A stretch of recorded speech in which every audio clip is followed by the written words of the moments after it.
berry. And you look at it, jitters, drink cruise and bitters. Mama, bake your Johnny cake, Christmas coming. Mama, bake your Johnny cake, Christmas coming. And if you want to be merry, drink guava berry. And when you get in the jitters, drink cruise and bitters.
Good morning. The legislative session of December 20th, 2022 is hereby called to order.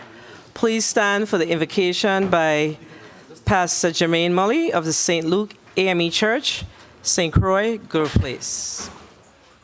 And remain standing for the national anthem and the Virgin Islands March. According to my faith tradition, as you pray, according to yours. Excuse me. Let's pray. God, we thank you that Hold tight. Verse 22, that we are urged to pray for media. Those who are in a position of authority. Here we are today, Abba Father, thanking you for this session, for this body. Thank you for a moment like this that is graced in the annals of time, that all the 4 blocks will be covered by your grace and by your wisdom. We're praying even now that those who are being considered even now for this day to walk into places of position for uncommon advancement. We're praying today for your favor.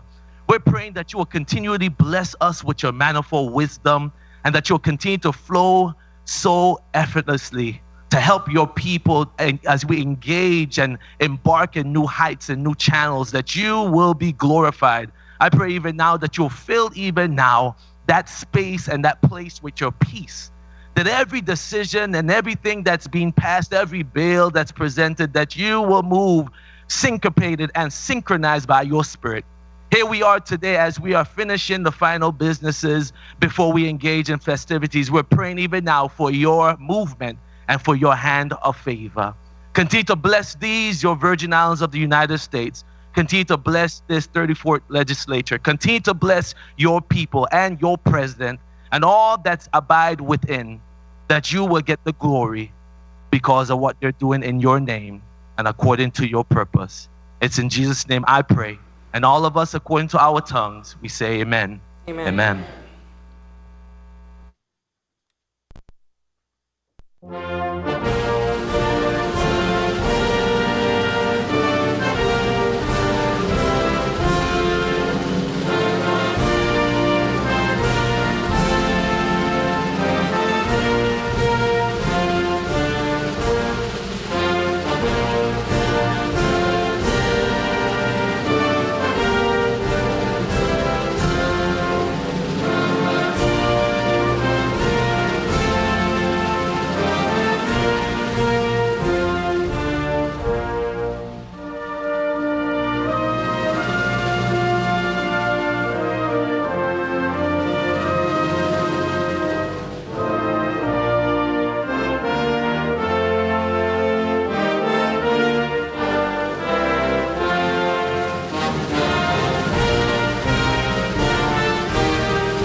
Thank you, Pastor Molly, for your words of wisdom and your prayers for myself and my colleagues in the 34th Legislature. Madam Secretary, can we get the roll call, please? Marvin A. Blyden. Senator Marvin A. Blyden, present. Angel L. Bocas Jr. Senator Angel L. Bocas Jr., present. Samuel Carrion. Senator Samuel Carrion, present. Dwayne M. DeGraff. Senator Dwayne M. DeGraff, present. Novell E. Francis Jr. Senator Novell E. Francis Jr., present. Alma Francis Heiliger. Senator Alma Francis Heiliger, present. Donna A. Fred Gregory. Senator Donna A. Fred Gregory, present. Kenneth L. Gittens. Senator Kenneth L. Gittens, present. Javon E. James Sr. Senator Javon E. James Sr., present. Franklin D. Johnson. Senator Franklin D. Johnson, present. Carla J. Joseph. Senator Carla J. Joseph, present. Milton E. Potter. Senator Milton E. Potter, absent. Janelle K. Saru. Senator Janelle K. Saru, present. Kurt A. Viale. Senator Kurt A. Viale, absent. Genevieve R. Whitaker, present. Senator Genevieve R. Whitaker, present. Madam President, we have a count of 13 present and, we have 12 present and 13 absent. We have 12, my apologies. Madam President, we have a total of, let me just go back 12 present, and we have 3 absent. Thank you. Madam Secretary, a quorum has been established. Madam Clerk, is there any correspondence to be read into the record? Or are there any correspondence? Yes, Madam President. You may proceed. Monday, December 19th, letter of excuse from December 4th. Before you go, and that was actually in my mind, but that's why I started to look around. So we only have 2 senators absent. We have Senator Potter and Senator Viale. Potter, Senator Viale, and And that's it? Yeah, that's it. My apologies. So my sincere apologies. We have a total of 13 present and 2 absent. My apologies. Next time, no listen to Senator Blyden. No problem. Madam Clerk, you may proceed with reading the correspondence into the record. No, it was Potter and Yeah. Letter of excuse from 4 December 20th, 2022 legislative session. Season's greeting to you, Madam President, and to all my colleagues in the 34th legislature. It is my hope that this email finds you well. I respectfully ask to be marked as excused from the December 20th, 2022 official session of the 34th legislature. Regrettably, a previously scheduled medical appointment on the mainland precludes me from being in attendance today.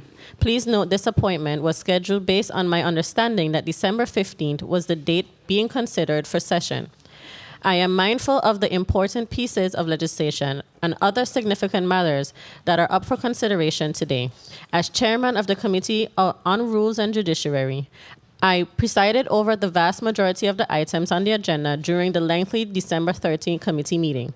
Please furnish me with any and all documents or pertinent information relative to today's session.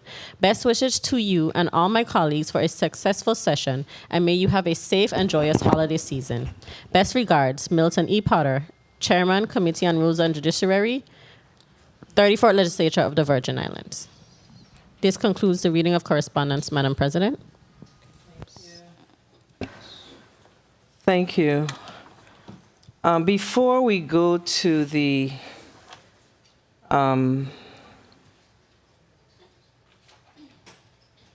before we continue the session, I'm going to ask that we rise for a moment of silence in honor of our former governor, Roy Lester Snyder, one of our heroes, and he has since gone home to the Lord. Moment of silence.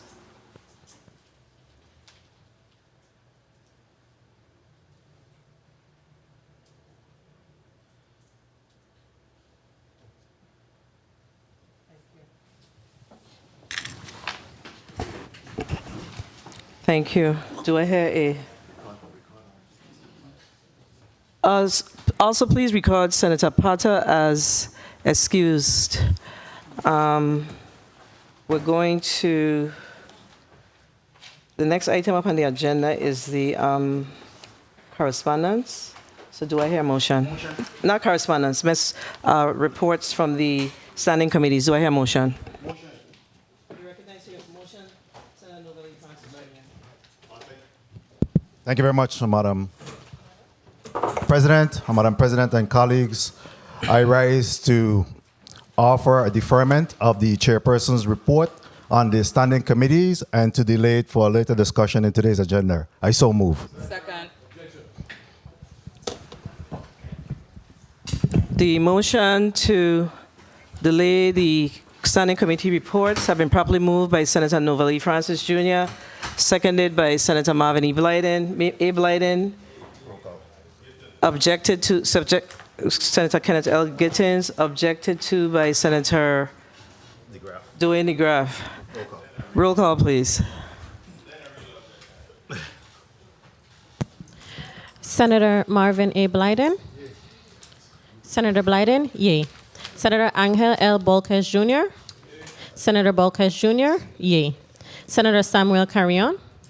Senator Carrion, yay. Senator Dwayne M. DeGraff. Senator DeGraff, nay. Senator Novell E. Francis Jr. Yay. Senator Francis Jr., yay. Senator Alma Francis Heiliger. No. Senator Francis Heiliger, nay. Senator Donna A. Fred Gregory. Yes. Senator Fred Gregory, yay. Senator Kenneth L. Gittins. Senator Gittins, yay. Senator Javan E. James Sr. Yes. Senator James Sr., yay. Senator Franklin D. Johnson. Senator Johnson, nay. Senator Carla Joseph? Yes. Senator Joseph, yay. Senator Milton Potter? Senator Potter, absent. Senator Janelle K. Sorrow? Senator Sorrow, yay. Senator Kurt A. Viale? Senator Viale, absent. Senator Genevieve R. Whitaker? Yay. Senator Whitaker, yay. Madam President, we have 10 yeas, 3 nays, 2 absent. Thank you, Madam Clerk. Motion. The motion to stay the committee reports to later down in the agenda has been favorably approved. Senator Novelli-Francis, you're recognized for your motion. Thank you very much, Madam President. I rise to reorder today's agenda as follows.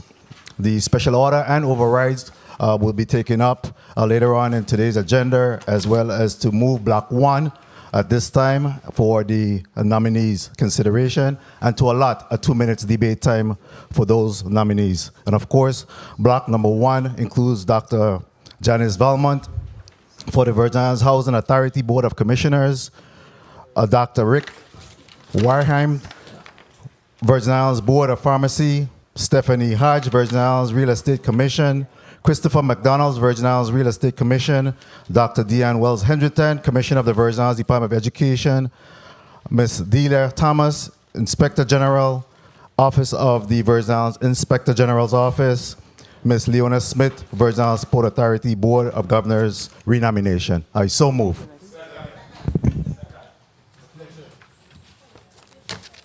Thank you, Mr. VP.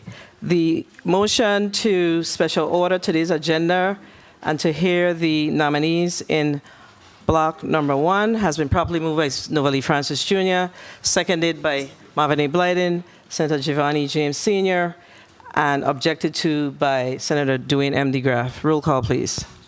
Senator Marvin A. Blyden. Senator Blyden, yay. Senator Angel L. Bolquez. Senator Angel L. Bolquez Jr., yay. Senator Samuel Carrion. Senator Carrion, yay. Senator Dwayne M. DeGraff. Senator DeGraff, nay. Senator Novell E. Francis Jr. Senator Francis Jr., yay. Senator Alma Francis Heiliger. Senator Francis Heiliger, not voting. Senator Donna A. Fred Gregory. Senator Fred Gregory, yay. Senator Kenneth L. Gittins.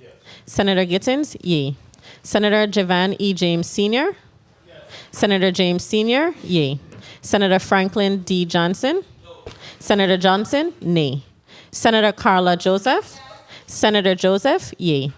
Senator Milton Potter. Senator Potter, absent. Senator Janelle K. Saru. Senator Saru, yea. Senator Kurt A. Viale. Senator Viale, absent. Senator Genevieve R. Whitaker. Yay. Senator Whitaker, yea. Madam President, we have 10 yeas, 2 nays, 2 absent, 1 not voting. Motion adopted.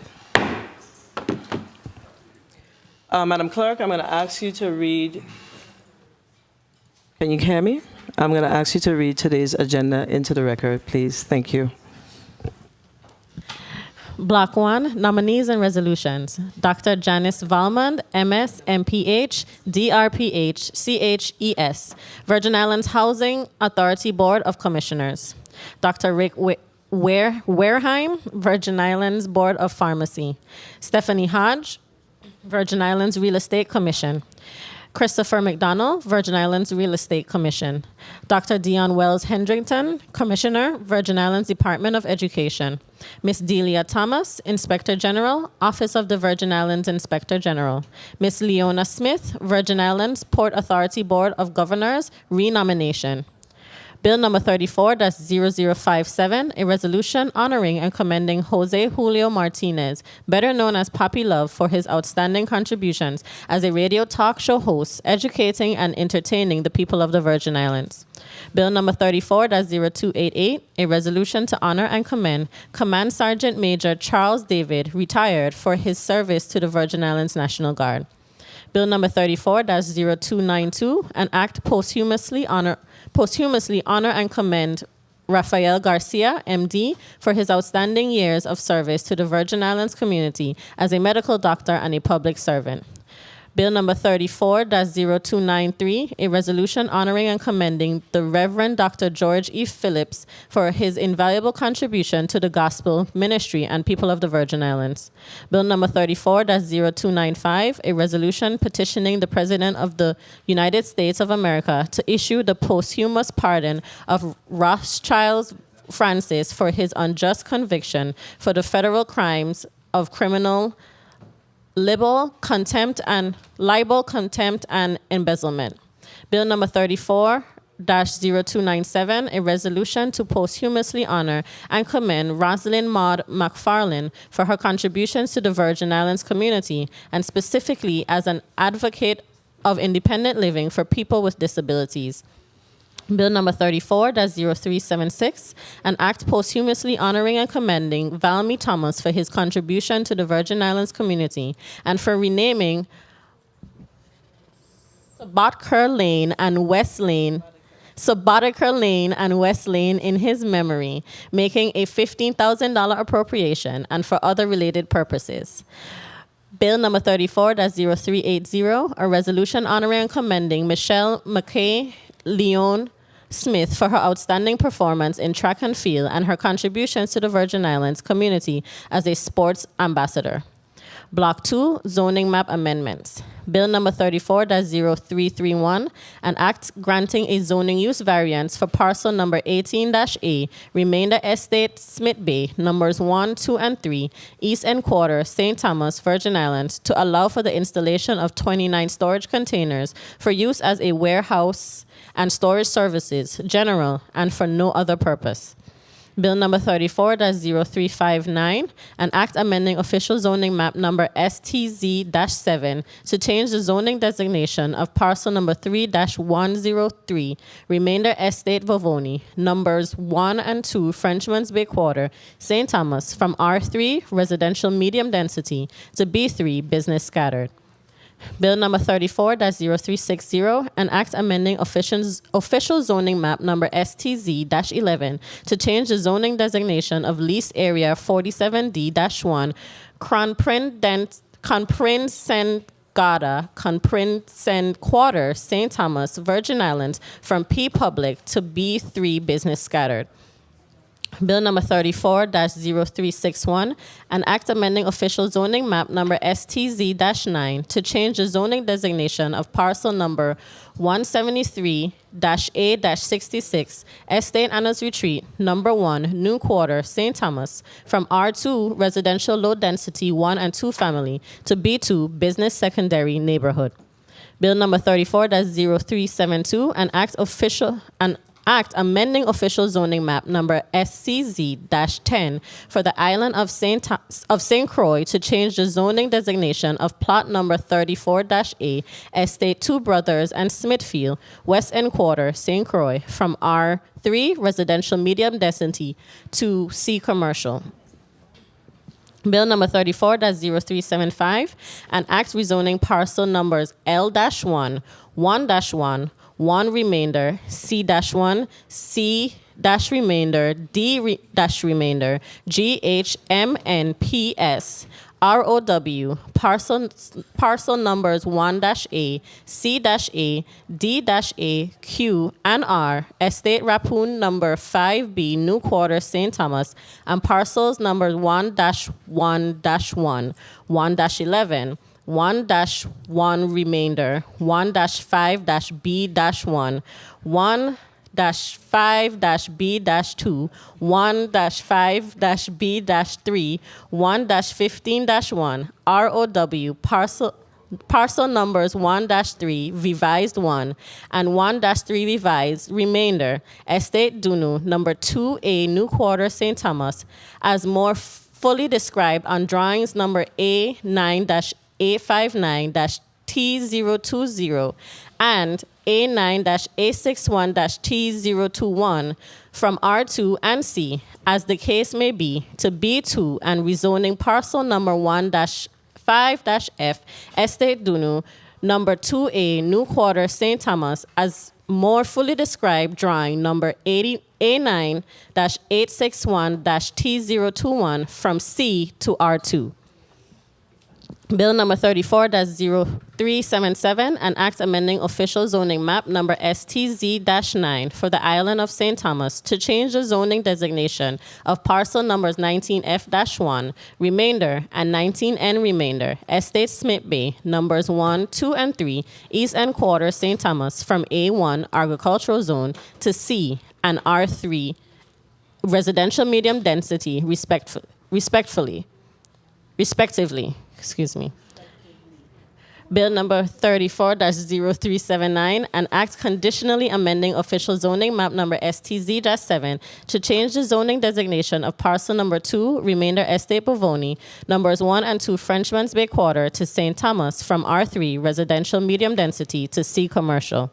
Bill number 34-0382, an act amending official zoning map number SCZ-10 for the island of St. Croix to change the zoning designation of parcel number 9-E, Estate LaGrange, West End Quarter, St. Croix, Virgin Islands, from R2 residential low density 1 and 2 family to R3 residential medium density.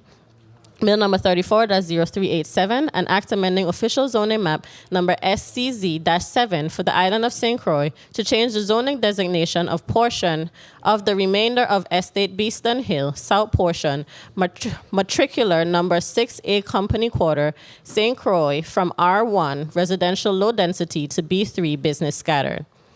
Bill number 34-089, an act amending official zoning map number SCZ-10 for the rezoning of parcels number 773B and 271 Estate Concordia, West End Quarter, St. Croix, from R3 residential medium density to P public.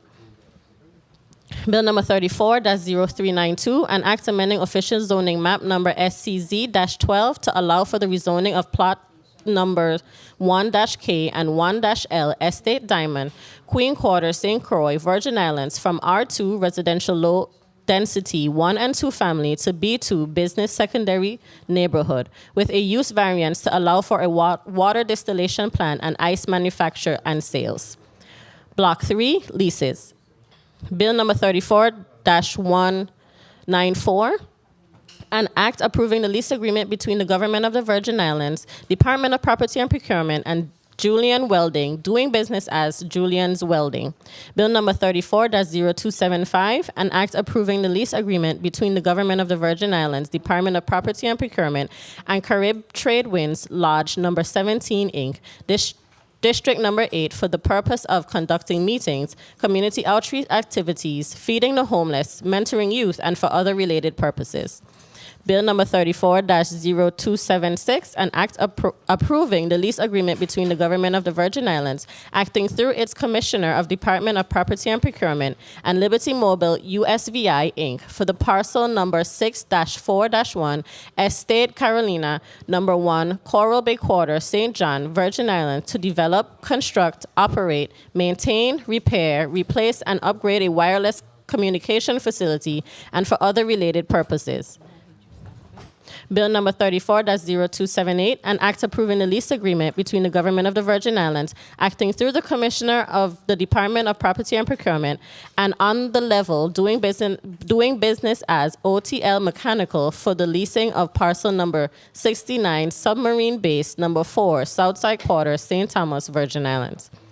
Bill number 34-0346, an act approving the lease agreement between the Government of the Virgin Islands and Twin City Cricket Association, Inc., for remainder parcel number 23, Estate Vicorp Land, formerly known as Upper Bethlehem and Friedensborg, King Quarter, St. Croix, Virgin Islands, for a cricket facility and other related activities. Bill number 34-0353, an act approving the grant of easement for parcel number 11, remainder Estate Dorothea, number 6, Great Northside Quarter, St. Thomas, Virgin Islands, from the Government of the Virgin Islands, acting through the Virgin Islands Department of Property and Procurement, to Leslie Phipps. Bill number 34-0356, an act approving the lease agreement between the Government of the Virgin Islands, 0356, an act approving the lease agreement between the Government of the Virgin Islands, acting through the Commissioner of the Department of Property and Procurement, and the Virgin Islands Resource Center for the Disabled, Inc., for an improved portion of parcel number 75, Kronprinsen Quarter, St. Thomas, Virgin Islands.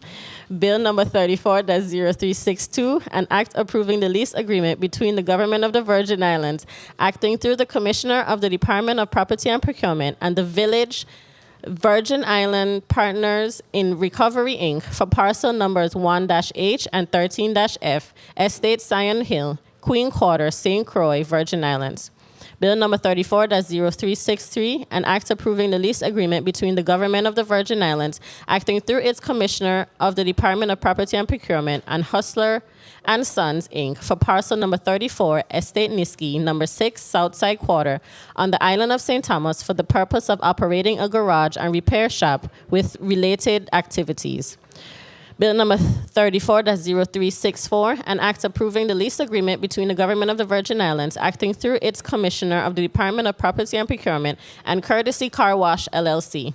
Bill number 34-0369, an act approving the lease agreement between the Government of the Virgin Islands, acting through the Commissioner of the Department of Property and Procurement, and Catholic Charities of the Virgin Islands, Inc., for parcel number 410, Hospital Ground, Kings Quarter, St. Thomas, Virgin Islands, formerly known as Plantation Hospital Ground.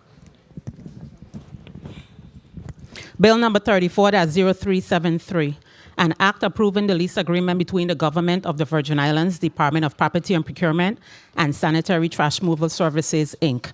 Bill number 34-0374, an act approving the lease agreement between the Government of the Virgin Islands, acting through its Commissioner of the Department of Property and Procurement, and O Corp. LLC, doing business as Owens Jeep Rental, for parcels number 1AD, Cruise Bay Town, number 1, Cruise Bay Quarter, St. John, Virgin Islands, consisting of 715 U.S. square quarter or 0.016 U.S. acre, more or less, to be used for the rental of vehicles and for other related purposes.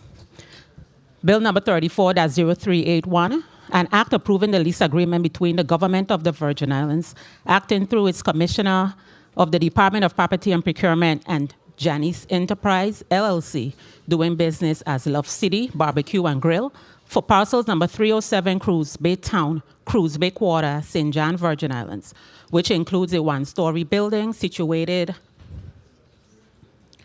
on approximately 2,641.09 US square feet, or 0.06 US acre, more or less, of improved land to be used to operate mobile bar and grill and for other related purposes.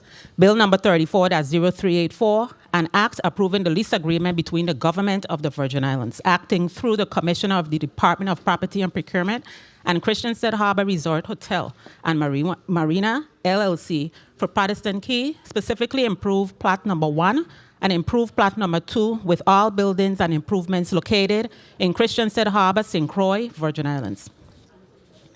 Bill number 34-0385, an act approving the lease agreement between the government of the Virgin Islands, acting through its Commissioner of the Department of Property and Procurement, and StarTime Technology Center, Inc., for a portion of parcels number 2A Crystal Garda, Queens Quarter, St. Thomas, for the purpose of operating a community technology learning and training center and for other related purposes.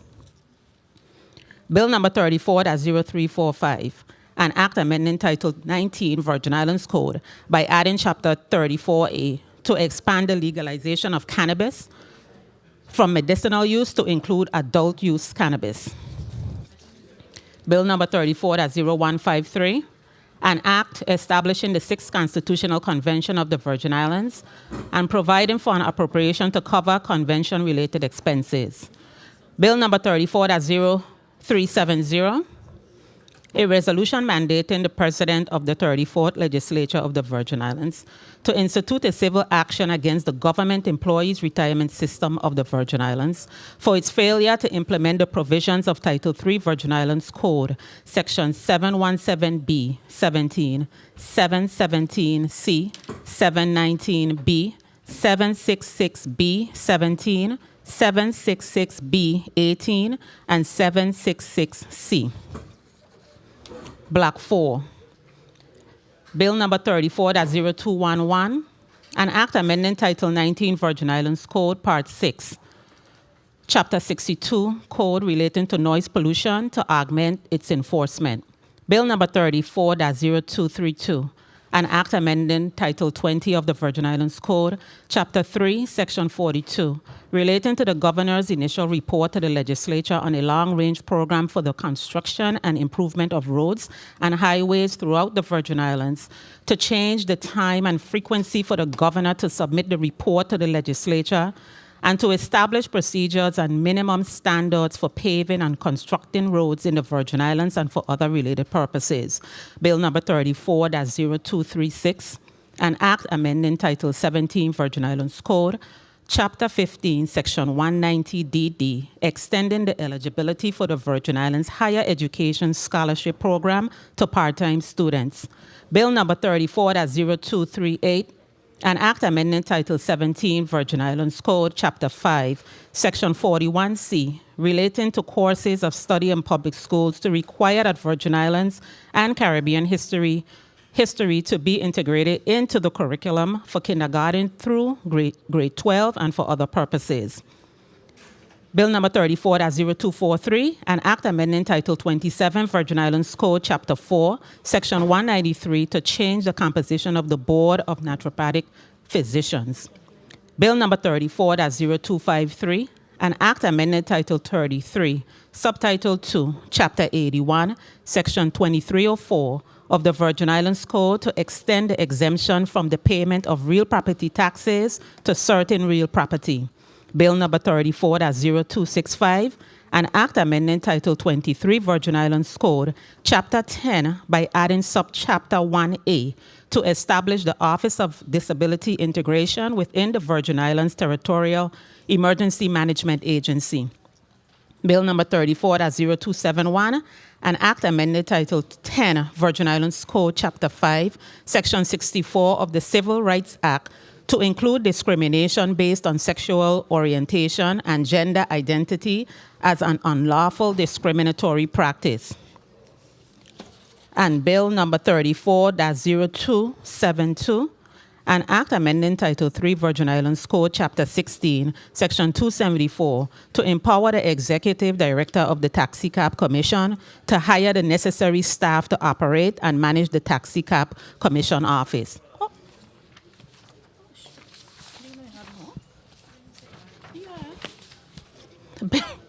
Bill number 34-0279, an act amending 19 Virgin Islands Code Part 5, restructuring, reclassifying, and adopting the first comprehensive Virgin Islands Behavioral Health Act to provide for services and interdepartmental coordination of agencies and organizations to provide a structure of support to individuals throughout the Virgin Islands who suffer from behavioral health challenges, to establish community behavioral health services, as well as to provide for the first comprehensive public behavioral health facility to treat individuals voluntarily and involuntarily who face behavioral health challenges, amending and repealing conflicting laws, and providing for other related purposes. Excuse me. Bill number 34-0283, an act amending Title 17, Virgin Islands Code, Chapter 15, relating to scholarships by adding Section 190FF to establish the Virgin Islands Stenography Scholarship Fund, which will fund a scholarship for individuals pursuing a certificate in stenography, court reporting, or related field. Bill number 34-0298, an act appropriating $300,000 from the Emergency Services Fund to the Department of Health, VITEMA, and the Fire Services for the purchase of equipment, professional services, and supplies necessary to provide, maintain, and improve emergency mobile integrative healthcare program.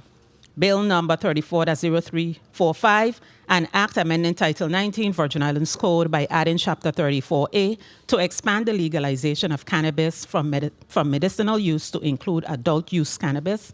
Bill number 34-0357, Bill number 34-0357, an act amending Title 27 Virgin Islands Code, Chapter 16, relating to real estate appraisers. Bill number 34-0368, an act amending Title 33, Subtitle 3, Chapter 111 of the Virgin Islands Code, establishing an opioid abatement fund and an opioid abatement fund committee to oversee the use of the monies for specific purposes and report to the governor and the legislature and the attorney general on the outcome. Bill number 34-0370, a resolution mandating the president of the 34th legislature of the Virgin Islands to institute a civil action against the government employees retirement system of the Virgin Islands for its failure to implement the provisions of Title 3 Virgin Islands Code, Section 717B, 17C, 719B, 766B, 17, 766B18, and 766C.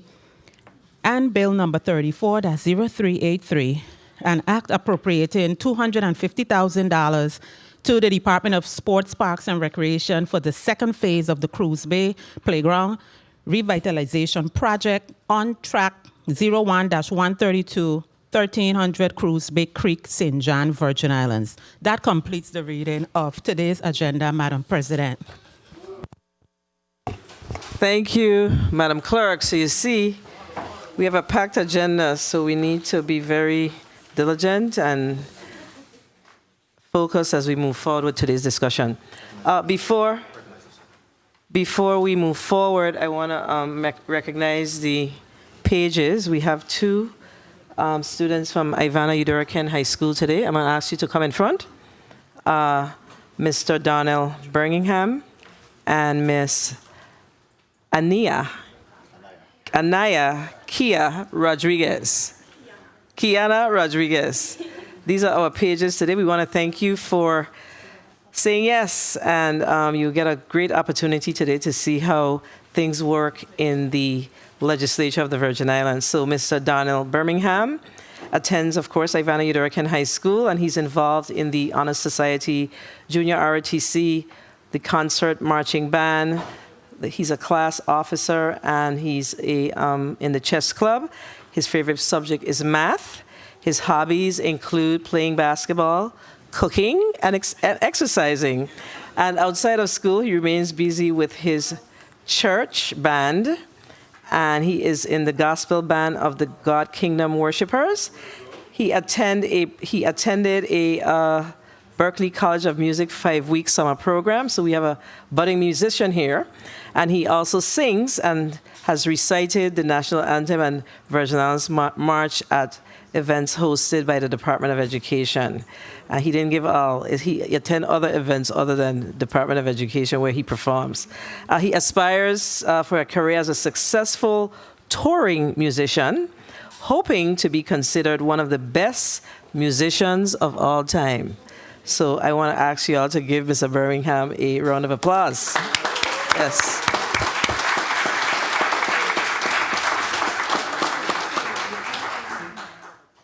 And Anaya Rodriguez attends also the Ivana Udoracan High School, and she's active. She's an active member of the National Honor Society, the Junior ROTC program, and she's vying for the title of Miss Ivana Udoracan High School. Wow. Yes. And her favorite subject is forensic science, and she enjoys. She's a member of the University Bound. She volunteers at the Humane Society and feeding the homeless. Awesome. And she enjoys traveling, baking, and hairstyling. And she wants to pursue a career in forensic psychology. Please give her a round of applause. Thank you.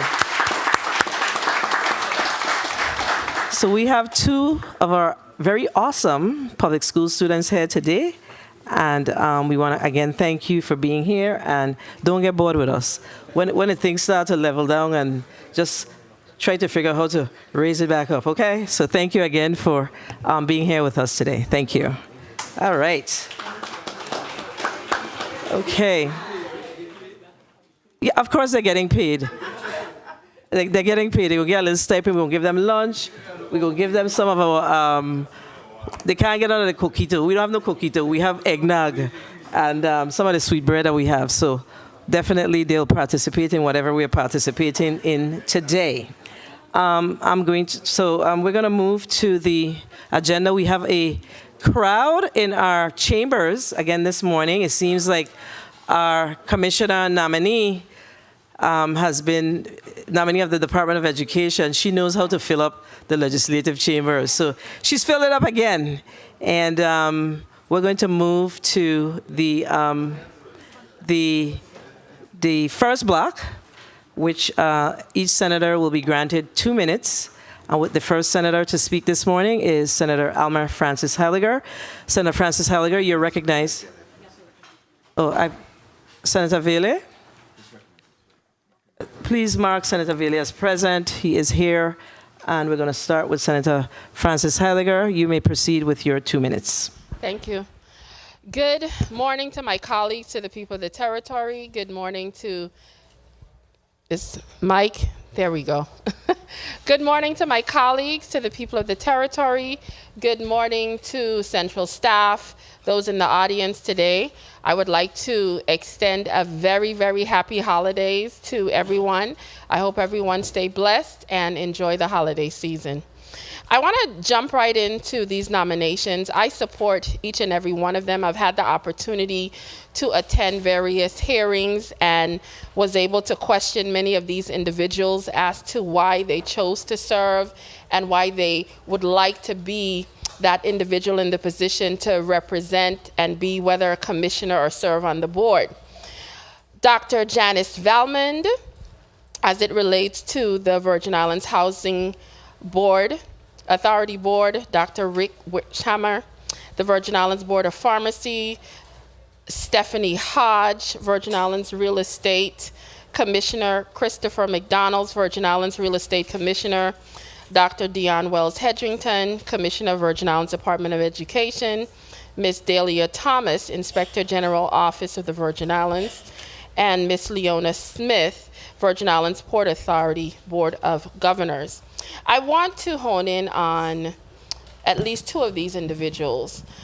The first one I want to talk a little bit about is our Inspector General nominee, Ms. Dahlia Thomas. I did have an opportunity to speak to her here within the chambers. 30 seconds.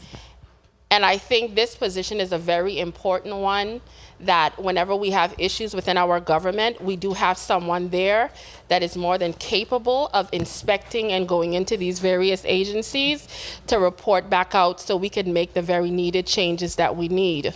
Also, as it relates to Dr. Dion Wells Hedrington, when it comes to the education of our children in this territory, it is paramount that individuals that are holding this position are exemplary and they fully understand the needs of the future of these children. And I think that Dr. Wells Hedrington will do a very good job, because listening to her testimony and information that she did bring forth here on the Senate floor, I am very happy to be voting in the affirmative. Time. Because the children are the future, as we continuously say, but we have to have their best interest at heart. So thank you so much for the 2 minutes. Thank you, Madam Chair. Thank you, Senator Francis Halliger. Senator Dwayne M. DeGraff, you're recognized for your 2 minutes.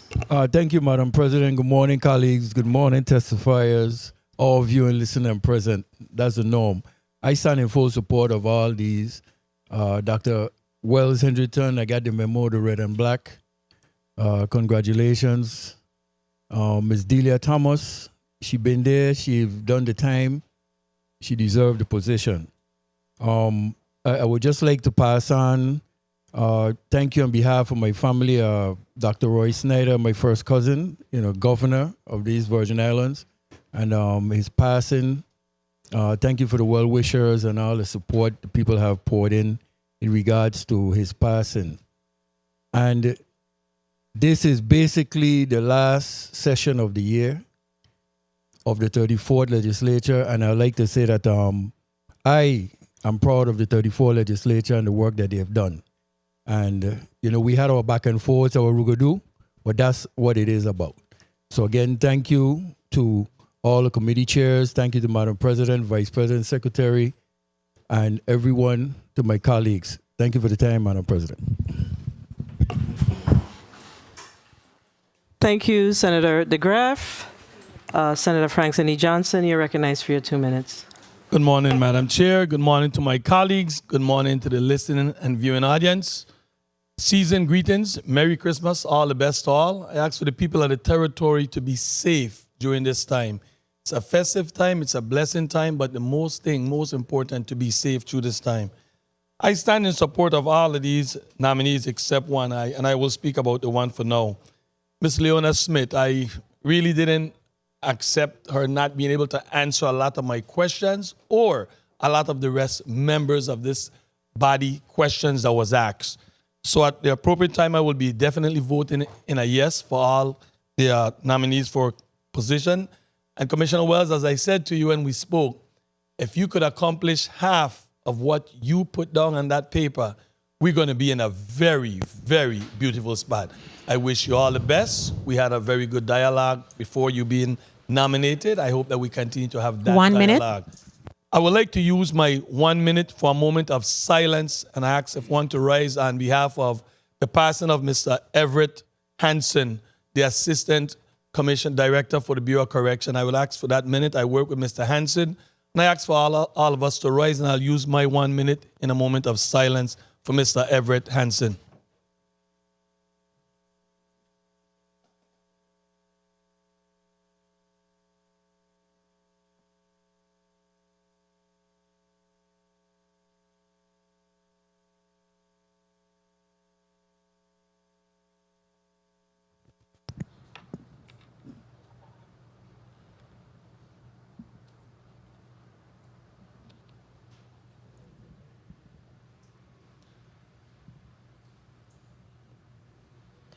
Thank you very much, Madam Chair, and thank you to the people of the territory. The Virgin Islands have lost a fighting giant in the Bureau of Correction.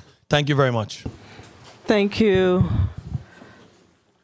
Senator Johnson. And both you and I worked with Everett many moons ago, so I too am saddened by the loss of Everett Hansen. Senator James, you're recognized. Giovanni James Sr., you're recognized for your 2 minutes. Thank you, Madam President, for the time. A special greetings to the people of the U.S. Virgin Islands. On behalf of the office of Senator Javon James, I want to say happy holidays to all. And I want to express my sincere condolences to the family and friends of former Governor Roy Lester Snyder. We have lost 2 governors in 1 year. And I was telling one of my colleagues, when you look at the beautiful monument or the art on the wall, every single one of the governors have passed away. So to the living governors, take care of yourself, eat healthy, and enjoy your time on this earth. No one knows what tomorrow brings to us.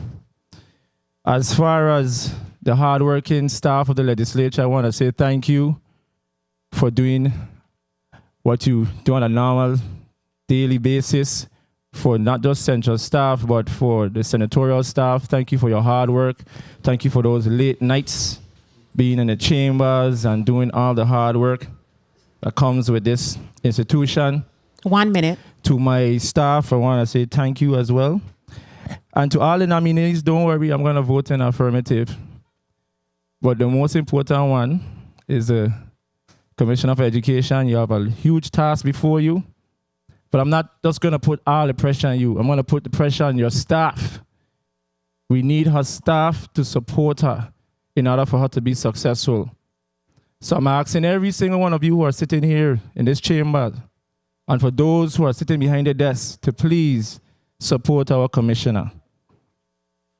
And I'm hoping and praying in the 35th that we will get a lot of things accomplished when it comes to education, because all the back and forth needs to be done. We need to just really work together. Time. And move things forward. So with that said, God bless the Virgin Islands, and thank you, Madam President, for a job well done in the 34th legislature. God bless.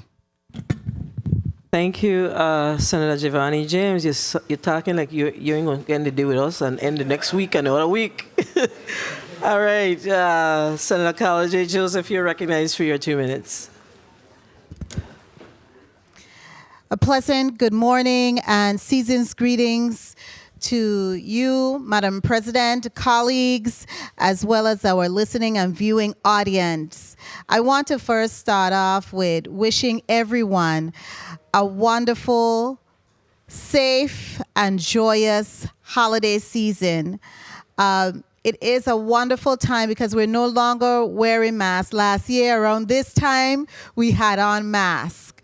And so we all should have a level of gratitude that we have now transitioned primarily and out of majority out of the pandemic, and we are moving forward. So that is a very good thing for us here. I also want to express my condolences to the family of our former governor, Roy Lester Snyder, as well as my good schoolmate, Everett Hansen. I know Everett from Eudora Kent High School. He was an upperclassman, and so I really express my deepest condolences and sorrow to his family. Relative to the nominees that we have considered and voted favorably upon in the Committee on Rules and Judiciary, which I'm a member of, all of the the nominees have been properly 1 minute. vetted. And I think really we have to commend the Honorable Governor Albert Bryan Jr. for choosing these individuals and for those individuals' willingness to serve and to be in these positions as public servants. I want to pay special highlight to, of course, the Commissioner of Education, who has within her grasp our future, as well as her team. Be sure to press on and make sure our young people are properly prepared to take over as we were. Madam President, thank you so much, and every blessing to everyone. Thank you, Senator Joseph. Senator Angel Bulkas Jr., you're recognized for your 2 minutes. Thank you, Madam President, and good morning, season's greetings to my colleagues, central staff, listening and viewing audience, and those in the chambers. I would like to express happy holy days And I say that because during this time of the year, we traditionally see that people from all different socioeconomic backgrounds and religions celebrate and give thanks for life. So whatever you choose to celebrate, I wish all the best for you and your families, and happy holidays to one and all. Madam President, colleagues, all of the nominees in this block, I have vetted most of them in the Rules and Judiciary Committee along with my colleagues, and I support all of them for their nominations and look forward to seeing the great things that they have in store for our society. Commissioner Dion Wells Hendrickton, I'm looking forward to seeing what you do as the Commissioner of Education. It has been a very long journey for you, and I commend you. And I commend all of the other nominees, especially the ones from St. John. It's good to see you making strides in our society, and we're looking forward to see what we can do together as one. Thank you very much, Madam President and colleagues. Thank you, Senator Volquez. Senator Kenneth L. Gittins, you're recognized for your 2 minutes. Thank you. Thank you, Madam President. And what time is it? Good morning to all. Condolences to the family of the Honorable Roy Lester Snyder. If I'm correct, I think he was the 5th elected governor of these beautiful Virgin Islands. Also, condolences to the Abramson family on St. Croix, the Hansen family here on St. Thomas, and all those who have lost a loved one. Today's start for me is my campaign motto, although I'm not campaigning, but I must remind people that with progress comes change. And we as a people need to be able to embrace change for that progress that we seek. I want to say compliments of the seasoning, for this is the season. And I want to invite all of you from St. Thomas and St. John over to St. Croix. Hopefully you could get there. But we have started a marvelous festival season. And I must say compliments to 1 minute. The Division of Festivals. And at the same time, thank my colleague, Senator Sarro, for that forward thinking. Again, with progress comes change. There was a lot of pushback about the Division of Festivals and whatnot, but I must say that thus far, we have seen a significant change with the festivities on St. Croix, and it has been well attended. Again, hats off to all the organizers. As to the nominees today, thank you for stepping up to the plate. Thank you for accepting to lead and accept the positions in which you were appointed to. And at the appropriate time, I will cast my vote. Thank you. Thank you, Madam President. Thank you, Senator Gittins, for your seasoning greetings. Senator Samuel Carrion, you're recognized for your 2 minutes.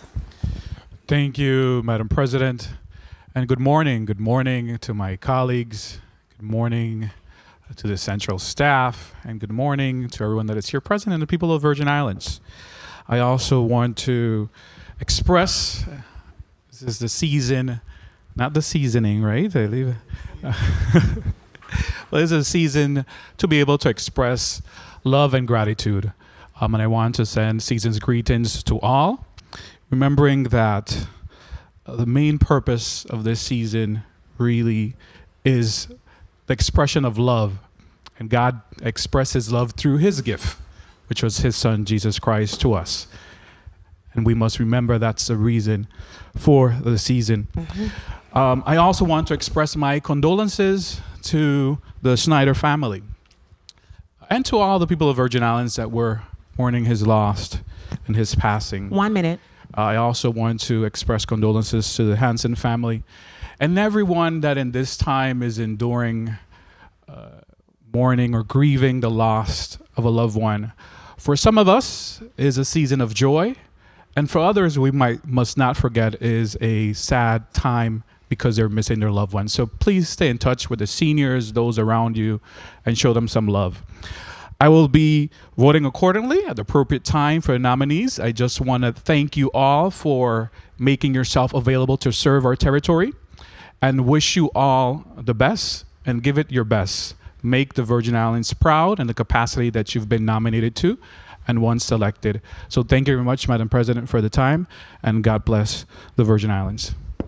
Thank you, Senator Carrion. Senator Janelle K. Soro, you're recognized for your 2 minutes. Thank you, Madam President, and good morning to all. Good morning to those listening and viewing. Check-in, Delia Thomas, you are a woman of, you have a pure heart and a pure soul, and I look forward to you serving in your capacity as the head of the Inspector General Office. You are the check and balance of the government. Dr. Wells Hendrington, Deacon, Pastor, and I've been calling you Commissioner for quite some time. And we knew you should have been a commissioner from the beginning, but we never get to pick how God does it. And as a woman of God, you know that his ways are not our ways, and his thoughts 1 minute are not our thoughts. And as we talk to you in biblical terms today, because you're a woman of God, and as we take the biblical journey, the book of Matthew reminds us that he will take the kingdom of God from the wicked and give it to those who would produce its fruit. And the Department of Education is your kingdom to produce fruit. And that same passage also tells you that the cornerstone, the stone that the builders reject, will become the head cornerstone, and that you are. And lastly, make sure you surround yourself with people who do not compete with you, but those who complete you. Today, your dad is not here, but you are his seed, his DNA. He lives in you. You breathe him. He is in this room. Make him proud and go forth. Love always. To the rest of the nominees, I will vote in the affirmative for them, as they've made us proud as well. So I will return the balance of my time. Thank you. Thank you, Senator Soro. Senator Vele, you're recognized for your 2 minutes. Good morning. Good morning. Good morning to the people of the Virgin Islands. Good morning, colleagues. Good morning to all the well-wishers in the well. Today sounds like such a nice, calming day. Everybody so season greetings.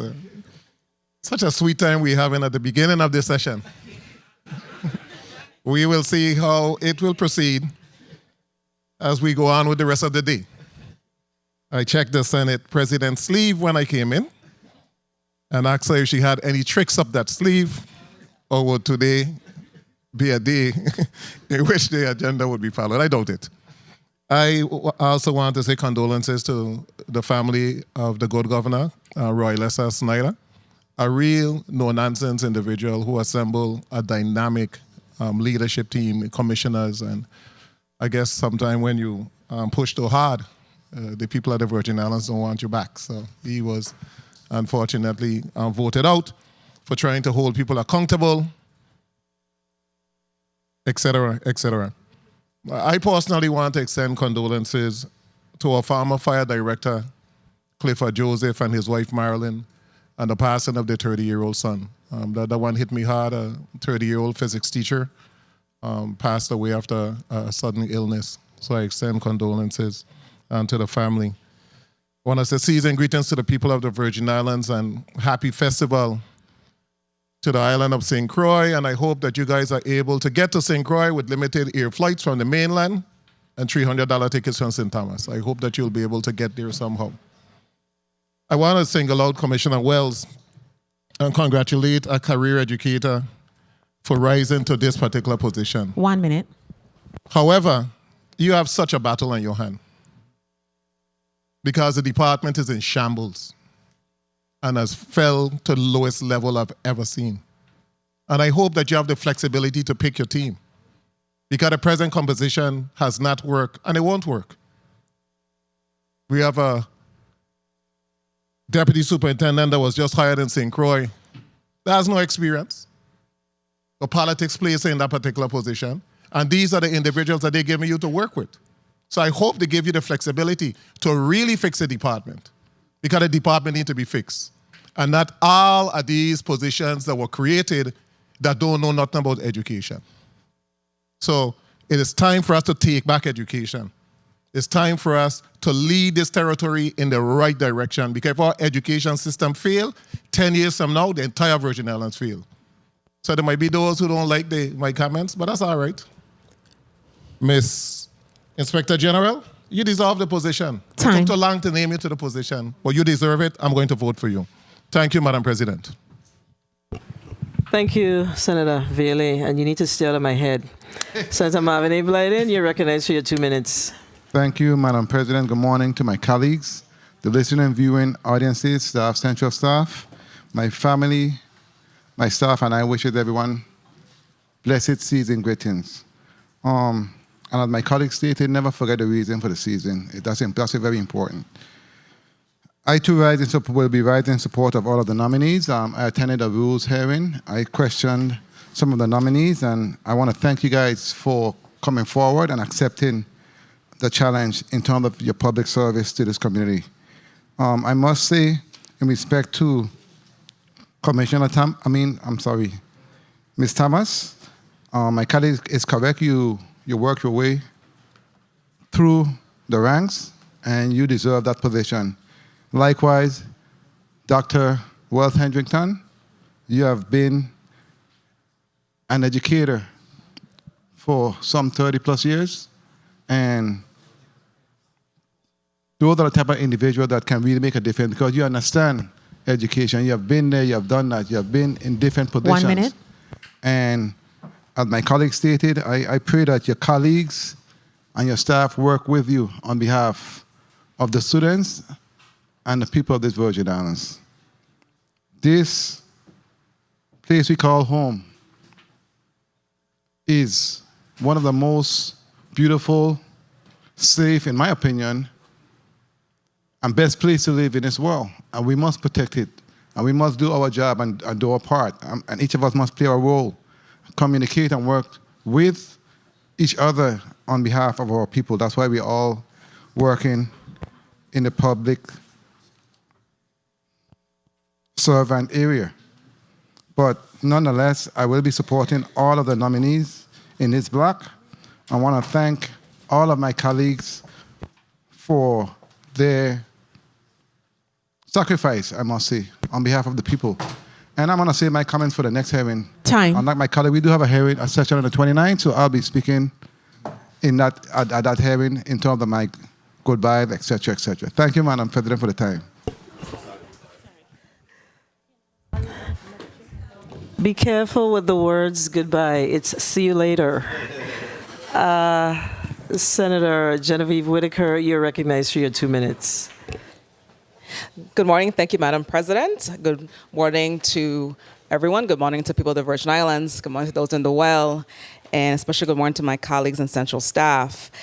Today, this month, as we close out, is a joyous time. And it's for us to get together as our families and celebrate, as well as even a time for organizations, departments to get together. And I know of some who have done that as they close out and prepare for the new year. To all the nominees, I also had an opportunity through the Rules Committee to vet all the nominees. And one of the things that I always appreciate is persons stepping up to serve. And one of the things that we have to continue to work on are how our boards, are all of our boards, are they, as we put persons on, moving important initiatives forward? Are they, engaged in the public? Are they being most transparent? So one of the things I've asked all those in the case of board service to, be transparent and get the community involved with the board's activities. I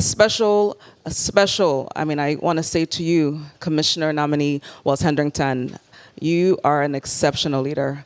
I had the opportunity through you stepping up and coming into the role, but even before that, 1 years minute. of really witnessing you engaging part of half of the department, getting our schools ready, the plans that in the years to come we're going to have our schools rebuilt, and you do that with commitment, but you do that especially with love for community and love for the children as you came through the ranks.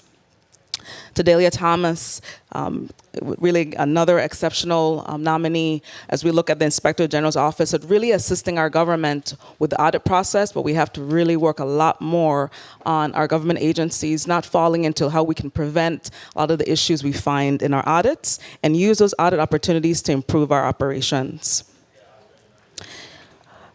The other item I want to share, as of course a lot of our education issues, is that one of the things we're going to have to continue to work on is empowering our teachers and administrators, because one of the things that we are falling short in is catching our children from the young age. So we put more resources into our children from the young age, we're going to see a big difference. So thank you, and God bless you, and God bless each and every one this season. Thank you. Thank you, Senator Whitaker. Senator Novelli Francis Jr., you're recognized for your 2 minutes. Thank you very much, Madam President, and good morning to the entire Virgin Islands. Once again, I want to say happy holidays, happy Hanukkah, Merry Christmas, felicidades a todos a estas fiestas. And today is certainly a sad day as we, again, paid tribute to our former governor, Roy Lester Snyder, and his passing. I had the opportunity to have worked and cut my teeth as an exempt employee under the Governor Snyder's administration as his acting chief of police. So certainly, he's a very firm but compassionate individual. As a cancer survivor myself, Dr. Snyder was my physician. So today is a sad day. I also want to offer my condolences to the Hanson family, as well as the Shaquille Joseph and Clifford Joseph family. I watched that boy born. I had a daughter that was born on that very same day, September 28, 1992. It's tough for a parent to bury a child. I wish them well during this difficult time. I stand in support of all of the nominees before us today, and I want to say to Delia Smith, I look forward to you continuing to stamp out. Delia Thomas. 1 minute. I look forward to you continue to stamp out the fraud, waste, and abuse in government. Commissioner Wells Hendrington, again, congratulations on your nomination. You came through the ranks. There will be long days and dark nights. Today, you have a room full of individuals. 6 months from now, you're going to be here by yourself. Because making tough decisions, there's always some penalties for that. But make the decision, regardless of what. Regardless if it's right, wrong, or indifferent, make a decision. This body stands in support of, again, providing you with the resources and the legislation to help you move the Department of Education forward. And again, rely on your team.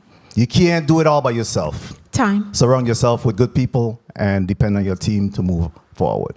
Thank you very much, Madam President, for the time. And again, congratulations to all of the nominees. God bless. Thank you, Senator Francis. And I, too, rise in support of all of the nominees in this block. But particularly, I am elated by two of the women in this particular block. My classmate, Miss Delia Smith. Delia Thomas. I acting like you. Yes, you have my brain. My classmate, Delia Thomas. Delia I remember when the office used to be Audit and Control, and then it became the Office of the Inspector General. I was working right here in the legislature. And Delia has served at the VA Inspector General office for a very long time. And her promotion, if you will, has been a long time coming. she's a fine example of when you do succession planning. She was promoted from right within the organization, and that's a good thing. I want to congratulate you. I know that you would do very well, and I know that your responsibility is to watch all of us in here, so we ain't gonna forget that. Okay, so, well, we're warm and fuzzy and we're having a kumbaya moment. That's part of your job. So we have to keep ourselves honest as well. And of course,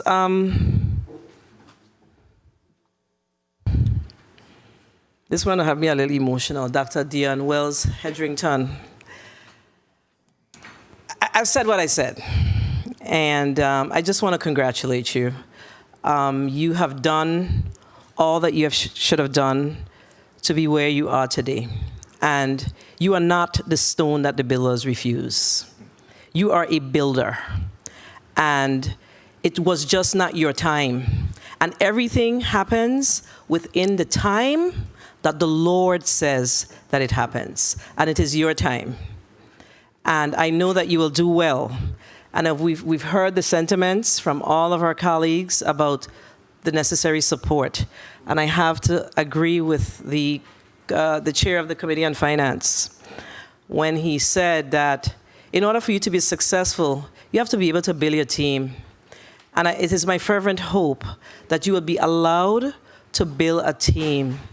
The state of our education is in a critical place, and we can't continue to talk about progress when it comes to education. We must see true progress. So while we're warm and fuzzy, and we're having our kumbaya moments about what's happening in the IG office and the Department of Education, so it's not about the individuals that are standing up to say, I do, for this purpose.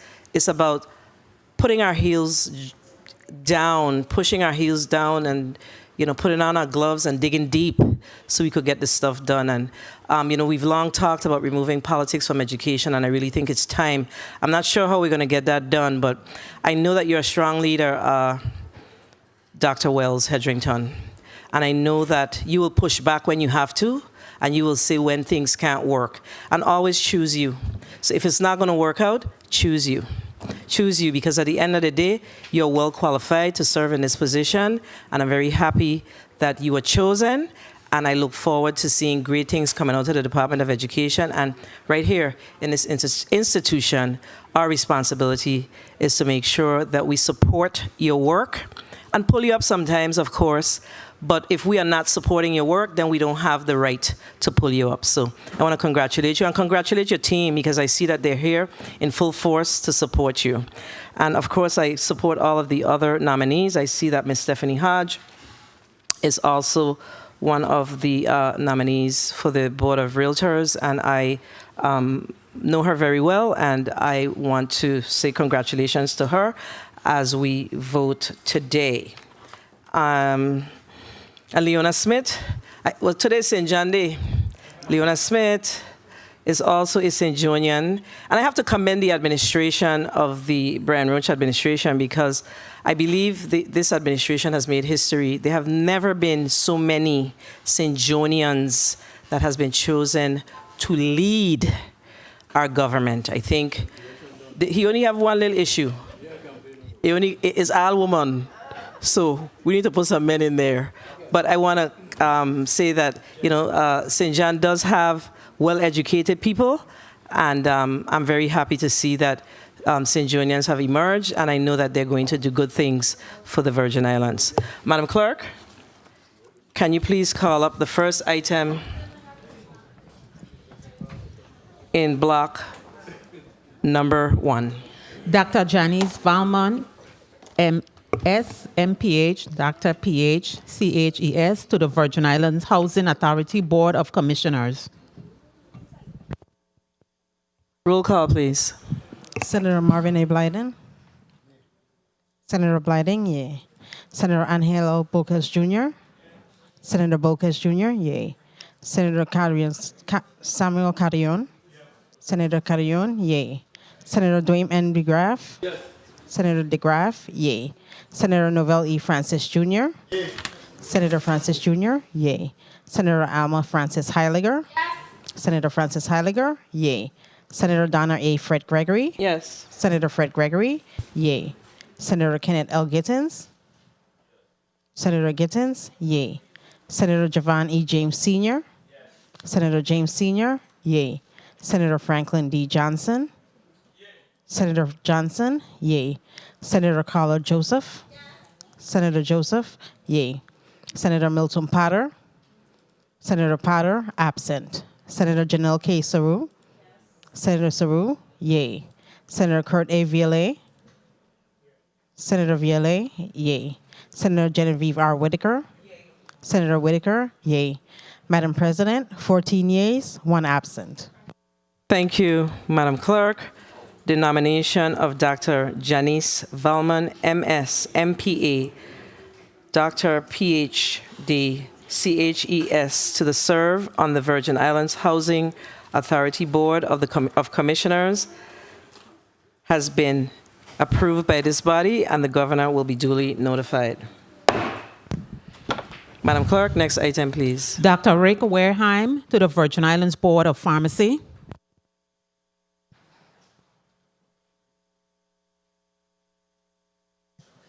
Senator Marvin A. Blyden. No.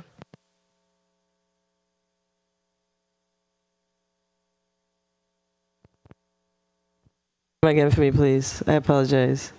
That was a little quick. Oh, Dr. Rick Wareheim. Okay. Virgin Islands Board of Pharmacy. Thank you. Roll call, please. Blyden. Senator Blyden, yay. Senator Angel L. Bocas Jr. Senator Bocas Jr., yay. Senator Samuel Carrion. Senator Carrion, yay. Senator Dwayne M. DeGraff. Senator DeGraff, yay. Senator Novell E. Francis Jr. Senator Francis Jr., yay. Senator Alma Francis Heiliger. Senator Francis Heiliger, yay. Senator Donna A. Fred Gregory. Senator Fred Gregory, yay. Senator Kenneth L. Gittens. Senator Gittens, yay. Senator Javon E. James Sr. Senator James Sr., yay. Senator Franklin D. Johnson. Senator Johnson, yay. Senator Carla Joseph. Senator Joseph, yay. Senator Milton Potter. Senator Potter, absent. Senator Janelle K. Saru. Senator Saru, yay. Senator Kurt A. Viale. Senator Viale, yay. Senator Genevieve R. Whitaker. Senator Whitaker, yay. Madam President, 14 yeas, 1 absent. Thank you, Madam Clerk. The nomination of Dr. Warheimer to serve on the Virgin Islands Board of Pharmacy has been approved by this body, and the governor will be duly notified. Madam Clerk, next item, please. Next nominee, please. Stephanie Hodge, Virgin Islands Real Estate Commission. Roll call, please. Senator Marvin A. Blyden. Senator Blyden, yay. Senator Angel L. Bocas Jr. Senator Bocas Jr., yay. Senator Samuel Carrion. Senator Carrion, yay. Senator Dwayne M. DeGraff. Senator DeGraff, yay. Senator Novell E. Francis Jr. Senator Francis Jr., yay. Senator Alma Francis Heiliger. Senator Francis Heiliger, yay. Senator Donna A. Fred Gregory. Yes. Senator Fred Gregory, yay. Senator Kenneth L. Gittens. Senator Gittens, yay. Senator Javon E. James Sr. Senator James Sr., yay. Senator Franklin D. Johnson. Senator Johnson, yay. Senator Carla Joseph. Senator Joseph, yay. Senator Milton Potter. Senator Potter, absent. Senator Janelle K. Saru. Senator Saru, yay. Senator Kurt A. Viale. Senator Viale, yay. Senator Genevieve R. Whitaker. Senator Whitaker, yay. Madam President, 14 yeas, 1 absent. Thank you, Madam Clerk. The nomination of Stephanie Hodge to serve on the Virgin Islands Real Estate Commission has been approved by this body, and the governor will be duly notified. Madam Clerk, next nominee, please. Christopher McDonald, Virgin Islands Real Estate Commission. Roll call, please. Senator Marvin A. Blyden. Senator Blyden, yay. Senator Angel L. Bocas Jr. Senator Bocas Jr., yay. Senator Samuel Carrion. Senator Carrion, yay. Senator Dwayne M. DeGraff. Senator DeGraff, yay. Senator Novell E. Francis Jr. Senator Francis Jr., yay. Senator Alma Francis Heiliger. Senator Francis Heiliger, yay. Senator Donna A. Fred Gregory. Senator Fred Gregory, yay. Senator Kenneth L. Gittins.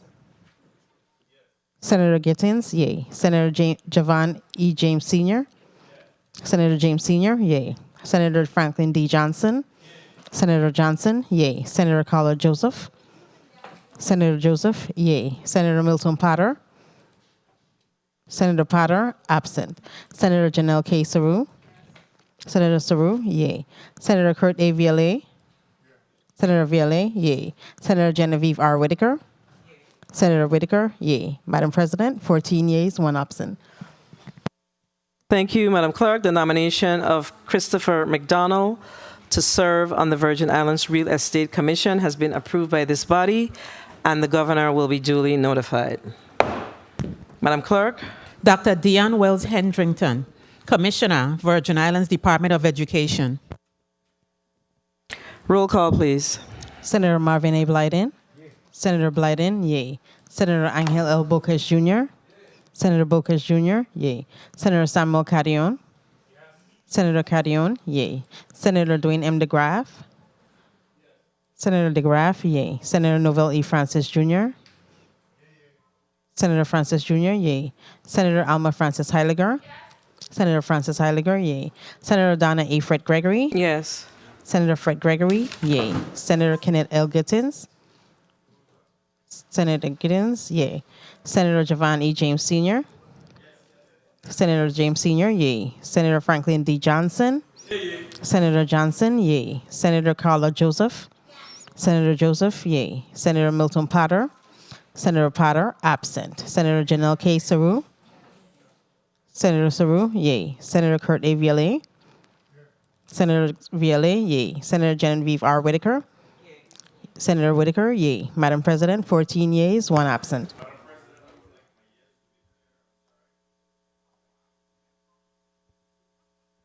Thank you, Madam Clerk. The nomination of Dr. Dion Wells Hedrington to serve as Commissioner of the Virgin Islands Department of Education has been duly approved by this body.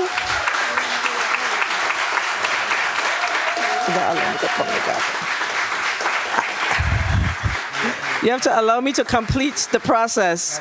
You have to allow me to complete the process. I have to start over. Remember, we're in session, guys. The nomination of Dr. Dion Wells Hedrington to serve as Commissioner of the Virgin Islands Department of Education has been approved by this body, and the governor will be duly notified. Congratulations.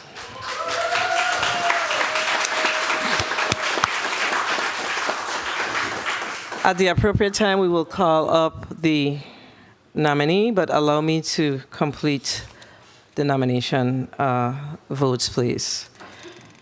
Well, the new commissioner, because it's no longer a nominee. Madam Clerk, next nominee, please.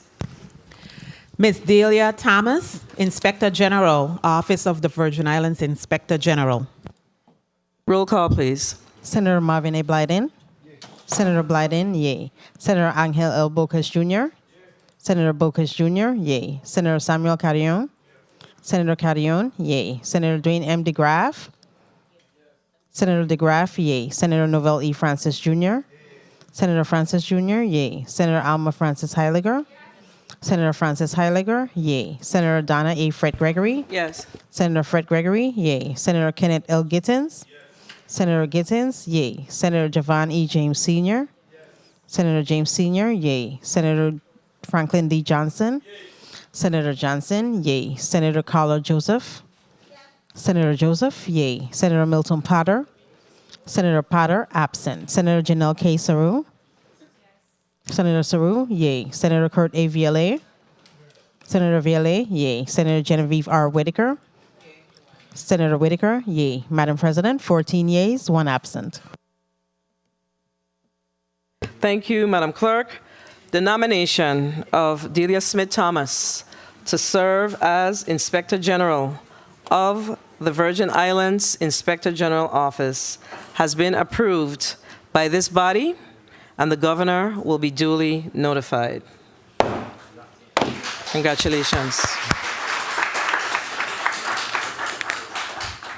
Madam Clerk, next nominee, please. Miss Leona Smith, Virgin Islands Port Authority Board of Governors, renomination. Roll call, please.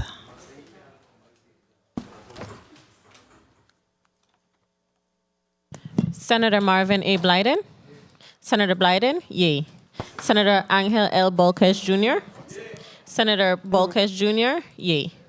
Senator Samuel Carrion. Senator Carrion, yay.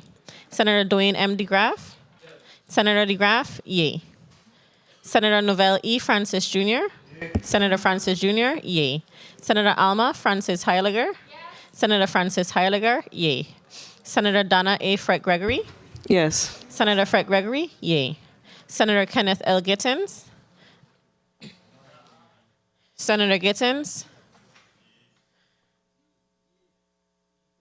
Senator Gittens, yay. Senator Javan E. James Sr. Senator James Sr., yay. Senator Franklin D. Johnson. Senator Johnson, nay. Senator Carla Joseph. Senator Joseph, yay. Senator Milton Potter. Senator Potter, absent. Senator Janelle K. Sorrow.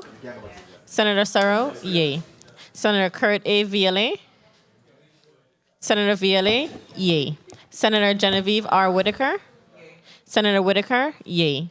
Madam President, we have 13 yeas, 1 nay, 1 absent. Thank you, Madam Clerk. The nomination of Leona Smith to continue serving on the Virgin Islands Port Authority Board of Governors has been approved by this body, and the governor will be duly notified. So I'm going to just take a quick privilege before we continue with the resolutions. We've completed the nominations, but we're still in block 1. I want to take this opportunity to also, I see that our Senator-elect Ray Fonseca is in the audience with us this morning. So I want to take this opportunity to recognize him. And you're a smart man. You're here to watch the proceedings. Good stuff. I was going to ask the Inspector General, Delia Thomas, you can come up too. No sitting, no need to sit. We need a mic, please. Yes, thank you. You can stay right here, right? She can stay right here, Thank you. Dr. Wells Hedrington, of course, we've offered you our congratulations. We've all supported you as our next Commissioner of Education, so we'll allow you 30 seconds to say thank you.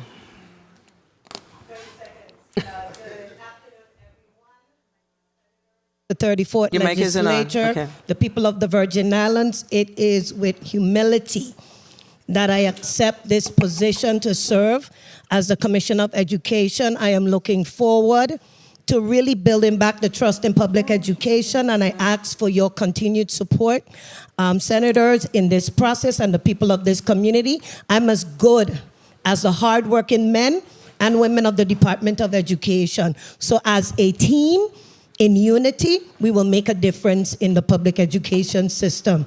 I thank you for the opportunity to serve. I thank Governor Bryan and Lieutenant Governor Roach as well for affording me the opportunity to do this. You have my commitment and my dedication. Thank you.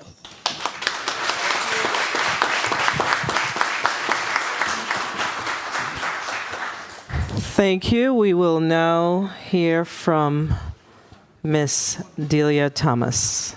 You may proceed. Good morning, I think. First, I would like to say thank you to the Honorable Governor Albert Bryan Jr.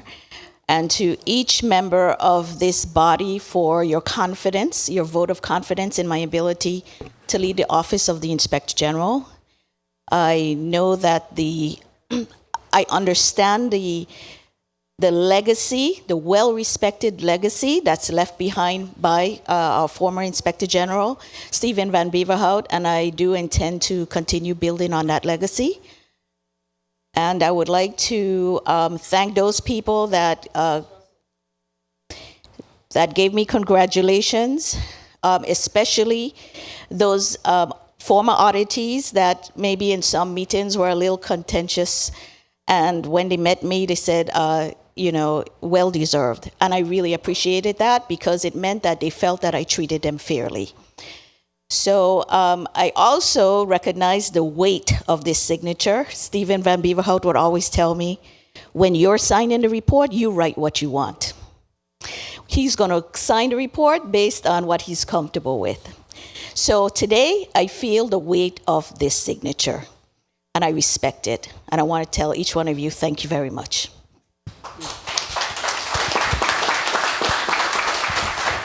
Thank you, Inspector General Thomas. We're now going to ask the new leaders to please greet the senators. We're going to start with Education Commissioner. Senators, you can rise.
Colleagues, we're going to take oh, you know what? I'm seeing a lady whose shoulders many of us have stood on and continue to stand on, Ms. Cleone Creaky.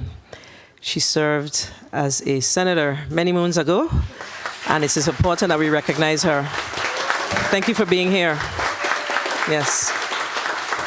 Yes. Thank you. Senators, we're going to go to a 5-minute recess. The session is on recess for 5 minutes.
And I wish you a Merry Christmas. I wish your year be prosperous. And I wish you a Happy New Year. To a compliment to this season. I ain't come for no other reason. So bring out the guava berries and let us all be merry.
We're back on the record.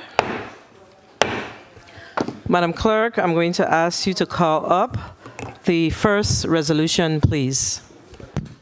Bill number 34-0057, a resolution honoring and commending Jose Julio Martinez, better known as Papi Love, for his outstanding contributions as a radio talk show host, educating and entertaining the people of the Virgin Islands. Roll call, please. Senator Marvin A. Blyden. Senator.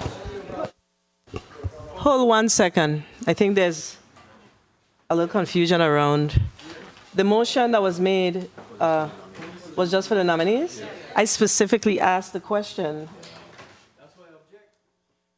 I specifically asked the question to make sure.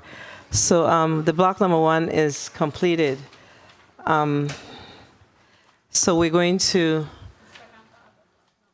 gonna go into a recess again because I was under the impression that the resolutions and the nominees were in block number 1. So that's my bad, but I did inquire.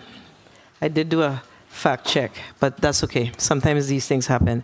So the session stands in recess for 5 more minutes.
session is back on the record.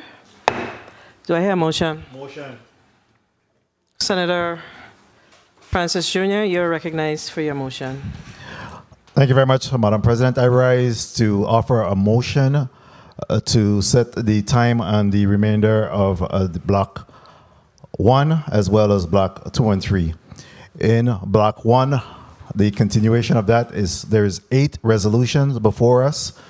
Bill number 34-0057, Bill number 34-0288, Bill number 34-0292, Bill number 34-0293, Bill number 34-0295, Bill number 34-297, Bill number 34-0376, and Bill number 34-0380. And I'm proposing a motion that we waive the debate time on the resolution, and in block number 2 and 3, that we merge those 2 blocks and allow for a 3 minutes debate time. And in that block is the zoning as well as the leases. We have 12 zoning and 16 leases in block 2 and 3. I so move. The motion to set the agenda for the continuation of block number 1, block number 2 has been properly moved by Senator Novalee Francis Jr., seconded by Marvin A. Blyden. Hearing no objections, so ordered. Colleagues, we have agreed that we are, Senator Francis Heiliger, you're recognized for your point of inquiry. Thank you so much. As we have made the decision to waive the debate time for this specific resolution block, I have a point of inquiry through the chair in regards to Bill number 34-0295, which is the resolution to posthumously pardon to legal counsel to pardon Rothschild Francis. Proceed. What the concern was is after this bill had passed through the Rules Committee, for me personally, I had several discussions back and forth with many in my office, legal counsel, because there seemed to be a back and forth as to whether the President of the United States would have had to do this pardon or would it have been the governor of the Virgin Islands. I requested an opinion of legal counsel. I asked them to contact Congress and Interior to find out and get a final resolution. So I would like, through the chair, to legal counsel to please put their thoughts and opinions on this specific matter, as well as I have an amendment, if necessary, forthcoming. Thank you, Madam Chair. Thank you, Senator Francis Heiliger. Mr. Legal Counsel Cardi, can you please respond to the Senator's inquiry? Please recognize Legal Counsel's mic.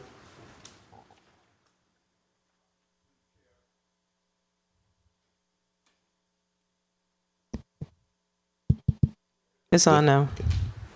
Through the chair to Senator Francis. I'm sorry, Senator Francis Heiliger. I apologize.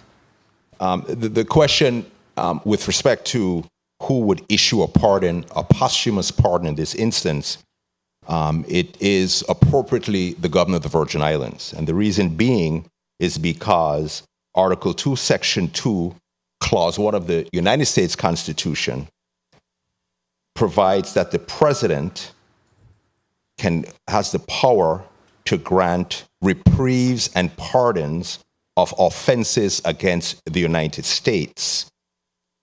And specifically, the president's power to grant pardons is limited to offenses against the United States, but he does not have the power to issue pardon for state criminal offenses of federal or local civil crimes or offenses.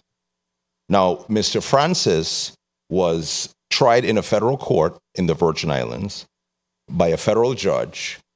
However, at that time, the Virgin Islands was under the administration of the United States Navy. Notwithstanding that, the crimes for which he was convicted specifically libel, contempt, and embezzlement, are not offenses against the United States, but are local offenses. So as a result, it is our considered opinion that the President of the United States does not have the authority to issue a posthumous pardon to Mr. Francis. Rather, because the offenses were local offenses, it is the Governor of the Virgin Islands to whom would have the authority to issue a posthumous pardon to Mr. Rothschild Francis. Thank you, Senator. Does that satisfy your question? Well, you have to stand. Thank you very much, Madam Chair. I will say, based on that opinion, which I did request, I am willing to accept it, and we do have an amendment to fix or amend the bill when the time comes up. Thank you so much. Thank you, Senator Francis Heiliger. Colleagues, we're going to wrap up block number 1, and we're going to move to the first item. So, Madam Clerk, can you please call up the first resolution? Bill number 34-0057, a resolution honoring and commending Jose Julio Martinez, better known as Papi Love, for his outstanding contributions as a radio talk show host, educating and entertaining the people of the Virgin Islands. Roll call, please. Senator Marvin A. Blyden. Senator Blyden, yay. Senator Angel L. Boquez, Jr. Senator Boquez, Jr., yay. Senator Samuel Carrion. Senator Carrion, yay. Senator Dwayne M. DeGraff. Senator DeGraff, absent. Senator Novelli Francis, Jr. Yay. Senator Francis, Jr., yay. Senator Alma Francis Heiliger. Yes. Senator Francis Heiliger, yay. Senator Donna A. Fred Gregory. Yes. Senator Fred Gregory, yay. Senator Kenneth L. Gittins. Yes. Senator Gittins, yay. Senator Javon E. James Sr. Say yeah? You say yeah? Senator James Sr., yay. Senator Franklin D. Johnson. Yay. Senator Johnson, yay. Senator Carla Joseph. Yes. Senator Joseph, yay. Senator Milton Potter. Senator Potter, absent. Senator Janelle K. Saru. Senator Saru, yay. Senator Kurt A. Viale. Senator Viale, yay. Senator Genevieve R. Whitaker. Senator Whitaker, yay. Madam President, 13 yeas, 2 absent. Thank you, Madam Clerk. Bill number 34-0057, a resolution honoring and commending Jose Julio Martinez, better known as Papi Love, for his outstanding contributions as a radio talk show host, educating and entertaining the people of the Virgin Islands, has been approved by this body, and the Governor will be duly notified. Madam Clerk, next item, please. Bill number 34-0288, a resolution to honor and commend Command Sergeant Major Charles David, retired, for his service to the Virgin Islands National Guard. Roll call, please. Senator Marvin A. Blyden. Senator Blyden, yay. Senator Angel L. Boquez, Jr. Senator Boquez, Jr., yay. Senator Samuel Carrion. Senator Carrion, yay. Senator Dwayne M. DeGraff. Senator DeGraff, absent. Senator Novell E. Francis, Jr. Senator Francis, Jr., yay. Senator Alma Francis Heiliger. Senator Francis Heiliger, yay. Senator Donna A. Fred Gregory. Senator Fred Gregory, yay. Senator Kenneth L. Gittins. Senator Gittins, yay. Senator Javon E. James Sr. Senator James Sr., yay. Senator Franklin D. Johnson. Senator Johnson, yay. Senator Carla Joseph. Senator Joseph, absent. Senator Joseph, not voting. Senator Joseph, absent. Sorry. Senator Joseph, yay. Senator Milton Potter. Senator Potter, absent. Senator Janelle K. Saru. Senator Saru, yay. Senator Kurt A. Viale. Senator Viale, yay. Senator Genevieve R. Whitaker. Yay. Senator Whitaker, yay. Madam President, 13 yeas, 2 absent. Thank you, Madam Clerk.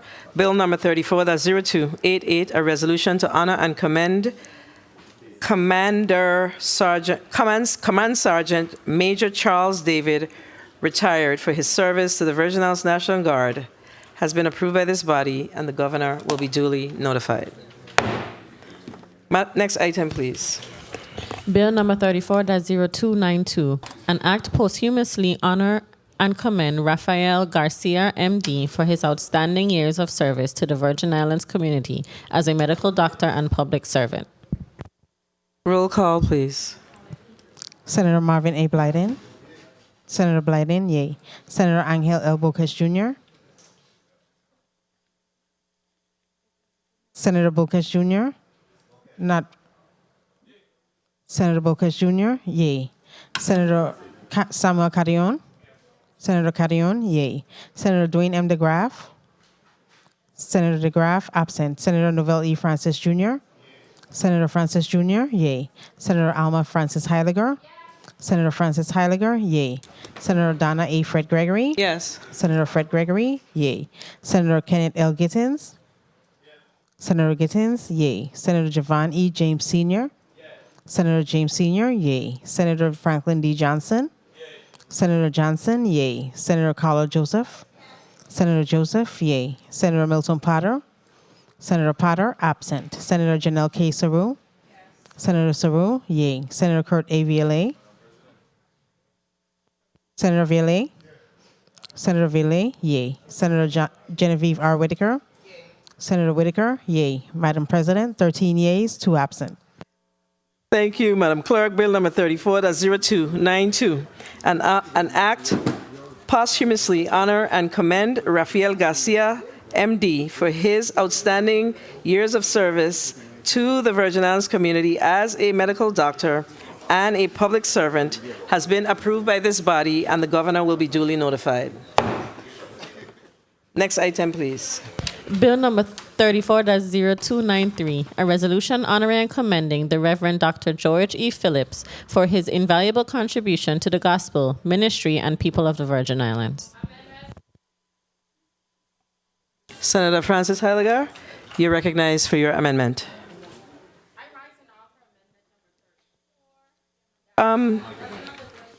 That's not the right bill. Yeah.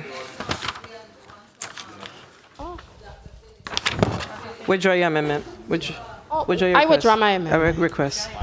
Your motion for your amendment. I withdraw my motion for the amendment. The senator's amendment has been properly withdrawn. It's been seconded by Senator Marvin A. Blyden. There are no objections. All right, let's go. Let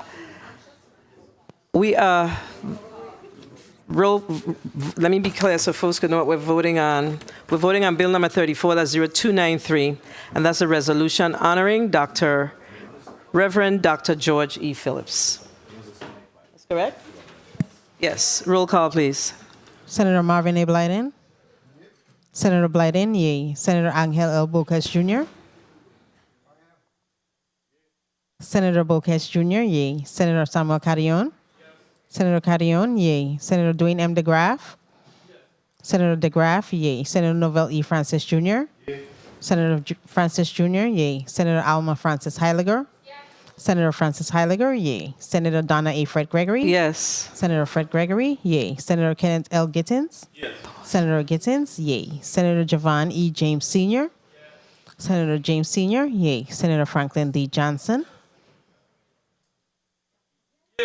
Senator Johnson, yay. Senator Carla Joseph.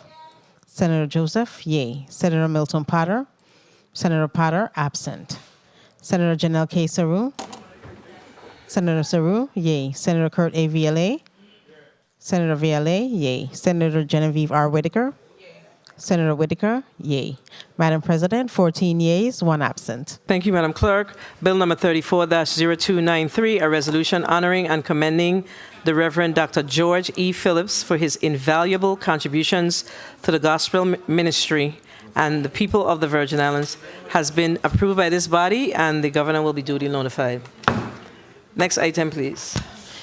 Bill number 34-0295, a resolution petitioning the President of the United States of America to issue a posthumous pardon to Rothschild Francis for his unjust conviction for the federal crimes of criminal libel, contempt, and embezzlement. Senator Francis Heiliger, you're recognized for your amendment. I rise and offer amendment number 34-718 to bill number 34-0295, offered by Senator Alma Francis Heiliger. Bill number 34-0295 is amended in section 1 by striking President of the United States of America and inserting Governor of the Virgin Islands, and by striking federal. I so move. Amendment properly moved by Senator Francis Heiliger, seconded by Senator Marvin A. Blyden, Senator Franklin Johnson, Senator Dwayne M. DeGraff, Senator Angel Bulkas, Senator Carla Joseph, and Senator Javon E. James. Hearing no objections, so ordered.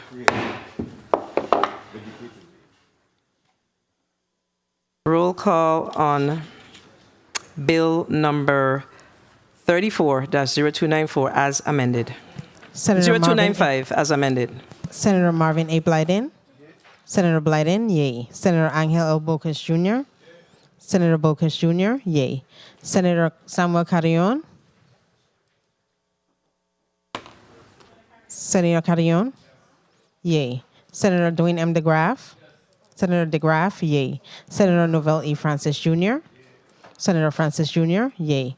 Senator Alma Francis Heiliger. Yes. Senator Francis Heiliger, yay. Senator Donna A. Fred Gregory. Yes. Senator Fred Gregory, yay. Senator Kenneth L. Gittins. Yes. Senator Gittins, yay. Senator Javon E. James Sr. Yes. Senator James Sr., yay. Senator Franklin D. Johnson. Yes. Senator Johnson, yay. Senator Carla Joseph. Yes. Senator Joseph, yay. Senator Milton Potter. Senator Potter, absent. Senator Janelle K. Saru. Senator Saru, yay. Senator Kurt A. Viale. Senator Viale. Not voted. Senator Viale, yay. Senator Genevieve R. Whitaker. Senator Whitaker, yay. Madam President, 14 yeas, 1 absent. Thank you, Madam Clerk. Bill number 34-0295, a resolution petitioning the President of the United States of America to issue a posthumous pardon to Rothschild Francis for his unjust conviction for the federal crimes of criminal libel, contempt, and embezzlement has been approved by this body as amended, and the governor will be duly notified. Madam Clerk, next item, please. Bill number 34-0297, a resolution to posthumously honor and commend Rosalind Maud McFarlane for her contributions to the Virgin Islands community, and specifically as an advocate of independent living for people with disabilities. Roll call, please. Senator Marvin A. Blyden. Senator Blyden, yay. Senator Angel L. Bocas Jr. Senator Bocas Jr., yay. Senator Samuel Carrion. Senator Carrion, yay. Senator Dwayne M. DeGraff. Yes. Senator DeGraff, yay. Senator Novell E. Francis Jr. Yay. Senator Francis Jr., yay. Senator Alma Francis Heiliger. Yes. Senator Francis Heiliger, yay. Senator Donna A. Fred Gregory. Yes. Senator Fred Gregory, yay. Senator Kenneth L. Gittins. Yes. Senator Gittins, yay. Senator Javon E. James Sr. Yes. Senator James Sr., yay. Senator Franklin D. Johnson. Senator Johnson, yay. Senator Carla Joseph. Senator Joseph. Senator Joseph, absent. Senator Milton Potter. Senator Potter, absent. Senator Janelle K. Saru. Senator Saru, yay. Senator Kurt A. Viale. Senator Viale, yay. Senator Genevieve R. Whitaker. Senator Whitaker, yay. Madam President, 13 yeas, 2 absent. Thank you, Madam Clerk. Bill number 34-0297, a resolution to posthumously honor and commend Rosalind Maud McFarlane for her contributions to the Virgin Islands community, and specifically as an advocate of independent living for people with disabilities, has been approved by this body, and the governor will be duly notified. Madam Clerk, next resolution, please. Bill number 34-0376, an act posthumously honoring and commending Valmy Thomas for his contributions to the Virgin Islands community and for renaming Sobotka Lane and West Lane in his memory, making a $15,000 appropriation and for other related purposes. Roll call, please. Senator Marvin A. Blyden. Senator Blyden, yay. Senator Angel L. Bocas Jr. Senator Bocas Jr., yay. Senator Samuel Carrion. Senator Carrion, yes. Senator Dwayne M. DeGraff. Yes. Senator DeGraff, yay. Senator Novell E. Francis Jr. Senator Francis Jr., yay. Senator Alma Francis Heiliger.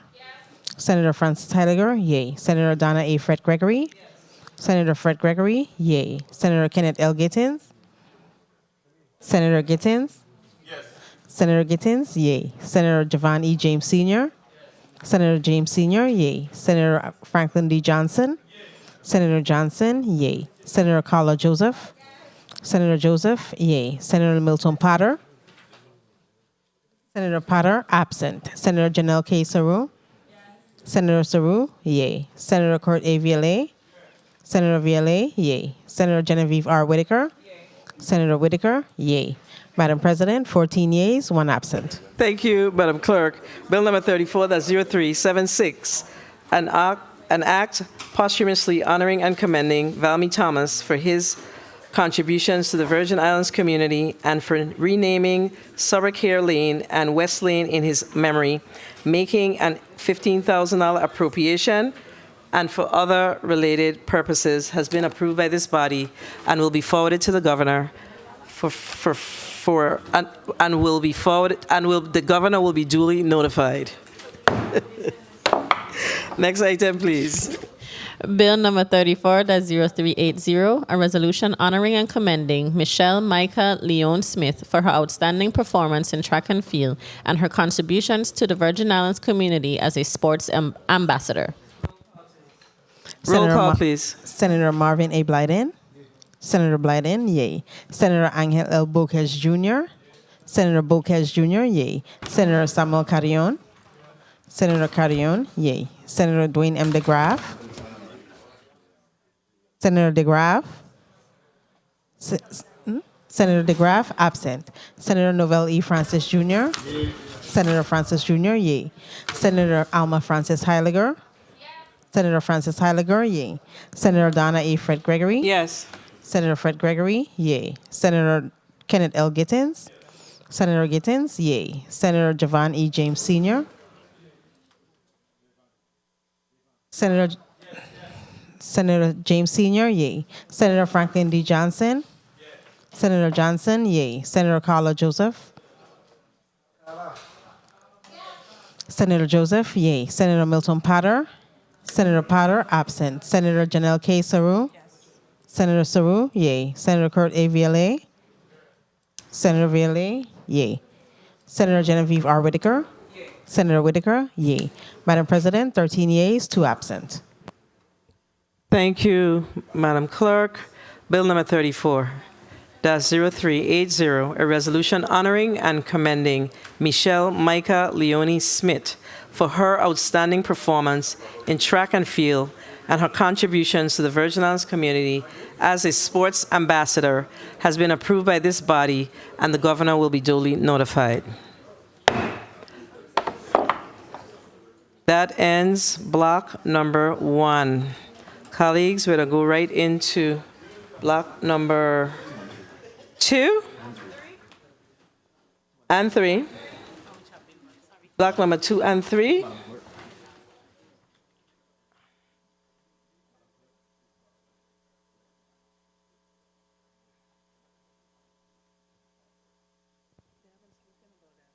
You have to give them the debate time.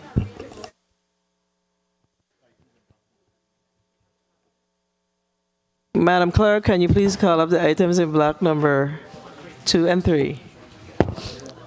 Okay. Block 2, zoning map amendments. Block number 34-0331, an act granting a zoning use variance for parcel number 18-A, remainder Estate Smith Bay, Numbers 1, 2, and 3, East End Quarter, St. Thomas, Virgin Islands, to allow for the installation of 29 storage containers for use as warehouse and storage services, general, and for no other purpose. Bill number 34-0359, an act amending official zoning map number STZ-7 to change the zoning designation of parcel number 3-103, remainder Estate Bovoni, numbers 1 and 2, Frenchman's Bay Quarter, St. Thomas, from R3 residential medium density to B3 business scattered. Bill number 34-0360, an act amending official zoning map number STZ-11 to change the zoning designation of lease area 47D-1, Kronprinsengata, Kronprinsen Quarter, St. Thomas, Virgin Islands, from P Public to B3 business scattered. Bill number 34-0361, an act amending official zoning map number STZ-9 to change the zoning designation of parcel number 173-A-66, Estate Anna's Retreat, number 1, New Quarter, St. Thomas, from R2, residential low density 1 and 2 family, to B2, business secondary neighborhood. Bill number 34-0372, an act amending official zoning map number SCZ-10 for the island of St. Croix to change the zoning designation of plot number 34-A, Estate Two Brothers and Smithfield, West End Quarter, St. Croix, from R3, residential medium density, to C, commercial. Bill number 34-0375, an act rezoning parcel numbers L-1, 1-1, 1-remainder, C-1, C-remainder, D-remainder, GHM, NPS, ROW, parcel numbers 1-A, C-A, D-A, Q, and R, Estate Rappoon, number 5B, New Quarter, St. Thomas, and parcel numbers 1-1-1, 1-11, 1-1-remainder, 1-5-B-1, 1-5-B-2, 1-5-B-3, 1-15-1, ROW, parcels numbers 1-3 revised 1 and 1-3 revised remainder Estate Dunu, number 2A, New Quarter, St. Thomas, as more fully described on drawing numbers A9-859-T020 and A9-861-T021 from R2 and C, as the case may be, to B2 and rezoning parcel number 1-5-F, Estate Dunu, number 2A, New Quarter, St. Thomas, as more fully described on drawing number A9-861-T021 from C to R2. Bill number 34-0377, an act amending official zoning map number STZ-9 for the island of St. Thomas to change the zoning designation of parcel number 19F-1, remainder, and 19N, remainder, Estate Smith Bay, numbers 1, 2, and 3, East End Quarter, St. Thomas, from A1 agricultural zone to C commercial and R3 residential medium density, respectively. Bill number 34-0379, an act conditionally amending official zoning map number STZ-7 to change the zoning designation of parcel number 2 remainder Estate Bovoni, numbers 1 and 2, Frenchman's Bay Quarter, St. Thomas, from R3 residential medium density to C commercial. Bill number 34-0382, an act amending official zoning map number SCZ-10 for the island of St. Croix to change the zoning designation from parcel number 9E, Estate LaGrange, West End Quarter, St. Croix, Virgin Islands, from R2, residential low density 1 and 2 family, to R3, residential medium density. Bill number 34-0387, an act amending official zoning map number SCZ-7 for the island of St. Croix to change the zoning designation of portion of the remainder of Estate Beeston Hill, South portion, matricular number 6A, Company Quarter, St. Croix, from R1, residential low density, to B3, business scattered. Bill number 34-0389, an act amending official zoning map number SCZ-10 for the rezoning of parcel numbers 73-B and 271 Estate Concordia, West End Quarter, St. Croix, from R3 residential medium density to P Public. Bill number 34-0392, an act amending official zoning map number SCZ-12 to allow for the rezoning of plots number 1-K and 1-L, Estate Diamond, Queen Quarter, St. Croix, Virgin Islands, from R2 residential low density 1 and 2 family to B2 business secondary neighborhood with a use variance to allow for a water distillation plant and ice manufacture and sales. Block 3, leases. Bill number 34-0194, an act approving the lease agreement between the Government of the Virgin Islands, Department of Property and Procurement, and Julian Welding, doing business as Julian's Welding.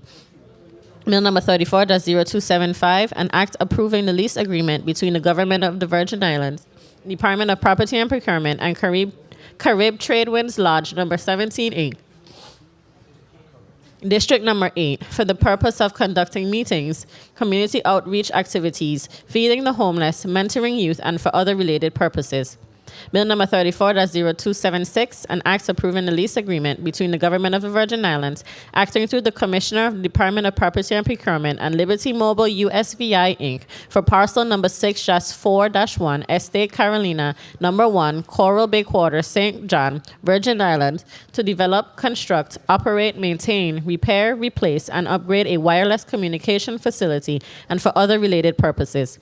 Bill number 34-0278, an act approving the lease agreement between the Government of the Virgin Islands, acting through the Commissioner of the Department of Property and Procurement, and on the level, doing business as OTL Mechanical for the leasing of parcel number 69, Submarine Base, number 4, Southside Quarter, St. Thomas. Bill number 34-0346, an act approving the lease agreement between the Government of the Virgin Islands and Twin City Cricket Association, Inc. for remainder parcel number 23, Estate Vicorp land, formerly known as Upper Bethlehem and Friedensborg, King Quarter, St. Croix, Virgin Islands, for a cricket facility and other related activities. Bill number 34-0353, an act approving the grant of easement over parcel number 11, remainder Estate Dorothea, number 6, Great North Side Quarter, St. Thomas, Virgin Islands, from the Government of the Virgin Islands, acting through the Virgin Islands Department of Property and Procurement, and Leslie Phipps. Bill number 34-0356, an act approving the lease agreement between the Government of the Virgin Islands, acting through the Commissioner of the Department of Property and Procurement and the Virgin Islands Resource Center for the Disabled, Inc. for an improved portion of parcel number 75, Kronprinsen Gata, Kronprinsen Quarter, St. Thomas, Virgin Islands. Bill number 34-0362, an act approving the lease agreement between the Government of the Virgin Islands, acting through the Commissioner of the Department of Property and Procurement, and the Village Virgin Islands Partners in Recovery, Inc., for parcel numbers 1-H and 13-F, Estate Sion Hill, Queen Quarter, St. Croix, Virgin Islands. Bill number 34-0363, an act approving the lease agreement between the Government of the Virgin Islands, acting through its Commissioner of the Department of Property and Procurement, and Hustler and Sons, Inc. for parcel number 34, Estate Niski, number 6, Southside Quarter, on the island of St. Thomas, for the purpose of operating a garage and repair shop with related activities. Bill number 34-0364, an act approving the lease agreement between the Government of the Virgin Islands, acting through its Commissioner of the Department of Property and Procurement, and Courtesy Car Wash, LLC. Bill number 34-0369, an act approving the lease agreement between the Government of the Virgin Islands, acting through the Commissioner of the Department of Property and Procurement, and Catholic Charities of the Virgin Islands, Inc. for parcel number 410 Hospital Ground, Kings Quarter, St. Thomas, Virgin Islands, formerly known as Plantation Hospital Ground. Bill number 34-0373, an act approving the lease agreement between the Government of the Virgin Islands, Department of Property and Procurement, and Sanitary Trash Removal Services, Inc. Bill number 34-0374, an act approving the lease agreement between the Government of the Virgin Islands, acting through its Commissioner of the Department of Property and Procurement, and O Corp, LLC, doing business as Owens Jeep Rental for parcel number 1, AD Cruise Bay Town, number 1, Cruise Bay Quarter, St. John, Virgin Islands, consisting of 715 U.S. square feet, or 0.016 U.S. acre, more or less, to be used for the rental of vehicles and for other related purposes. Bill number 34-0381, an act approving the lease agreement between the Government of the Virgin Islands, acting through its Commissioner of the Department of Property and Procurement and Janice Enterprise, LLC, doing business as Love City Barbecue and Grill for parcel number 307, Cruise Bay Town, Cruise Bay Quarter, St. John, Virgin Islands, which includes a one-story building situated on approximately 2,641.09 U.S. square feet, or 0.06 U.S. acre, more or less, of improved land to be used to operate a mobile bar and grill and for other related purposes. Bill number 34-0384, an act approving the lease agreement between the government of the Virgin Islands, acting through the Commissioner of the Department of Property and Procurement, and Christiansted Harbor Hotel and Marina LLC for Protestant Key, specifically improved plot number 1 and improved plot number 2, with all buildings and improvements located in Christiansted Harbor, St. Croix, Virgin Islands. Bill number 34-0385, an act approving the lease agreement between the government of the Virgin Islands, acting through its Commissioner of the Department of Property and Procurement and Star Time Technology Center, Inc., for a portion of parcel number 2A, Crystal Gata, Queens Quarter, St. Thomas, for the purpose of operating a community technology learning and training center and for other related purposes. This concludes the reading of block number 2 and 3, Madam President. Thank you, Madam Clerk. We're going to go to the 3-minute round for the items in both block number 2 and 3. So we're clear, leases and zonings. You may proceed, Senator Frances Heiliger. Thank you, Madam Chair. Good afternoon once again. I rise to acknowledge all pieces of rezoning and leases in blocks 2 and 3. But I would like to spend the most of my time speaking on bill number 34-0387. This piece of legislation speaks to the rezoning of 15 acres of property in the district of St. Croix as it relates to Beeston Hill. This is a subdivision which mainly has homes in it. And at the very last hearing that we really discussed this, it was quite contentious. I was very disheartened and disappointed at the characterization of many of the residents of St. Croix within that area and surrounding areas as snowbirds and Airbnb owners. As a responsible legislator, I took it upon myself not only to reach out, but many of them reached out to me very offended at this characterization of the residents of that area. Now, I'm not going to sit here and say that all of my opposition has to do specifically with this, because I am in support of anything that has to do with the development of St. Croix, especially when it comes to housing, which a part of this project does. But there are several things I have an issue with. As a resident of this territory, I am very much concerned with the continuous purchasing of property that is zoned in areas for one specific thing, and individuals purchase these properties already knowing what the zoning is for and come before this body and request that they change it just to appease a specific set.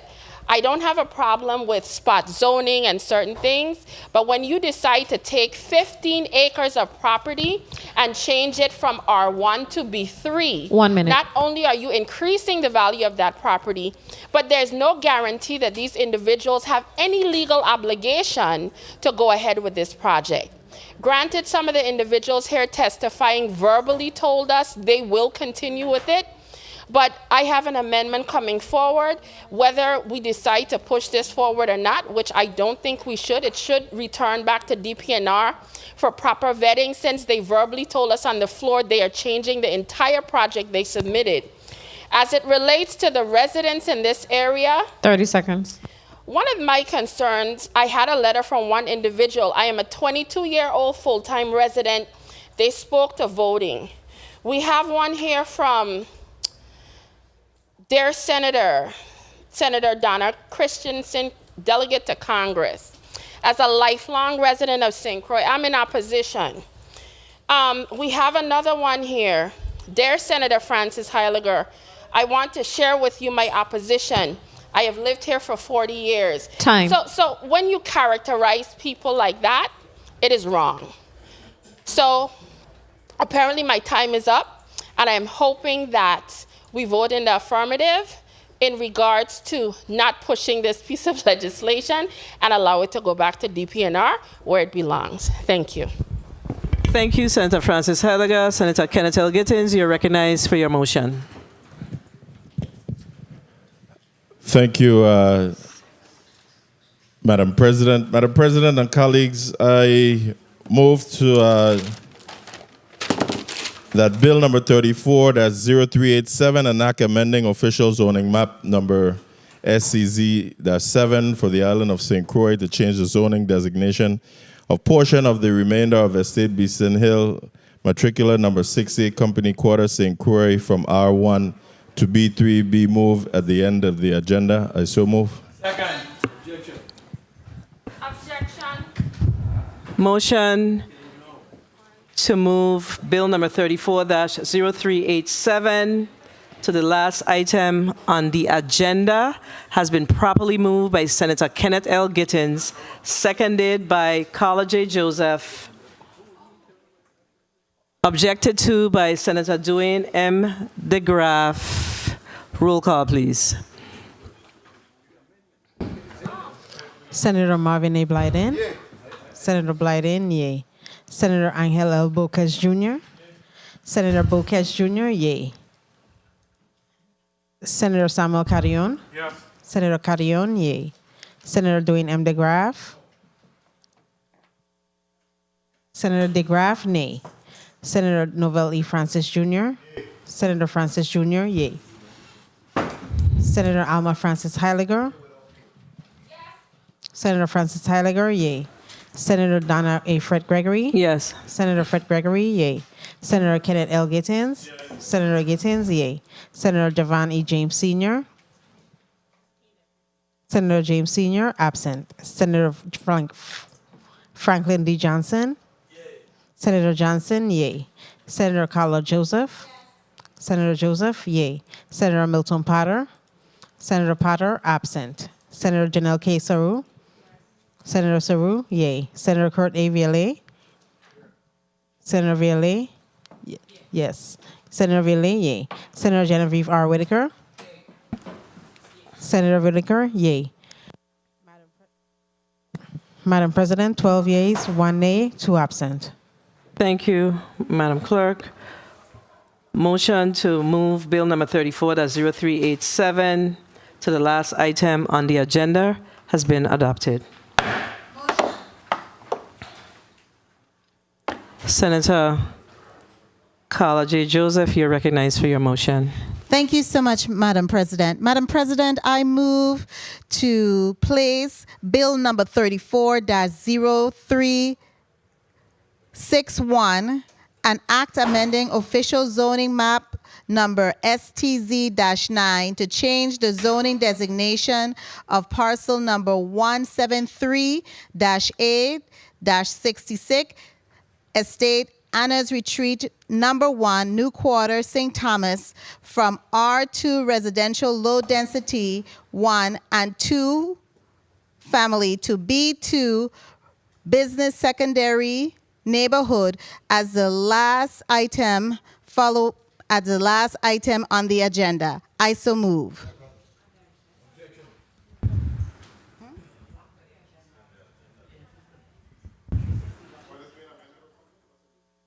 It's amendment. Bill number 34-0361 to be request to have it moved to the last item on today's agenda has been properly moved by Senator Carla J. Joseph, seconded by Angel Bulkes Jr., seconded by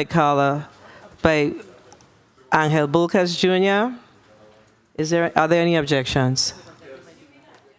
Objected to by Senator Dwayne M. DeGraff. Roll call, please. Senator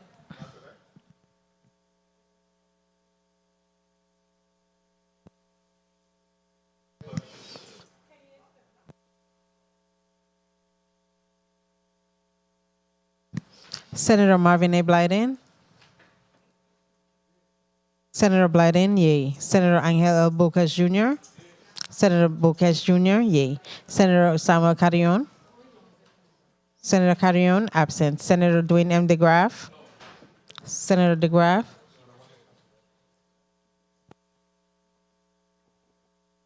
Senator DeGraff, nay. Senator Novell E. Francis Jr., Senator Francis Jr., yay. Senator Alma Francis Heiliger, Senator Francis Heiliger, absent. Senator Francis Heiliger, nay. Senator Donna Fred Gregory? No. Senator Fred Gregory? No. Senator Kenneth L. Gittins? Senator Gittins, absent. Senator Javan E. James Sr.? Senator James Sr.? Senator James Sr. not voting. Senator Franklin D. Johnson? Senator Johnson? Yay. No. Senator Johnson? Nay. Senator Carla Joseph? Senator Joseph? Yay. Senator Milton Potter? Senator Potter? Absent. Senator Janelle K. Soro?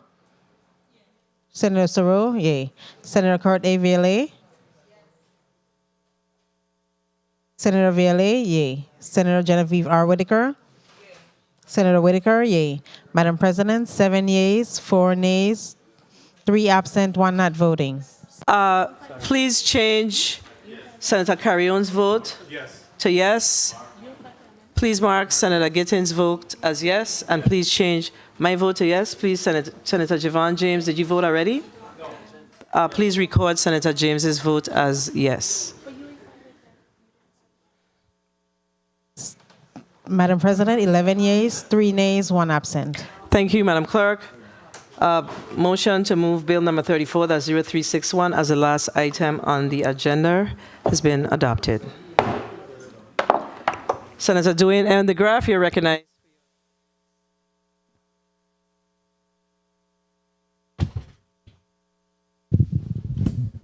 Thank you, Madam President.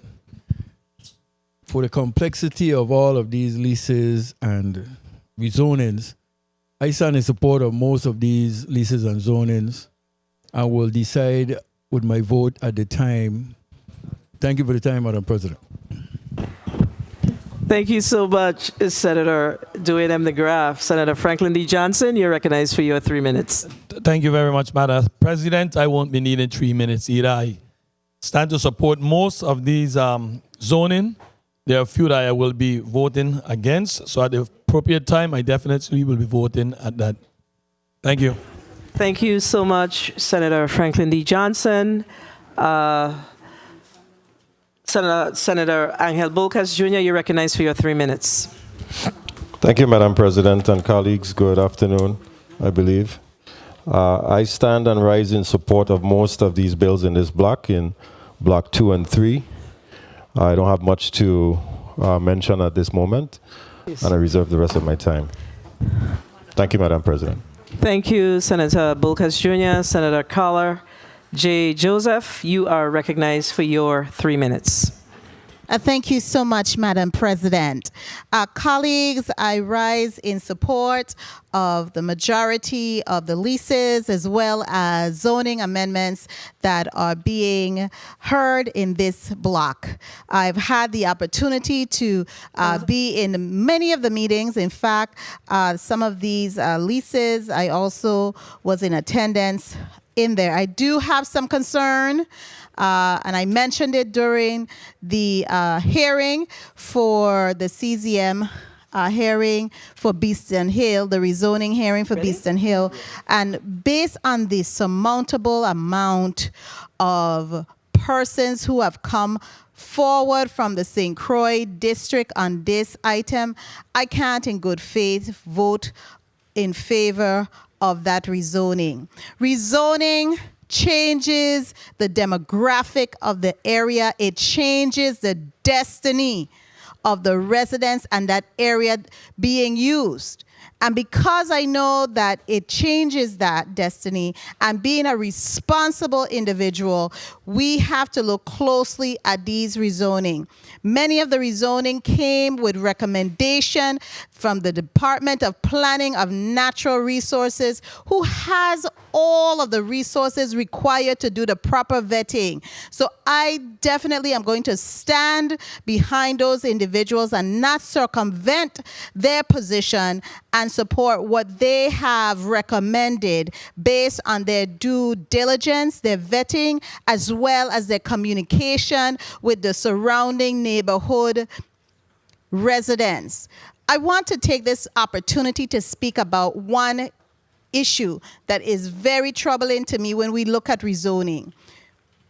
When we look at rezoning and we place in a residential area, densely populated residential area, a business or 1 minute, some type of strip mall or the like, when these human beings bought these property, they knew it was a residential area. We're changing the entire destiny of it when they come here and seek it, not living and not even trying to work on the advisement of the people who provide the technical expertise in our department. So I have to really look at what those technocrats propose, because they went to school, they have the understanding of what is needed, and to respect them as well as the neighbors. So I definitely will not be in support of the Beeston Hill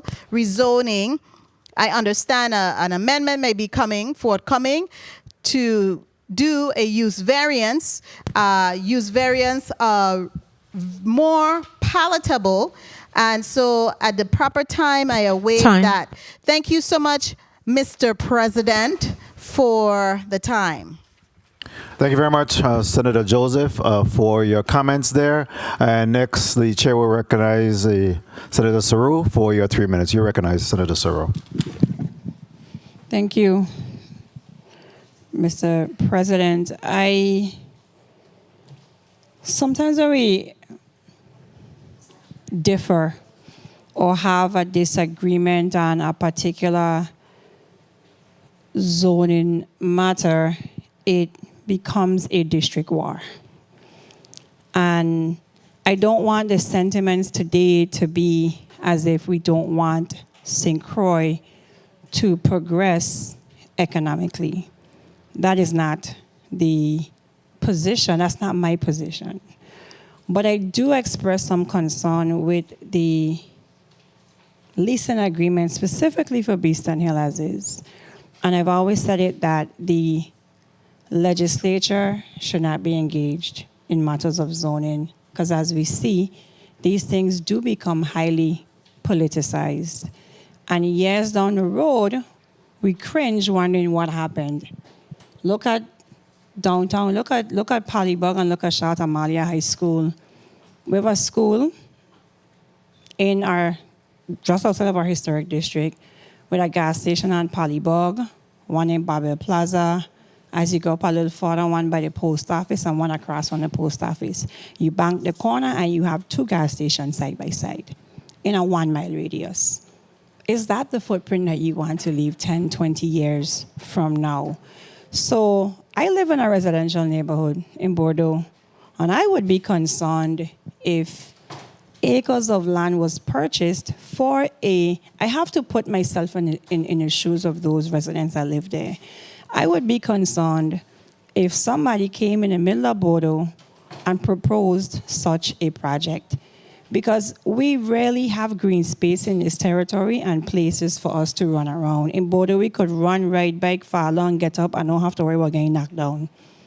And then we're talking about commercial spaces, and I did the research. St. Croix has so many vacant commercial spaces. So I am not telling the owners of the property what to do, but we cannot continue to allow people to purchase residential property at a minimum or minimal rate and then turn around and zone it to a commercial property which increases the value. 1 minute. And God knows if they might sell that to somebody else for an increased value. That practice is immoral and it has to stop. And we've seen that time and time again. There's nothing that carves out. They said that they're going to scratch a project, this and that, but where is that in writing? That's a verbal agreement before the body. So I just want us to be a bit responsible or be open to dissent and not think that that dissent is us trying to kill the economy of St. Croix. That's not it.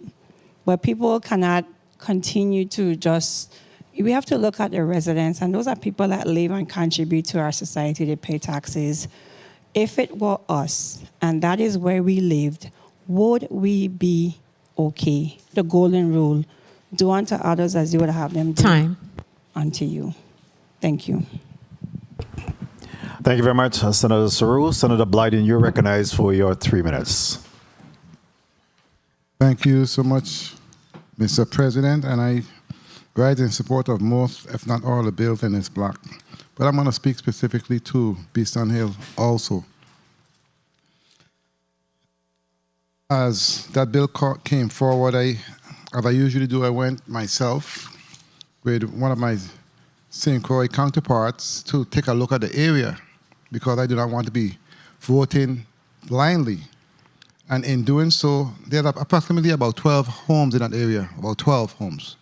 And I met with the developers, which are local Virgin Islanders. I do not know the last time we have had local Virgin Islanders invest over $10 million in a project in their own home, their own homeland. And I applaud them for that, and they're young. I met with them. We spoke in respect to the bill in front of us, and they spoke too, willing to work and been reaching out to work with those individuals in which some instances they did not even want to meet. And I find that, it's unfortunate, but nonetheless, based on their presentation, again, in front of us during the vetting process, they spoke to actually creating another access road to basically work with those individuals and to include other recommendations in terms of removing the clinic from the development. So I believe that, of course, when it comes to zoning, rezoning, variance, etc., we leave that to the experts in DPNR.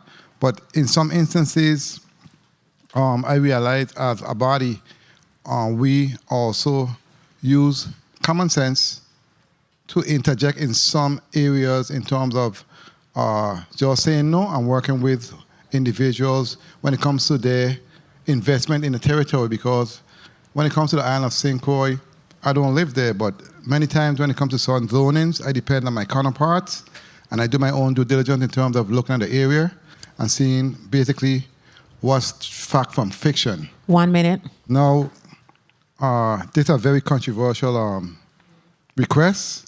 I have received many correspondence also from individuals, but I know most of those individuals don't even live there because, like I said, I went there myself and there are not that much homes in the area. But I received a lot of correspondence from individuals, pro and con. And at the right time, I will vote for all of these bills in this block.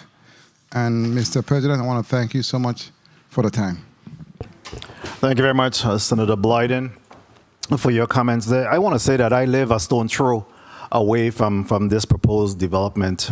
And, while there is some effort, I believe, to conditionally, have a conversation by respect to how can this development coexist with residential area have occurred, I don't believe that some of the residents in the area have been open to it.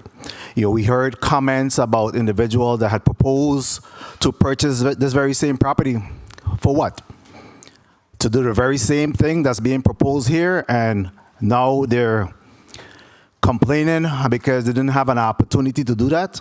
You know, I believe that certainly, even when you hear about situations where other local residents attempt to move into this area for the purpose of building residential home, they have been threatened.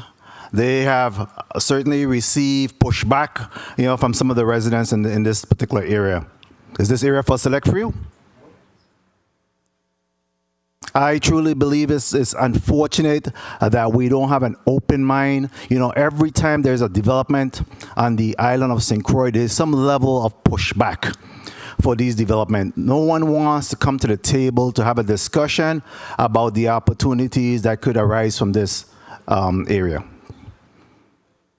One of the descendants that continue to text, email, and send messages, again, you know, they very much is married to the man that was the CEO of WAPA and is unaccountable for the $2 million that's missing. We didn't hear a peep from them when that occurred. Likewise, that very same individual again was with Hovensa. There was no comment at what Hovensa have done to the individuals of St. Croix. They went to work for VIGN. So here it is that you're able to benefit from all the sweets, all the good of St. Croix, but now there's a development for someone else to be able to make a living, to survive. You're flooding my emails and my personal cell phone with text messages. That's unfair. Don't pull up the ladder after you're able to benefit from it. I truly believe that that's unfair. I met with the individuals that live in the neighborhood, and you know, some of them talk about the fact that they're supportive of additional condos in the area. They have some reservations about the noise that could be involved in it. I truly believe that our consideration of perhaps not changing the demographic of the area by granting the B3 zoning, but rather a use variance that would allow for some conditions to be set in regards to the area. But I really take umbrage by the fact that there is this level of pushback and say no to just development. There's a medical facility in the area. There's a Beeston Hill gym in the area. There's a church in the area. There's a main thoroughfare in the area. Right across the street, we have the Cresta Verde homes. Some of the complaints that came in are that they don't want to hear loud music. They don't want to hear, the gunshots. All these type of issues. But it's okay for me to hear it where I live. We have to all exist in this community. We have to all exist on St. Croix. We have to all exist in the Virgin Islands. Let us all work together to, again, support development, because these very same individuals are the one that's complaining when we don't have the level of services to provide to our residents. We can't continue to maintain services just by raising fees and taxes. We have to be able to raise funds. So colleagues, today I will be supporting this project for a use variance. And I agree that we should not allow for a B3 zoning, but I believe that there's a happy medium that could be arrived here, that we could make sure that there's a buffer zone that protects the residents within the area and allow for some coexistence of both residential area as well as some development.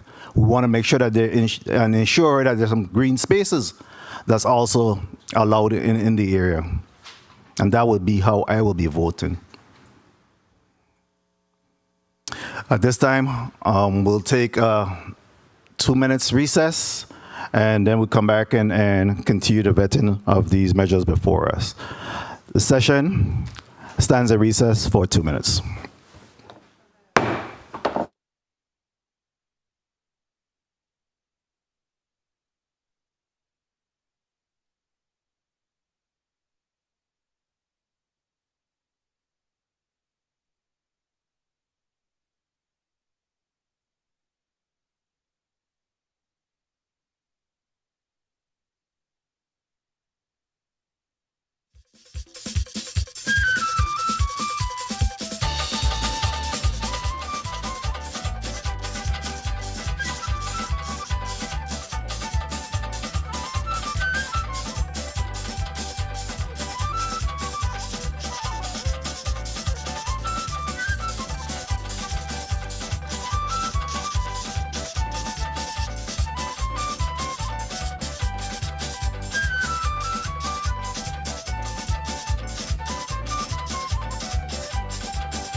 wish you a Merry Christmas.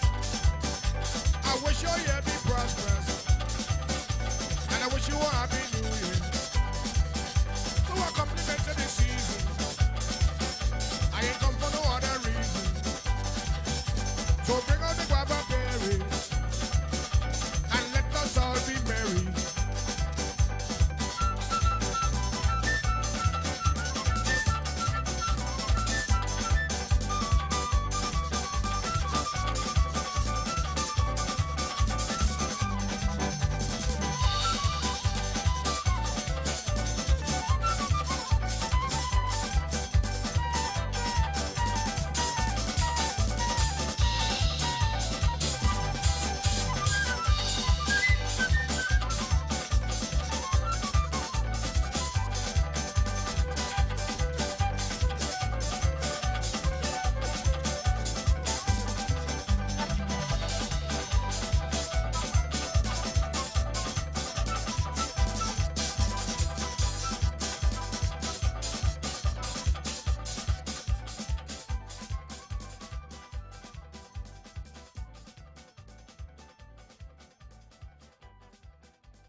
berry. And you look at it, jitters, drink cruise and bitters.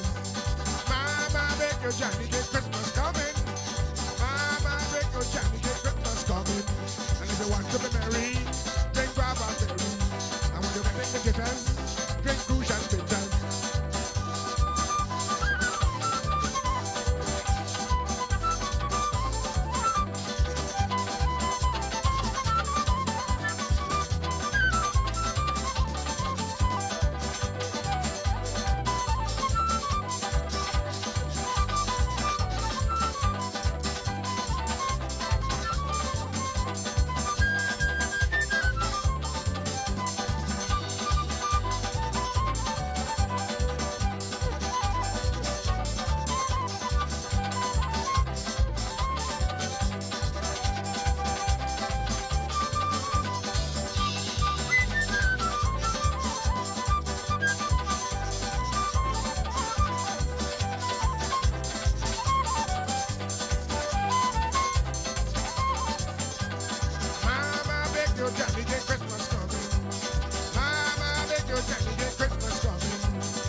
Christmas coming, New Year coming. So Mama, beg your Johnny, get Christmas coming. Mama, beg your Johnny, get New Year coming. And if you want to be merry, drink guava berry. And when you get in the jitters, drink cruise and bitters.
The session of December 20th is out of recess. Next up is Senator Carrion. You recognize for your 3 minutes, sir. Thank you, Mr. President. I rise in support of most, if not all, of these bills on this block. But I would like to take some time, just like some of my colleagues have, and speak about the Beeston Hill rezoning. I also had, I could say I also received, like many of my colleagues, many calls and emails and text messages from members of the community. And I had an opportunity to go up Beeston Hill and visit some of the residents and have conversations with them and hear some of their concerns with regards to this development.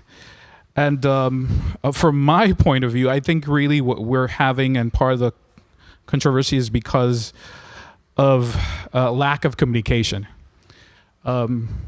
We need to understand that we need to strike a balance between economic development and also ensure that residents in the community can enjoy tranquility and all the good things that all of us want, that it's part of our quality of life, quality of living, and those things are important. And in the lack, because of the lack of not having a land and water use plan, we run into all these situations where we have spot zoning, which sometimes create these problems. And we here in the legislature have to then deal with it and try to resolve or bring some solution to them.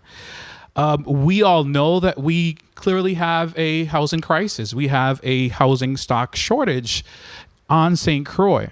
And part of this development is promoting and pushing this to create condominiums and apartments available for middle income of families, which is positive and we need.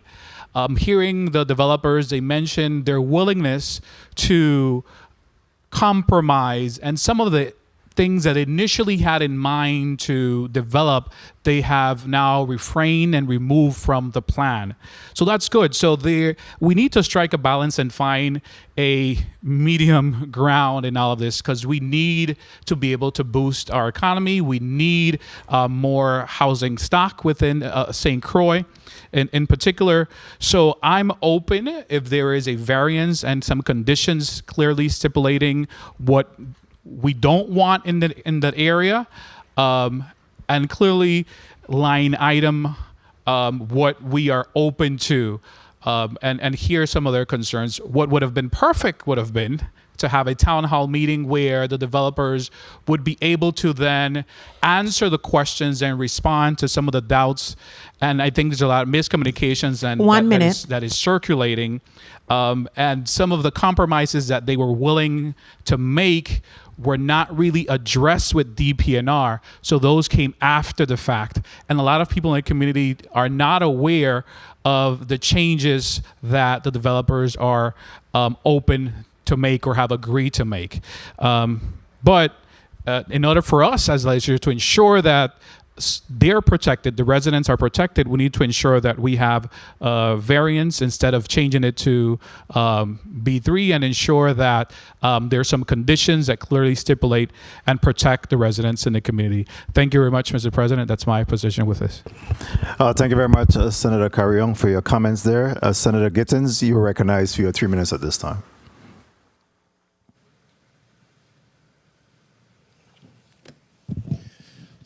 Thank you, Mr. President. You know, there's been much discussion surrounding this matter, and the concerns of all have been and will continue to be taken into consideration. But again, we have to strike a balance between growth and development in this territory. Somehow, especially in the Island District of St. Croix, every time it comes to growth, development, or something, there's always a pushback, there's always a no. And then when we're done, we want to know why St. Thomas and St. John progressing so. We have to strike that balance, again, between growth and development. And growth and development, even in the Island District of St. Croix, will better the community as a whole, meaning the entire territory. We also have a housing need. We're at a crisis. Here we have an opportunity again to increase our housing. We make the laws. If we don't want the place to look like a concrete jungle, all we have to do is specifically state that and ensure the green space that we're talking about.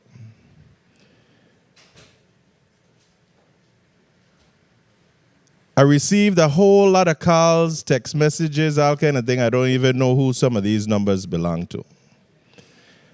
But this is one senator that don't falter and don't be on the fence and ain't no way to go. My statement the other day, I stand by them. Those of you who specifically reside in my island district, I know who you are. Those of you that don't reside there and come at your leisure, you are also welcome. But don't get upset because we made statements of some who don't fully reside here that wants to dictate what happens with the progress of our islands. Because many of us have lived on the mainland, abroad, and we don't go to Florida, Atlanta, New York, in the Carolinas, etc., and tell them what to do when it comes to progress, economic progress in these areas. And St. Croix ain't no different.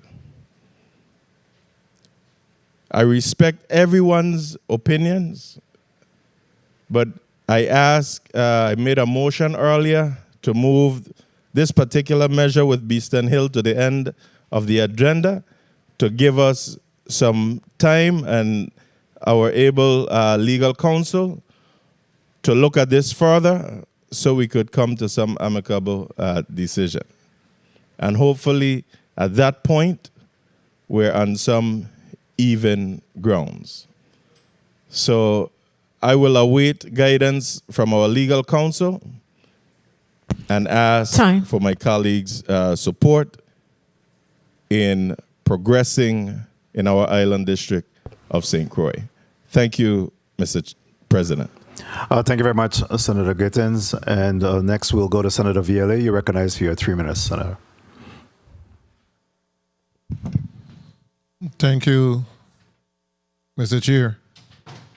I guess the issue at hand is the Beeston Hill development. And we had a previous hearing in which we vetted the developers. And during that particular meeting, we clearly told them that they would have to restrict use of the property and that we were not going to issue a blanket B3 designation where they could build nightclubs and garages, etc. We clearly said that there would be restrictions and we're going to limit the use to just a condominium development and a small shopping center. We have submitted legislation, Senator Gittins, to be able to provide an amendment that would limit the use of the particular property because we understand the importance of not turning that particular area into a concrete jungle. Spoke to the residents that did call. Mr. Doward has called on numerous occasions, and I did answer his phone call, and I did also back and forth text him and let him know that we are willing to have some restrictions on that particular property. And I guess that didn't suffice, so he went to the Daily News and told the Daily News that I am leading the charge, which is totally ridiculous. And then we had the next resident, the wife of the former CEO of WAPA, who came on and said, well, Vela is not serving in the 35th, so he should not make a decision on this property.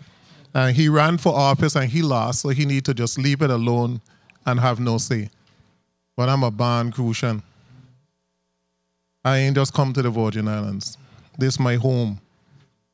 And until the end of January, until the swearing in of the 35th, I have a role to serve, and I will serve in a role.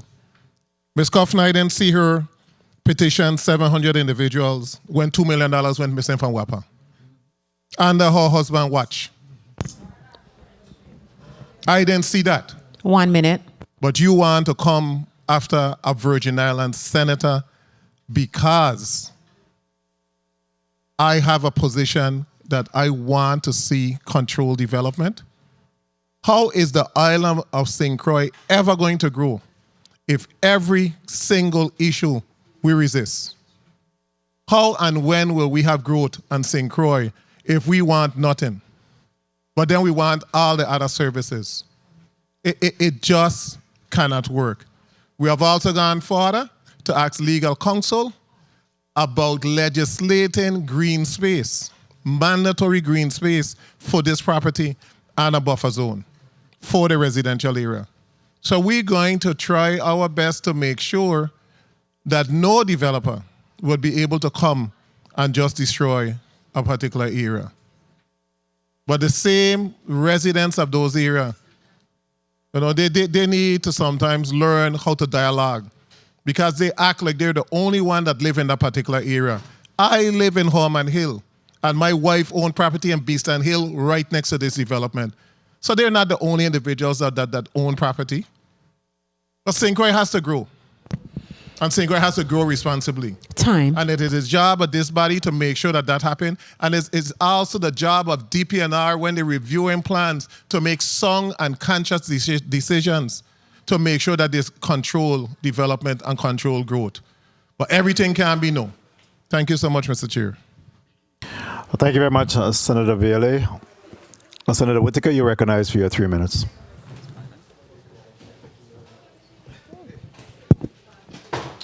Thank you, Mr. President.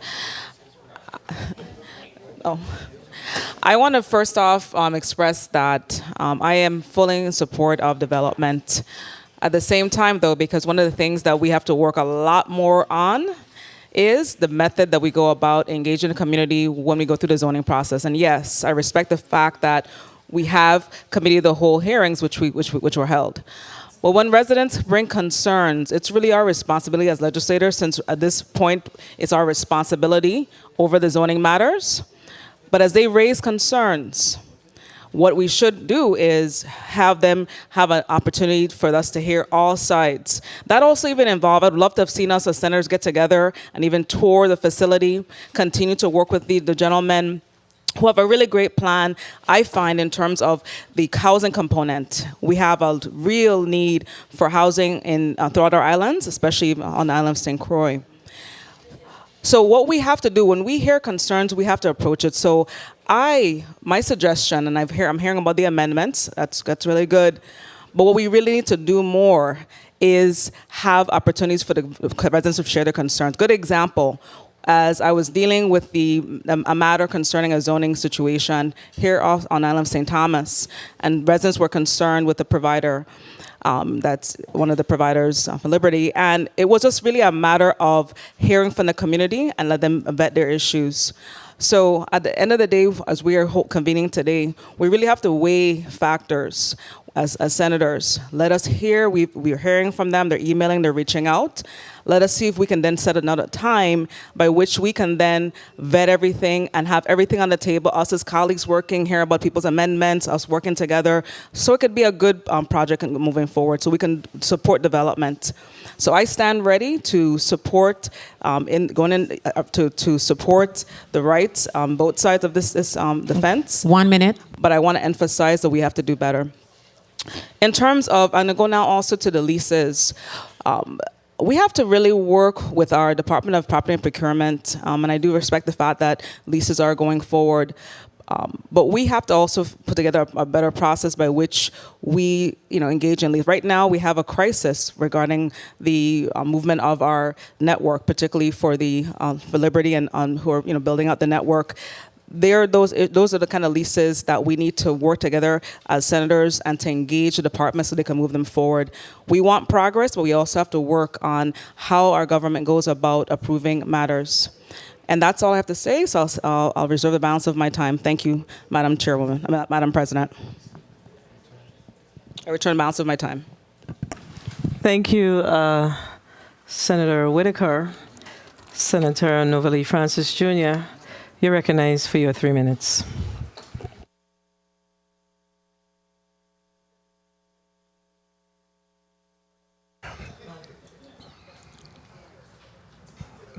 Thank you very much, Madam President. And I rise again in support of most of the measures in this particular block, and we speak into zoning and as well as leases.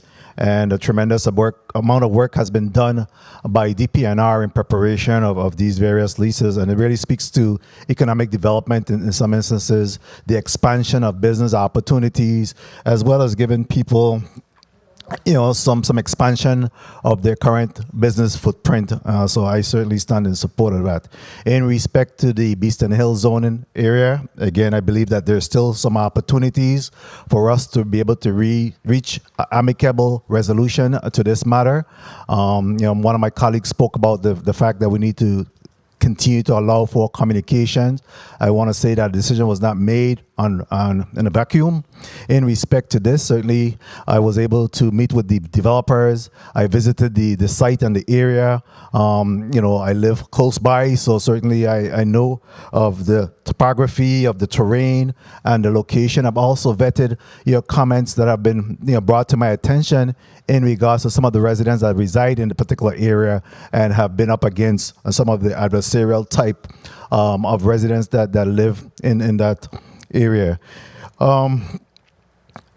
The developer and his agent had an opportunity to revisit the proposal after the initial meeting with the residents, and had significantly scaled back and some of the development that was being proposed for the area. I truly believe that, having seen that, and in terms of the use variance that we have discussed, the possibilities of us ensuring that there is some bunker, a buffer that will prevent, again, the natural exposure by some of the residents, the concern about noise during the construction phase of the development is reasonable, and that's understood when you have development, that there's noise that may develop there. But we have a control mechanism through our Department of DPNR, and their building and permits area will kind of control the time by which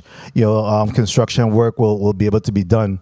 In respect to moving vehicles, in respect to gunshot, we are all subjected to that from time to time, and I don't know that there's anything that could be done there to address that. Development, we have to allow for some level of development on St. Croix. I don't believe that we can continue to say no to every development, but rather really just weigh those development, make sure that there is some 1 minute, some discussion within the confines of the community to allow for this to occur. So I don't believe that all is lost.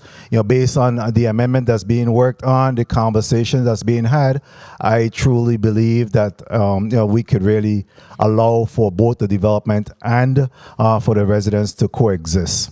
When you look at other areas, within St. Croix, or even when you go to the mainland, they build a whole shopping mall and then move residents around those shopping facilities. So it's not unheard of, for us to have a strip mall within the area. The proposals are looking at a high end and a real sophisticated type of complex that will kind of fit into the topography and the environment that's there. So, Madam President, at the appropriate time, I intend to support this this legislation based on the use variance as well as the conditions that will be set to make sure that we're not allowing for gas stations, for bars and nightclubs and those type of environment or establishment to be able to go into this area.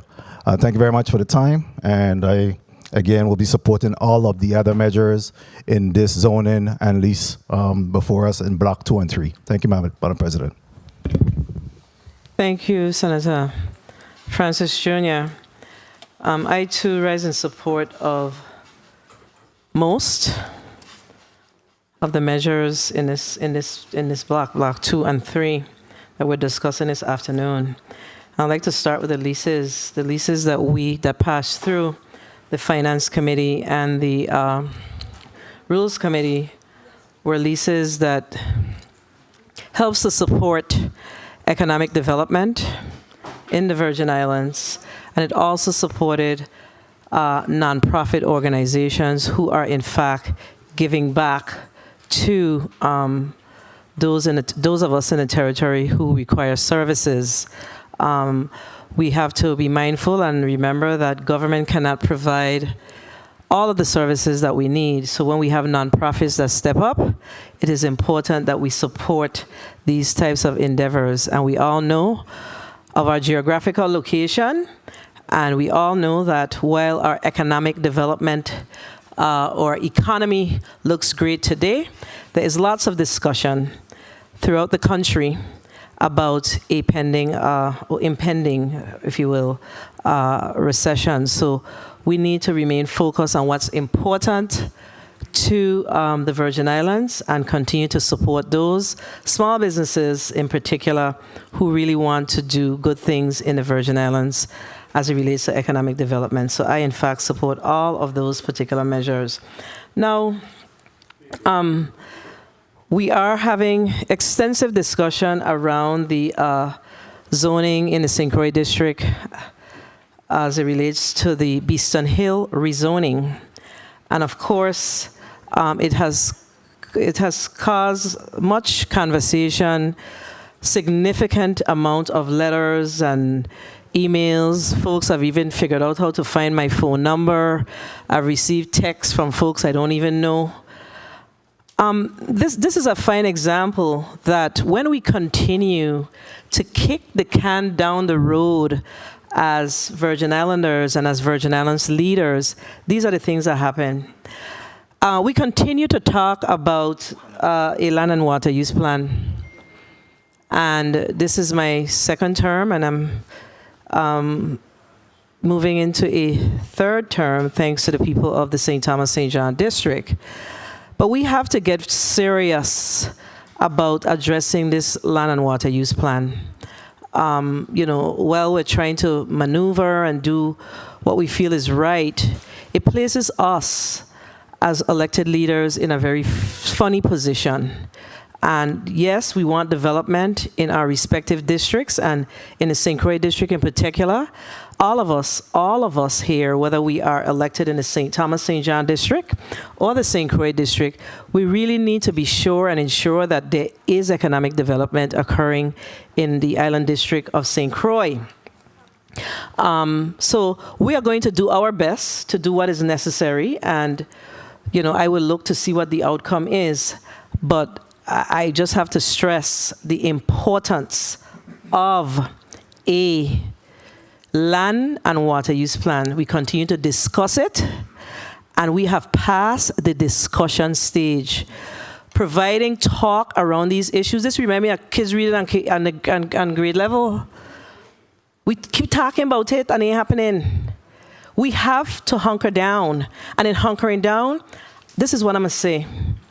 We have to get in front of our egos, get our heels down in the dirt, and begin to push forward on what's important to push this territory forward. That's what matters. That's what matters. So, at the appropriate time, I will make my decision as to how I would vote on all of these measures. But again, the land and water use plan is something that as we move into the 5th legislature, those of us who were re-elected to the 35th legislature, I'm going to ask that we really, really hold the Department of Planning and Natural Resources feet to the fire as it relates to the Land and Water Use Plan. And if there's anything internally here that requires legislation, that we work together to make it happen. It's time, because it puts all of us in a very bad position. And then what we do, things that are, when we make decisions that are, have some gray areas, then our community suffers. So we have to really hunker down and get to the point where we're going to figure this out, colleagues. So I'm going to ask the Madam Clerk to call up the first item in the block number 2. Bill number 34-0331, an act granting a zoning use variance for parcels number 18-A remainder, Estate Smith Bay, numbers 1, 2, and 3, Eastern Quarter, St. Thomas, Virgin Islands, to allow for the installation of 29 storage containers for use as warehouse and storage services, general, and for no other purpose. Roll call, please. Senator Marvin A. Blyden. Senator Blyden, yea. Senator Angel L. Bolquez Jr. Senator Bolquez Jr., yea. Senator Samuel Carrion. Senator Carrion, yea. Senator Dwayne M. DeGraff. Senator DeGraff, yea. Senator Novell E. Francis Jr. Senator Francis Jr., yea. Senator Alma Francis Heiliger. Senator Francis Heiliger, yea. Senator Donna A. Fred Gregory. Yes. Senator Fred Gregory, yea. Senator Kenneth L. Gittins. Senator Gittins, yea. Senator Javan E. James Sr. Senator James Sr., yea. Senator Franklin D. Johnson. Senator Johnson, yea. Senator Carla Joseph. Senator Joseph, yea. Senator Milton Potter. Senator Potter, absent. Senator Janelle K. Saru. Senator Saru, yea.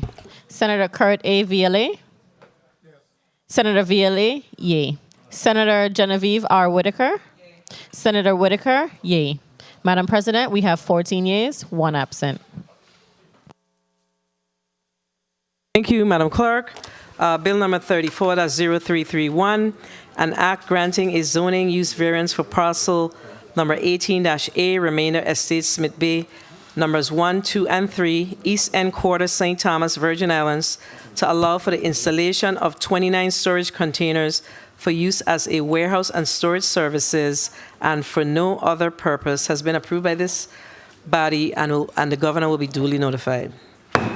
Next item, please. Bill number 34-0339. Excuse me. Bill number 34-0359. An act amending official zoning map number STZ-7 to change the zoning designation of parcels number 3-103, remainder Estate Bavonis, number 1 and 2, Frenchman's Bay Quarter, St. Thomas, from R3, residential medium density, to B3, business scatter. Roll call, please. Senator Marvin A. Blyden. Senator Blyden, yea. Senator Angel L. Bolquez Jr. Senator Bolquez Jr., yea. Senator Samuel Carrion. Senator Carrion, yea. Senator Dwayne M. DeGraff. Senator DeGraff, yea. Senator Novell E. Francis Jr. Senator Francis Jr., yea. Senator Alma Francis Heiliger. Senator Francis Heiliger, yea. Senator Donna A. Fred Gregory. Yes. Senator Fred Gregory, yea. Senator Kenneth L. Gittins. Senator Gittins, yea. Senator Javan E. James Sr. Senator James Sr., yea. Senator Franklin D. Johnson. Senator Johnson, yea. Senator Carla Joseph. Senator Joseph, yea. Senator Milton Potter. Senator Potter, absent. Senator Janelle K. Saru. Senator Saru, yea. Senator Kurt A. Viale. Senator Viale, yea. Senator Genevieve R. Whitaker. Senator Whitaker, yea. Madam President, 14 yeas, 1 absent. Thank you, Madam Clerk. Bill number 34-0359, an act amending official zoning map number STZ-7 to change the zoning designation of parcel number 3-103, remainder Estate Bavoni, numbers 1 and 2, Frenchman's Bay Quarter, St. Thomas, from R3 B3 residential medium density to B3 business scattered has been approved by this body, and the governor will be duly notified. Madam Clerk, next item, please. Bill number 34-0360, an act amending official zoning map number STZ-11 to change the zoning designation of lease area 47D-1, Crown Princess Garda, Princess Quarter, St. Thomas, Virgin Islands, from P, public, to B3, business scattered. Roll call, please. Senator Marvin A. Blyden. Senator Blyden, yay. Senator Angel L. Bolquez Jr. Senator Bolquez Jr., yay. Senator Samuel Carrion. Senator Carrion, absent. Senator Dwayne M. DeGraff. Senator DeGraff, yay. Senator Novell E. Francis Jr. Senator Francis Jr., yay. Senator Alma Francis Heiliger. Senator Francis Heiliger, yay. Senator Donna A. Fred Gregory. Senator Fred Gregory, yay. Yes. Senator Kenneth L. Gittins. Senator Gittins, yay. Senator Javan E. James Sr. Senator James Sr., yay. Senator Franklin D. Johnson. Senator Johnson, yay. Senator Carla Joseph. Senator Joseph, yay. Senator Milton Potter. Senator Potter, absent. Senator Janelle K. Sarro. Senator Sarro, yay. Senator Kurt A. Viale. Senator Viale, yay.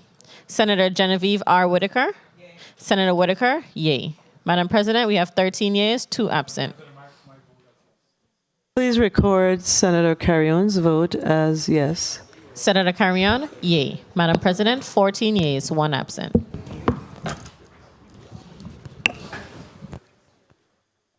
Did everybody vote? Was your vote recorded, Senator Bolquez? Okay. Thank you. You said how many years? Madam President, 14 yeas and 1 absent. Okay, thank you. Bill number 34-0360, an act amending official zoning map number STZ-11 to change the zoning designation of lease area 47D-1, Princess Garda, Princess Quarter, St. Thomas, Virgin Islands, from P, public, to B3, business scattered, has been approved by this body, and the governor will be duly notified. Next item, please. Bill number 34-0372, an act amending official zoning map number SCZ-10 for the island of St. Croix to change the zoning designation of plot number 34-A, Estate Two Brothers and Smithfield, West End Quarter, St. Croix, from R3, residential medium density, to C, commercial. Roll call, please. Senator Marvin A. Blyden. Senator Blyden, yay. Senator Angel L. Bolquez Jr. Senator Bolquez Jr., yay. Senator Samuel Carrion. Senator Carrion, yay. Senator Dwayne M. DeGraff. Senator DeGraff, yay. Senator Novell E. Francis Jr.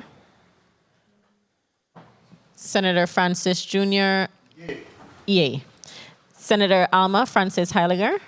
Senator Francis Heiliger, yay. Senator Donna A. Fred Gregory. Yes. Senator Fred Gregory, yay.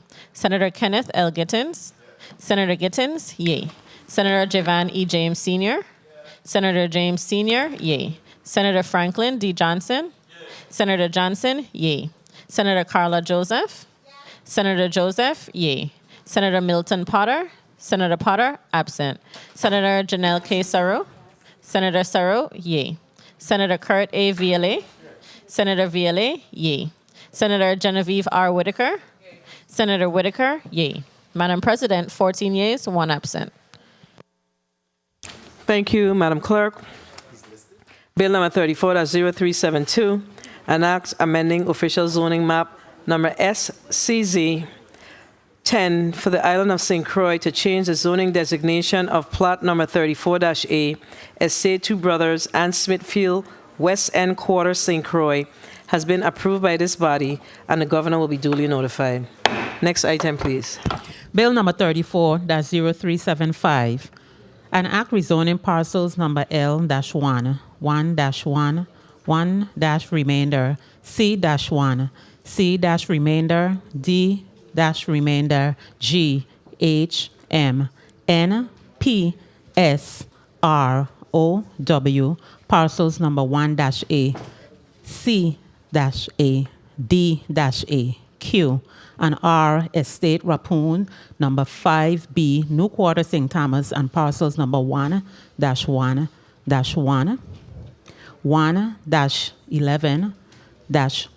1-1 remainder 1-5-B-1 1-5-B-2 1-5-B-3 1-15-1 ROW parcels number 1-3 revise -1 and 1-3 revise remainder Estate Duno number 2A New Quarter St. Thomas as more fully described on drawings number A9-859-T020 and A9-861-T021 from R-2 and C as the case may be to B-2 and rezoning parcels number 1-5-F Estate Duno number 2A New Quarter St. Thomas as more fully described on drawings number A9-861-T021 from C to R-2. Roll call, please. Senator Marvin A. Blyden. Senator Blyden, yay. Senator Angel L. Bolquez Jr. Senator Bolquez Jr., yay. Senator Samuel Carrion. Senator Carrion, yay. Senator Dwayne M. DeGraff. Yes. Senator DeGraff, yay. Senator Novell E. Francis Jr. Senator Francis Jr., yay. Senator Alma Francis Heiliger. Senator Francis Heiliger, yay. Senator Donna A. Fred Gregory. Yes. Senator Fred Gregory, yay. Senator Kenneth L. Gittins. Yes. Senator Gittins, yay. Senator Javan E. James Sr. Senator James Sr., yay. Senator Franklin D. Johnson. Yes.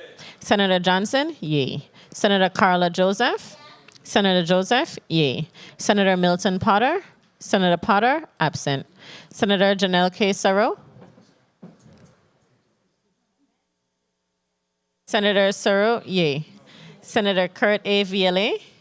Senator Viale, yay. Senator Genevieve R. Whitaker. Senator Whitaker, yay. Madam President, 14 yeas, 1 absent. Thank you, Madam Clerk. Bill number 34-0375, an act rezoning parcel numbers L-1, 1-1, 1- C1C remainder, D- GHMNPSRO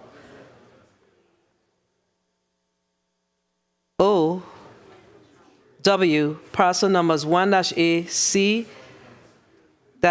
D-A Q and R Estate Rappoon number 5B New Quarter St. Thomas and parcels number 1-1 1-1-1 1-11 1-1- remainder 1-5-B-1 1-5-B-2 1-5B 1-5-B-3 1-15-1 ROW parcels number 1-3 revise-1 and 1-3 revise remainder Estate Duno number 2A New Quarter St. Thomas as more fully described on drawing numbers A9-859-D 020 and A9-861-T021 from R-2 and C as the case may be to B-2 and rezoning parcel number 1-5-F Estate Duno number 2A New Quarter St. Thomas as more fully described on drawings number A9-861-T021 from C to R2 has been approved by this body, and the governor will be duly notified.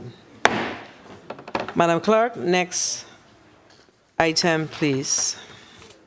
Bill number 34-0377, an act amending official zoning map number STZ-9 for the island of St. Thomas to change the zoning designation of parcels number 19F-1 remainder and 19N remainder, Estate Smith Bay, numbers 1, 2, and 3, Eastern Quarter, St. Thomas, from A-1 agricultural zone to C commercial and R3 residential medium density, respectively. Roll call, please. Senator Marvin A. Blyden. Senator Blyden, yay. Senator Angel L. Bolquez Jr. Senator Bolquez Jr., yay. Senator Samuel Carrion. Senator Carrion, yay. Senator Dwayne M. DeGraff. Senator DeGraff, yay. Senator Novell E. Francis Jr. Senator Francis Jr., yay. Senator Alma Francis Heiliger. Senator Francis Heiliger, yay. Senator Donna Fred Gregory. Yes. Senator Fred Gregory, yay. Senator Kenneth L. Gittins. Senator Gittins, yay. Senator Javan E. James Sr. Senator James Sr., yay. Senator Franklin D. Johnson. Senator Johnson, yay. Senator Carla Joseph. Senator Joseph, yay. Senator Milton Potter. Senator Potter, absent. Senator Janelle K. Saro. Senator Saro, absent. Senator Kurt A. Viale. Senator Viale, absent. Senator Genevieve R. Whitaker. Senator Whitaker, yay. Madam President, we have 12 yeas, 3 absent. Thank you, Madam Clerk. Bill number 34-0377, an act amending official zoning map number STZ-9 for the island of St. Thomas to change the zoning designation of parcel number 19F-1 remainder and 19N remainder, Estate Smith Bay numbers 1, 2, and 3, Estate East End Quarter, St. Thomas, from A-1 agricultural zone to C commercial and R-3 residential medium density, respectively, has been favorably approved by this body, and the governor will be duly notified. Next item, please. Bill number 34-0379, an act conditionally amending official zoning map number STZ-7 to change the zoning designation of parcel number 2, remainder Estate Bovoni, numbers 1 and 2, Frenchman's Bay Quarter, St. Thomas, from R3 residential medium density to C commercial. Roll call, please. Senator Marvin A. Blyden. Senator Blyden, yay. Senator Angel L. Bolquez Jr. Senator Bolquez Jr., yay. Senator Samuel Carrion. Senator Carrion, yay. Senator Dwayne M. DeGraff. Senator DeGraff, yay. Senator Novell E. Francis Jr. Senator Francis Jr., yay. Senator Alma Francis Heiliger. Senator Francis Heiliger, yay. Senator Donna A. Fred Gregory. Yes. Senator Fred Gregory, yay. Senator Kenneth L. Gittins. Senator Gittins, yay. Senator Javan E. James Sr. Senator James Sr., yay. Senator Franklin D. Johnson. Senator Johnson, yay. Senator Carla Joseph. Senator Joseph, yay. Senator Milton Potter. Senator Potter, absent. Senator Janelle K. Saru. Senator Saru, absent. Senator Kurt A. Viale. Senator Viale, absent. Senator Genevieve R. Whitaker. Senator Whitaker, yay. Madam President, we have 12 yeas, 3 absent. Please record Senator Saro's vote as yes. Madam President, we have 13 yeas, 2 absent. Thank you, Madam Clerk. Bill number 34-0379, an act conditionally amending official zoning map number STZ-7 to change the zoning designation of parcel number 2, Remainder Estate, Bavoni numbers 1 and 2, Frenchman's Bay Quarter, St. Thomas, from R-3 residential medium density to C commercial, has been approved by this body and will be forwarded to the governor for his information. Next item, please. Bill number 34-0382, an act amending official zoning map number SCZ-10 for the island of St. Croix to change the zoning designation of parcels number 9-E, Estate Lagrange, Western Quarter, St. Croix, Virgin Islands, from R2, residential low density 1 and 2 family, to R3, residential medium density. Roll call, please. Then, Senator Blyden, yay. Senator Angel L. Bolkes Jr. Senator Bolkes Jr., yay. Senator Samuel Carrion. Senator Carrion, yay. Senator Dwayne M. DeGraff. Senator DeGraff, yay. Senator Novell E. Francis Jr. Senator Francis Jr., yay. Senator Alma Francis Heiliger. Senator Francis Heiliger, yay. Senator Donna A. Fred Gregory. Senator Fred Gregory, yay. Senator Kenneth L. Gittins. Senator Gittins, yay. Senator Javan E. James Sr. Senator James Sr., yay. Senator Franklin D. Johnson. Yay. Senator Johnson, yay. Senator Carla Joseph. Senator Joseph, yay. Senator Milton Potter. Senator Potter, absent. Senator Janelle K. Sorrow. Senator Sorrow, yay. Senator Kurt A. Vialet. Senator Vialet, yay. Senator Genevieve R. Whitaker. Senator Whitaker, yay. Madam President, 14 yeas, 1 absent. Thank you, Madam Clerk. Bill number 34-0382, an act amending official zoning map number SCZ-10 for the island of St. Croix to change the zoning designation of parcel number 9-E, Estate Lagrange, West End Quarter, St. Croix, Virgin Islands, from R-2, residential low density 1 and 2 family, to R-3, residential medium density, has been approved by this body, and the governor will be duly notified. Next item, please. Bill number 34-0389, an act amending official zoning map number SCZ-10 to allow for the rezoning of parcels number 73-B and 271 Estate Concordia, Western Quarter, St. Croix, from R3, residential medium density, to P, public. Roll call, please. Senator Marvin A. Blyden. Senator Blyden, yay. Senator Angel L. Bolkes Jr. Senator Bolkes Jr., yay. Senator Samuel Carrion. Senator Carrion, yay. Senator Dwayne M. DeGraff. Senator DeGraff, yay. Senator Novell E. Francis Jr. Senator Francis Jr., yay. Senator Alma Francis Heiliger. Senator Francis Heiliger. Senator Francis Heiliger, yay. Senator Donna A. Fred Gregory. Senator Fred Gregory, yay. Senator Kenneth L. Gittins. Senator Gittins, yay. Senator Senator Javan E. James Sr. Senator James Sr., yay. Senator Franklin D. Johnson. Senator Johnson, yay. Senator Carla Joseph. Senator Joseph, yay. Senator Milton Potter. Senator Potter, absent. Senator Janelle K. Sorrow. Senator Sorrow, yay. Senator Kurt A. Vialet.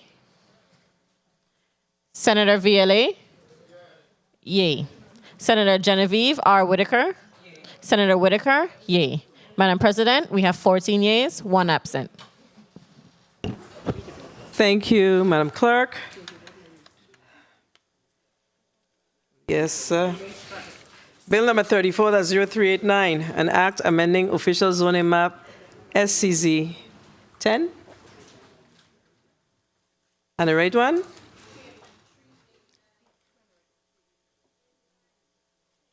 Bill number 34-0389, an act amending official zoning map number SCZ 10 for the rezoning of parcels number 73-B and 271 Estate Concordia, West End Quarter, St. Croix, from R-3, residential medium density, to P Public has been approved by this body, and the governor will be duly notified.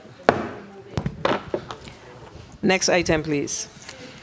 Bill number 34-0392, an act amending official zoning map number SCZ-12 to allow for the rezoning of plots number 1-K and 1-11, Estate Diamond, Queen Quarter, St. Croix, Virgin Islands, from R2 residential low density 1 and 2 family to B2 business secondary neighborhood with a use variance to allow. Oh boy. Wait, excuse me. Sorry. No, I get confused. Excuse me. With a use variance to allow for a water distillation plant and ice manufacture and sales. Roll call, please. Senator Marvin A. Blyden. Senator Blyden, yay. Senator Angel L. Bolquez Jr. Senator Bolquez Jr., yay. Senator Samuel Carrion. Senator Carrion, yay. Senator Dwayne M. DeGraff. Senator DeGraff, yay. Senator Novell E. Francis Jr. Senator Francis Jr., yay. Senator Alma Francis Heiliger. Senator Francis Heiliger, yay. Senator Donna A. Fred Gregory. Yes. Senator Fred Gregory, yay. Senator Kenneth L. Gittins. Senator Gittins, absent. Senator Javan E. James Sr. Senator James Sr., yay. Senator Franklin D. Johnson. Senator Johnson, yay. Senator Carla Joseph. Senator Joseph, yay. Senator Milton Potter. Senator Potter, absent. Senator Janelle K. Saru. Senator Saru, yay. Senator Kurt A. Viale. Senator Viale, yay. Senator Genevieve R. Whitaker. Senator Whitaker, yay. Madam President, we have 13 yeas, 2 absent. Thank you, Madam Clerk. Please change Senator Gittins' vote to yes, or record his vote to yes. Madam President, we have 14 yeas, 1 absent. Thank you, Madam Clerk. Bill number 34-0392, an act amending official zoning map SCZ-12 to allow for the rezoning of plots number 1-K and 1-L, Estate Diamond, Queen Quarter, St. Croix, Virgin Islands, from R-2, residential low density 1 and 2 family, to B-3, business secondary neighborhood, with a variance to allow for a water desalination plant and ice manufacture and sales, has been approved by this body, and the governor will be duly notified. Okay, we're moving to the leases now, colleagues. Madam Clerk, next item, please. Leases. Bill number 34-0194, an act approving the lease agreement between the Government of the Virgin Islands, Department of Property and Procurement, and Julian Welding, doing business as Julian's Welding. Roll call, please. Senator Marvin A. Blyden. Senator Blyden, yay. Senator Angel L. Bolquez Jr. Senator Bolquez Jr., yay. Senator Samuel Carrion. Senator Carrion, yay. Senator Dwayne M. DeGraff. Senator DeGraff, yay. Senator Novell E. Francis Jr. Senator Francis Jr., yay. Senator Alma Francis Heiliger. Senator Francis Heiliger, yay. Senator Donna A. Fred Gregory. Senator Fred Gregory, yay. Senator Kenneth L. Gittins. Senator Gittins, yay. Senator Javan E. James Sr. Senator James Sr., yay. Senator Franklin D. Johnson. Senator Johnson, yay. Senator Carla Joseph. Senator Joseph, yay. Senator Milton Potter. Senator Potter, absent. Senator Janelle K. Saru. Senator Saru, yay. Senator Kurt A. Viale. Senator Viale, yay. Senator Genevieve R. Whitaker.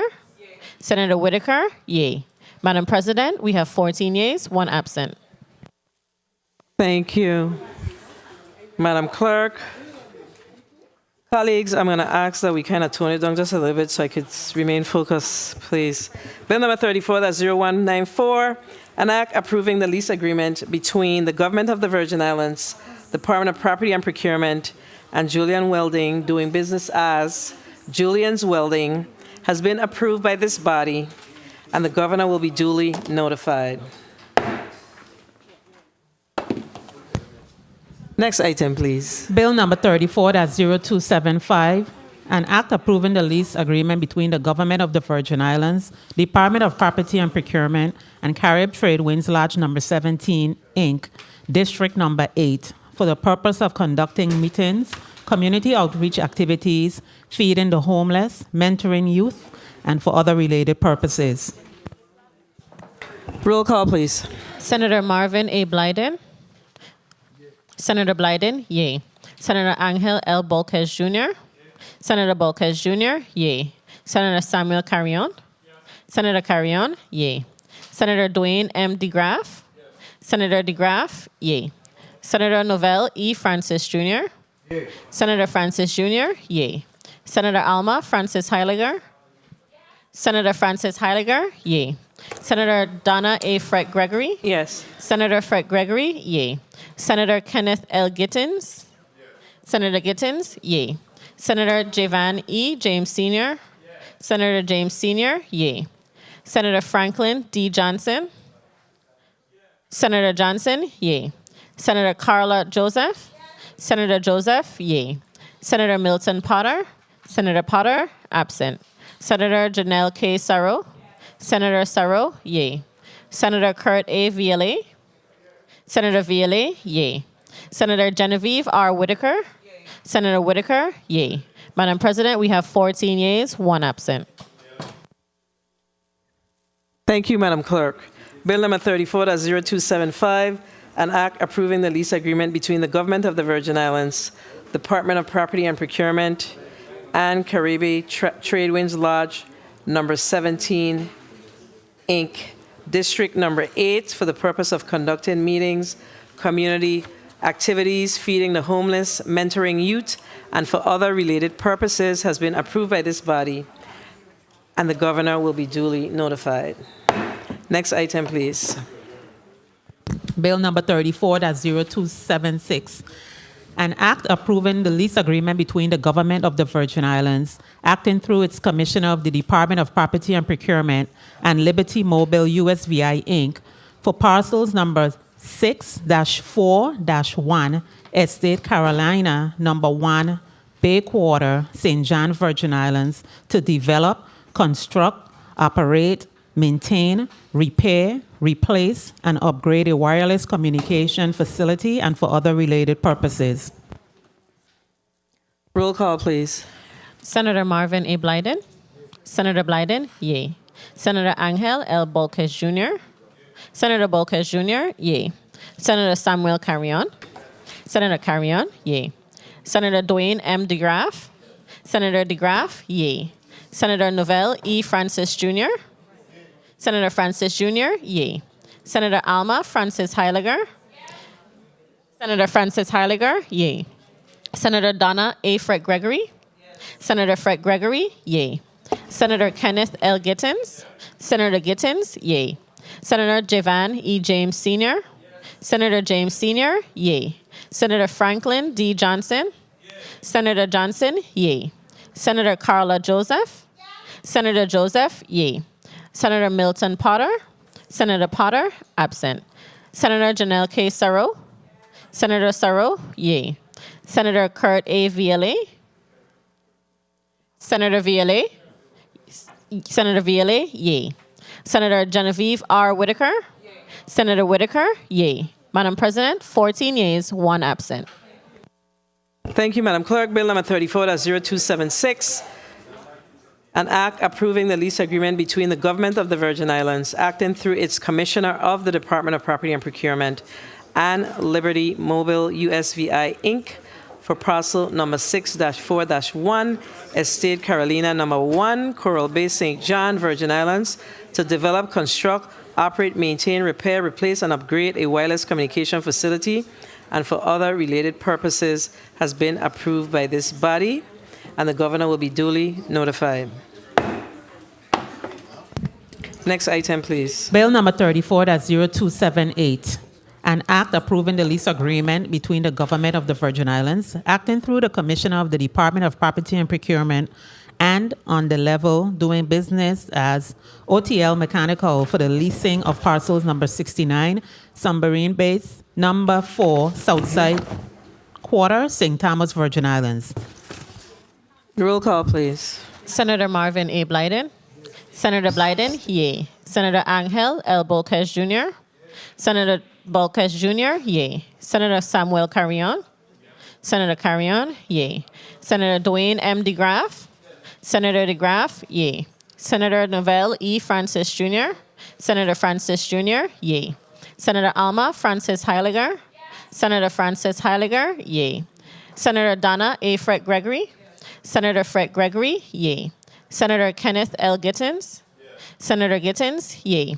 Senator Javan E. James Sr. Senator James Sr., yay. Senator Franklin D. Johnson. Senator Johnson, nay. Senator Carla Joseph. Senator Joseph, yay. Senator Milton Potter. Senator Potter, absent.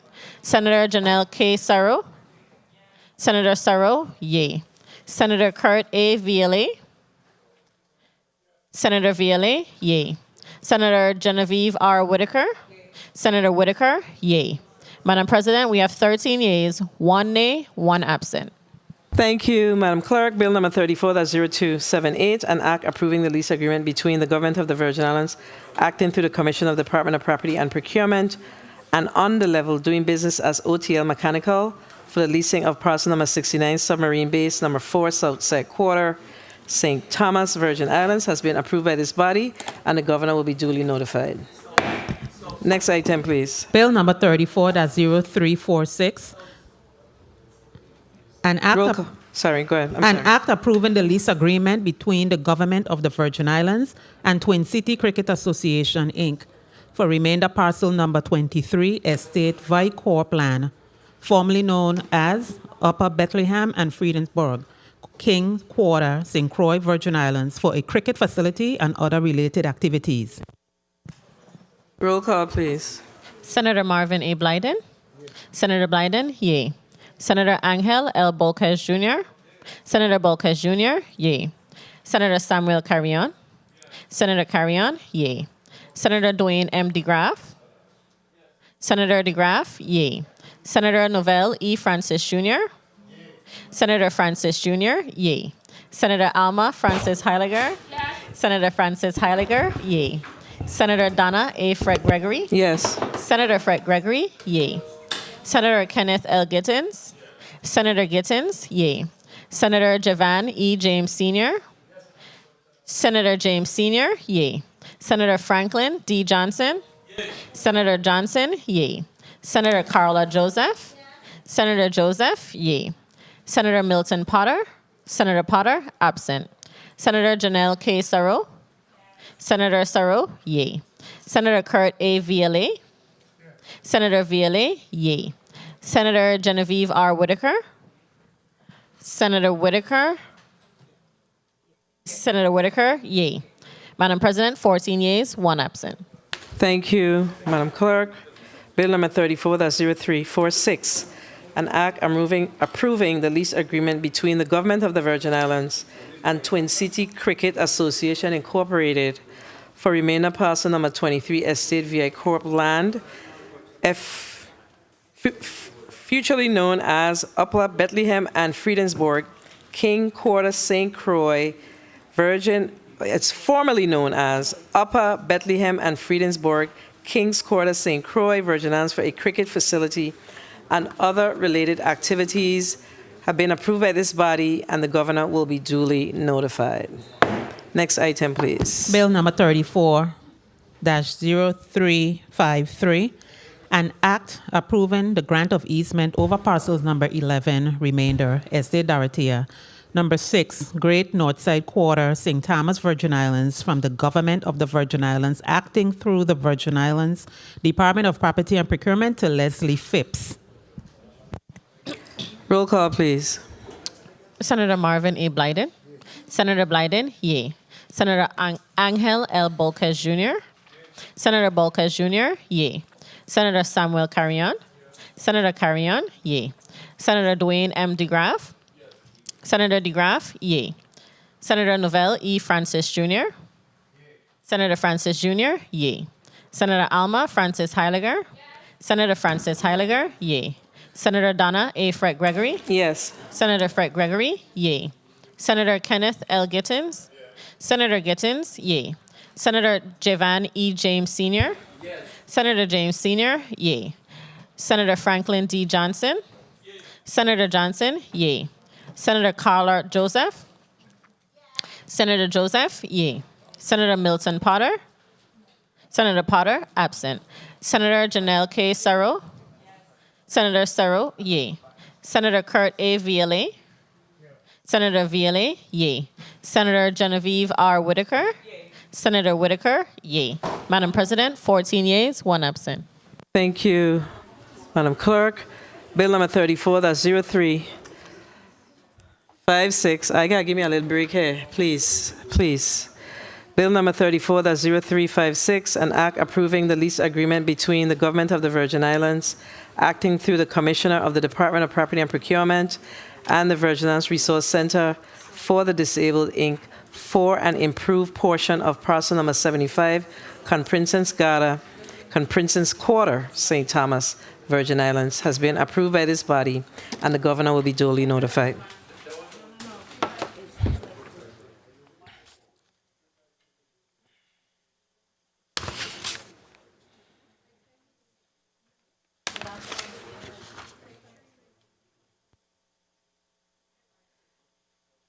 I take that back.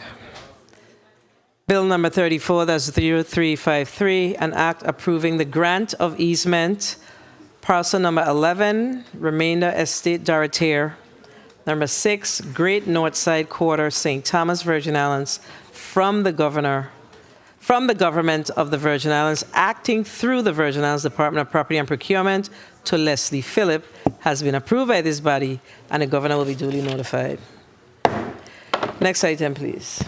Bill number 34, that's 0356, an act approving the lease agreement between the Government of the Virgin Islands, acting through the Commissioner of the Department of Property and Procurement and the Virgin Islands Resource Center for the Disabled, Inc., for an improved portion of parcel number 75, Conprincess Gata, Conprincess Quarter, St. Thomas, Virgin Islands. Roll call, please. Senator Marvin A. Blyden. Senator Blyden, yay. Senator Angel L. Bolquez Jr. Senator Bolquez Jr., yay. Senator Samuel Carrion. Senator Carrion, yay. Senator Dwayne M. DeGraff. Senator DeGraff, yay. Senator Novell E. Francis Jr. Senator Francis Jr., yay. Senator Alma Francis Heiliger. Senator Francis Heiliger, yay. Senator Donna A. Fred Gregory. Senator Fred Gregory, yay. Senator Kenneth L. Gittins. Senator Gittins, yay. Senator Javan E. James Sr. Senator James Sr., yay. Senator Franklin D. Johnson. Senator Johnson, yay. Senator Carla Joseph. Senator Joseph, yay. Senator Milton Potter. Senator Potter, absent. Senator Janelle K. Serro. Senator Serro, yay. Senator Kurt A. Viale. Senator Viale, yay. Senator Genevieve R. Whitaker. Senator Whitaker, yay. Madam President, 14 yeas, 1 absent. Thank you, Madam Clerk. Bill number 34, that's 0356, an act approving the lease agreement between the Government of the Virgin Islands, acting through the Commissioner of the Department of Property and Procurement and the Virgin Islands Resource Center for the Disabled, Inc., for an improved portion of parcel number 75, Conprincess Gata, Conprincess Quarter, St. Thomas, Virgin Islands, has been approved by this body, and the governor will be duly notified. Next item, please. Bill number 34, that's 0362, an act approving the lease agreement between the Government of the Virgin Islands, acting through the Commissioner of the Department of Property and Procurement and the Village Virgin Islands Partners in Recovery, Inc., for parcels number 1-H and 13-F, Estate Sion Hill, Queen Quarter, St. Croix, Virgin Islands. Roll call, please. Senator Marvin A. Blyden. Senator Blyden, yay. Senator Angel L. Bolquez Jr. Senator Bolquez Jr., yay. Senator Samuel Carrion. Senator Carrion, yay. Senator Dwayne M. DeGraff. Senator DeGraff, yay. Senator Novell E. Francis Jr. Senator Francis Jr., yay. Senator Alma Francis Heiliger. Senator Francis Heiliger, yay. Senator Donna A. Fred Gregory. Yes. Senator Fred Gregory, yay. Senator Kenneth L. Gittens. Senator Gittens, yay. Senator Javan E. James Sr. Senator James Sr., yay. Senator Franklin D. Johnson. Senator Johnson, yay. Senator Carla Joseph. Senator Joseph, yay. Senator Milton Potter. Senator Potter, absent. Senator Janelle K. Sarro. Senator Sarro, yay. Senator Kurt A. Viale. Senator Viale, yay. Senator Genevieve R. Whitaker. Senator Whitaker, yay. Madam President, we have 14 yeas, 1 absent. Thank you, Madam Clerk. Bill number 34, that's 0362, an act approving the lease agreement between the government of the Virgin Islands, acting through the Commissioner of the Department of Property and Procurement, and the Village Virgin Islands Partners in Recovery, Inc., for parcels number 1-H and 13-F, Estate Sand Hill, Queen Quarter, St. Croix, Virgin Islands, has been approved by this body, and the governor will be duly notified. Next item, please. Bill number 34, that's 0363, an act approving the lease agreement between the government of the Virgin Islands, acting through its Commissioner of the Department of Property and Procurement, and Hustler and Sons, Inc., for parcels number 34, Estate Niski, number 6, Southside Quarter, and the island of St. Thomas, for the purpose of operating a garage and repair shop with related activities. Roll call, please. Senator Marvin A. Blyden. Senator Blyden, yay. Senator Angel L. Bolquez Jr. Senator Bolquez Jr., yay. Senator Samuel Carrion. Senator Carrion. Senator Carrion, absent. Senator Carrion, yay. Senator Dwayne M. DeGraff. Senator DeGraff, yay. Senator Novell E. Francis Jr. Senator Francis Jr., yay. Senator Alma Francis Heiliger. Senator Francis Heiliger, yay. Senator Donna A. Fred Gregory. Yes. Senator Fred Gregory, yay. Senator Kenneth L. Gittens. Senator Gittens, yay. Senator Javan E. James Sr. Senator James Sr., yay. Senator Franklin D. Johnson. Senator Johnson, yay. Senator Carla Joseph. Senator Joseph, yay. Senator Milton Potter. Senator Potter, absent. Senator Janelle K. Sarro. Senator Sarro. Senator Sarro, yay. Senator Kurt A. Viale. Senator Viale, yay. Senator Genevieve R. Whitaker. Senator Whitaker, yay. Madam President, we have 14 yeas, 1 absent. Thank you, Madam Clerk. Bill number 34, that's 0363, an act approving the lease agreement between the government of the Virgin Islands, acting through its Commissioner of the Department of Property and Procurement, and Hustler and Sons Incorporated, for parcel number 34, Estate Niski, number 6, Southside Quarter, on the island of St. Thomas, for the purpose of operating a garage and repair shop with related activities, has been approved by this body, and the governor will be duly notified. Next item, please. Bill number 34, that's 0364, an act approving the lease agreement between the government of the Virgin Islands, acting through its Commissioner of the Department of Property and Procurement, and Courtesy Car Wash, LLC. Roll call, please. Senator Marvin A. Blyden. Senator Blyden, yay. Senator Angel L. Bolquez Jr. Senator Bolquez Jr., yay. Senator Samuel Carrion. Senator Carrion, yay. Senator Dwayne M. DeGraff. Senator DeGraff, yay. Senator Novell E. Francis Jr. Yay. Senator Francis Jr., yay. Senator Alma Francis Heiliger. Senator Francis Heiliger, yay. Senator Donna A. Fred Gregory. Yes. Senator Fred Gregory, yay. Senator Kenneth L. Gittens. Senator Gittens, yay. Senator Javan E. James Sr. Senator James Sr., yay. Senator Franklin D. Johnson. Senator Johnson, yay. Senator Carla Joseph. Senator Joseph, yay. Senator Milton Potter. Senator Potter, absent. Senator Janelle K. Sarro. Senator Sarro, yay. Senator Kurt A. Viale. Senator Viale, yay. Senator Genevieve R. Whitaker. Senator Whitaker, yay. Madam President, we have 14 yeas, 1 absent. Thank you, Madam Clerk. Bill number 34, that's 0364, an act approving the lease agreement between the Government of the Virgin Islands, acting through its Commissioner of the Department of Property and Procurement, and Courtesy Car Wash LLC has been approved by this body, and the Governor will be duly notified. Next item, please. Bill number 34-0369, an act approving the lease agreement between the Government of the Virgin Islands, acting through the Commissioner of the Department of Property and Procurement, and Catholic Charities of the Virgin Islands, Inc., for parcels number 410, Hospital Ground, Kings Quarter, St. Thomas, Virgin Islands, formerly known as Plantation Hospital Ground. Roll call, please. Senator Marvin A. Blyden. Senator Blyden, yay. Senator Angel L. Bolquez Jr. Senator Bolquez Jr., yay. Senator Samuel Carrion. Senator Carrion, yay. Senator Dwayne M. DeGraff. Senator DeGraff, yay. Senator Novell E. Francis Jr. Senator Francis Jr., yay. Senator Alma Francis Heiliger. Senator Francis Heiliger, yay. Senator Donna A. Fred Gregory. Senator Fred Gregory, yay. Senator Kenneth L. Gittins. Senator Gittins, yay. Senator Javan E. James Sr. Senator James Sr., yay. Senator Franklin D. Johnson. Senator Johnson, yay. Senator Carla Joseph. Senator Joseph, yay. Senator Milton Potter. Senator Potter, absent. Senator Janelle K. Sarro. Senator Sarro, yay. Senator Kurt A. Viale. Senator Viale. Senator Viale, yay. Senator Genevieve R. Whitaker. Senator Whitaker, yay. Madam President, 14 yeas, 1 absent. Thank you, Madam Clerk. Bill number 34-0364. No.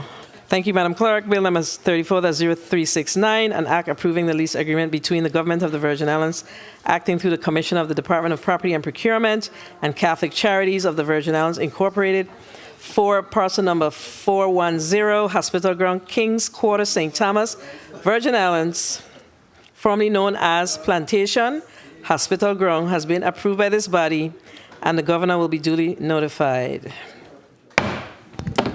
Next item, please. Bill number 34-0373, an act approving the lease agreement between the Government of the Virgin Islands, Department of Property and Procurement, and Sanitary Trash Removal Services, Inc.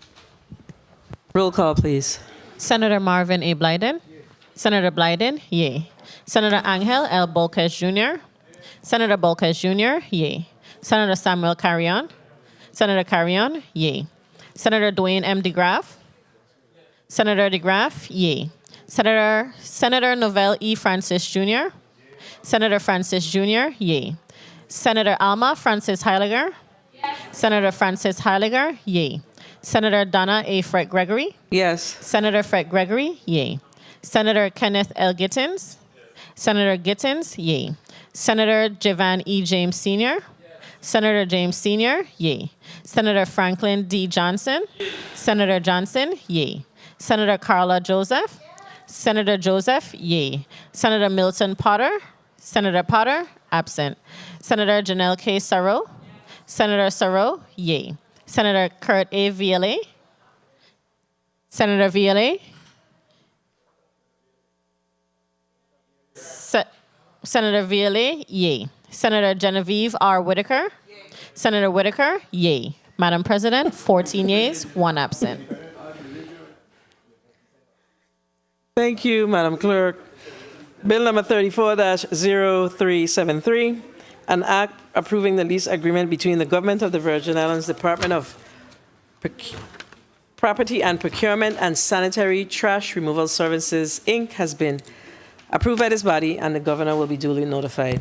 Next item, please. Bill number 34-0374, an act approving the lease agreement between the Government of the Virgin Islands, acting through its Commissioner of the Department of Property and Procurement, and O Corp. LLC, doing business as Owens Jeep Rental, for parcels number 1AD, Cruise Bay Town number 1, Cruise Bay Quarter, St. John, Virgin Islands, consisting of 715 U.S. square feet or 0.016 U.S. acre, more or less, to be used for the rental of vehicles and for other related purposes.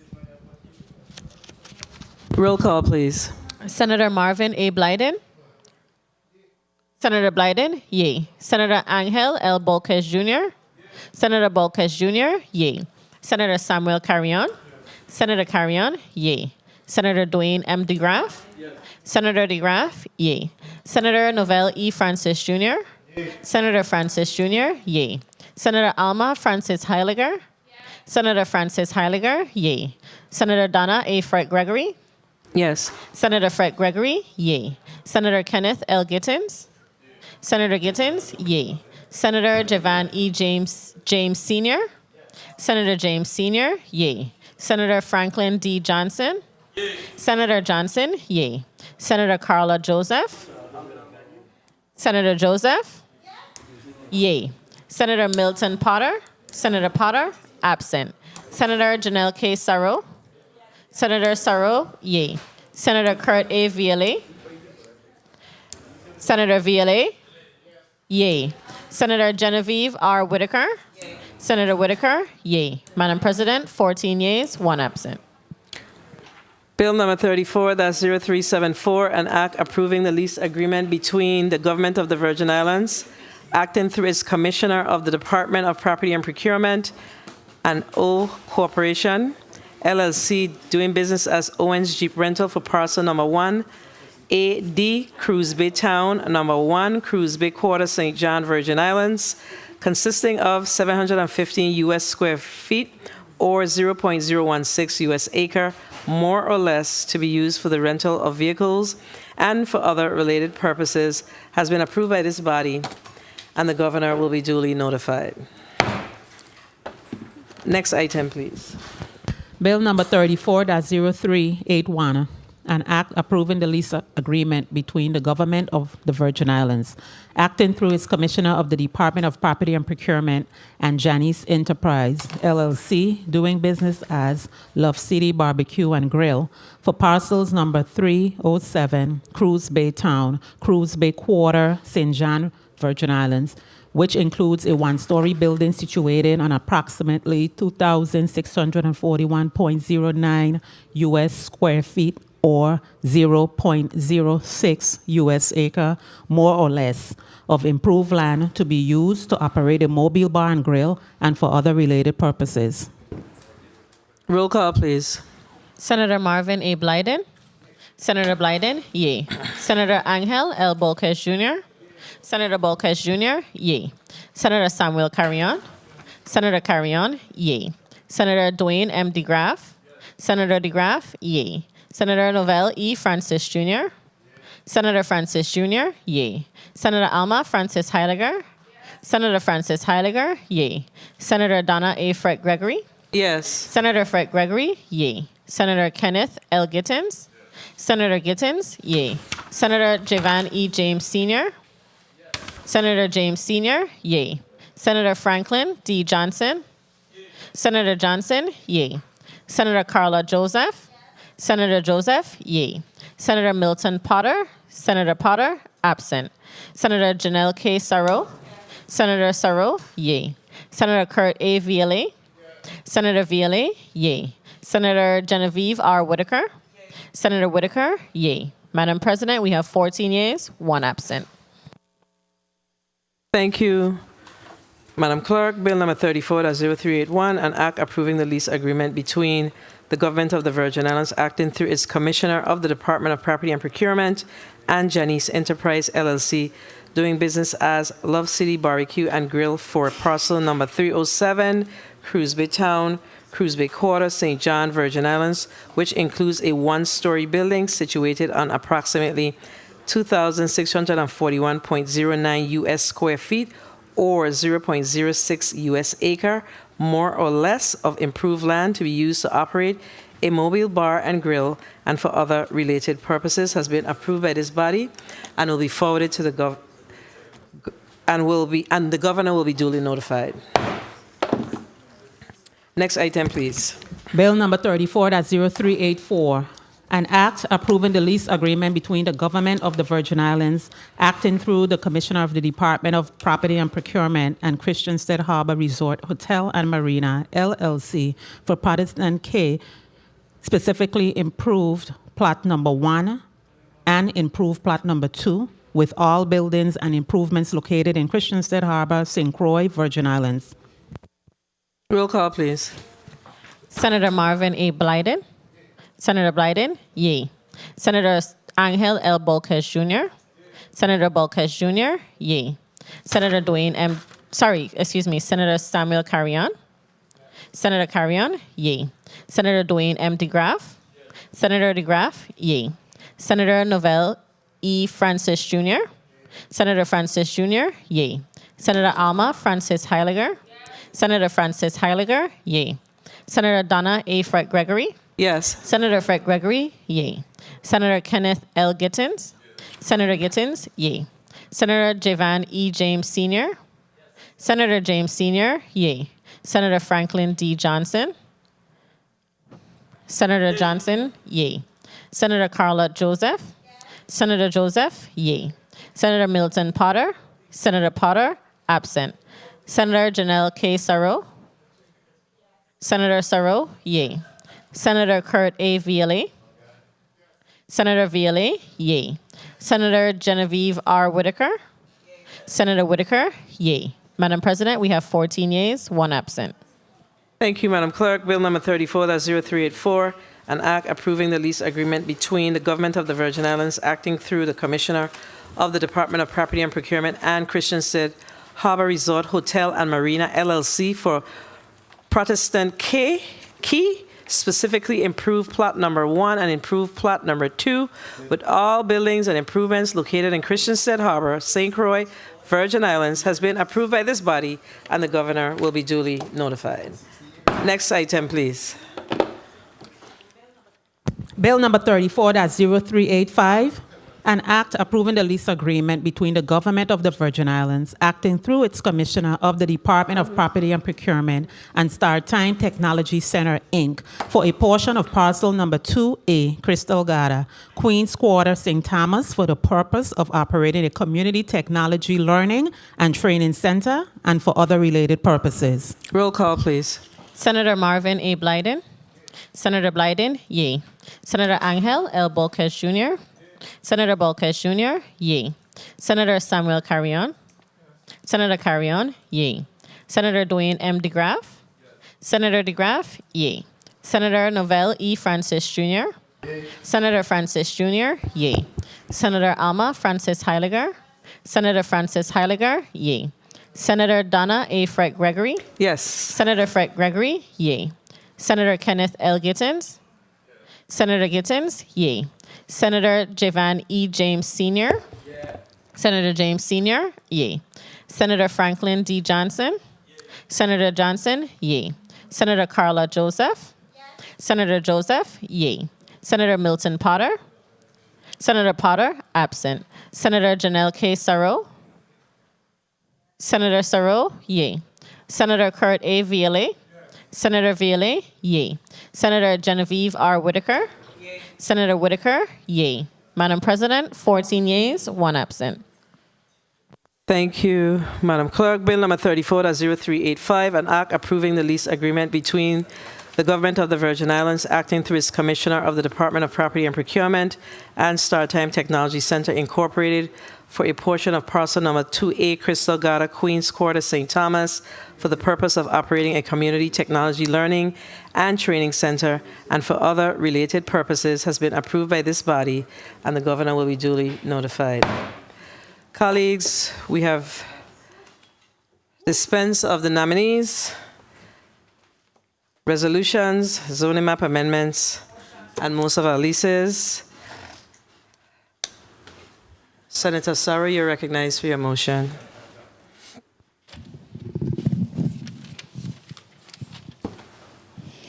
Thank you, Madam President. I move that Bill number 34-0444 be added to the agenda for today. I so move. Could you repeat that? I missed the bill number. I move that Bill number 34-0444,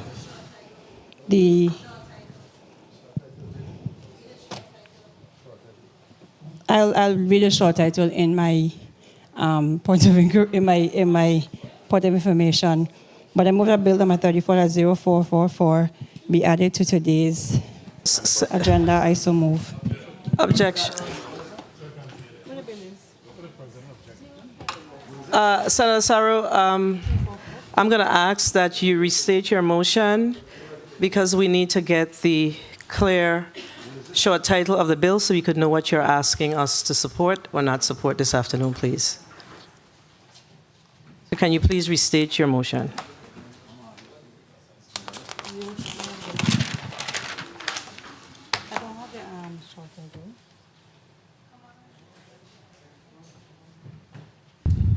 One second.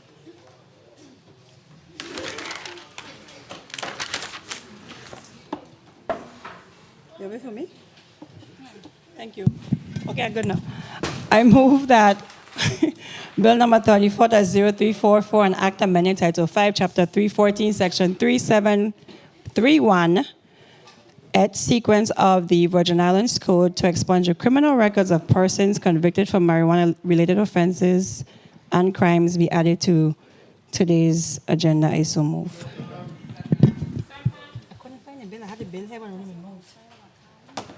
Here are no objections. Bill number 34-0731 is added to 0344.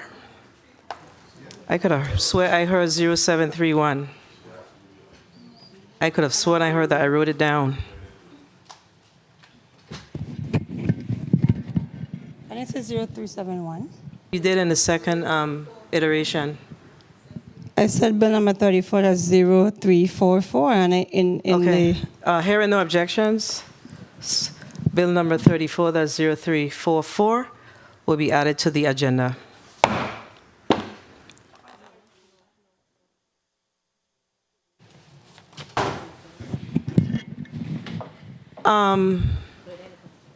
Point of information.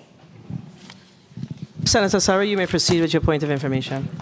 Thank you for the listening of your audience.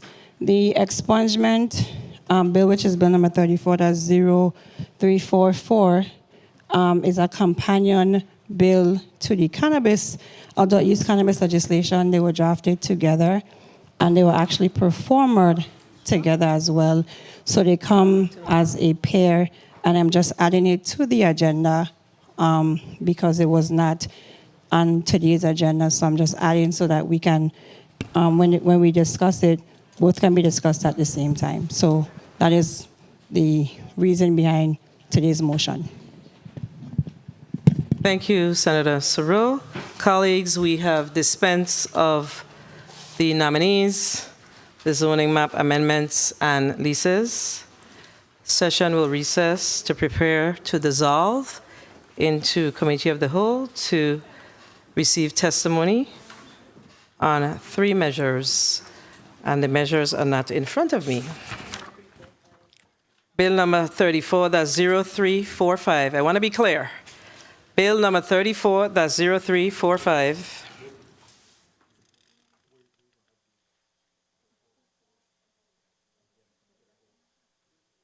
Bill number 34, that's you need to pay attention to me.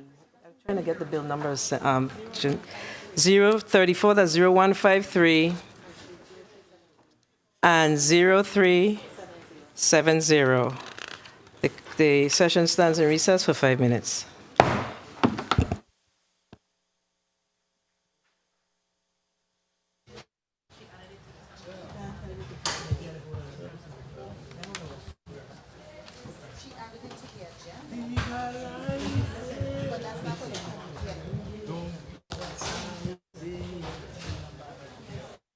But it's not.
prosperous.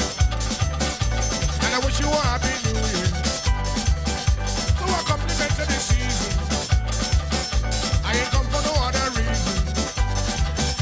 So bring out the guava berries and let us all be merry.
The legislative session of December 20th is back on the record. Legislative session will now dissolve into committee of the whole.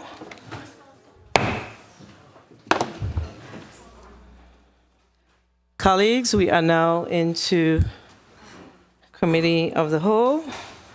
Madam Clerk, please read the items that the committee of the whole will be receiving testimony on into the record, please.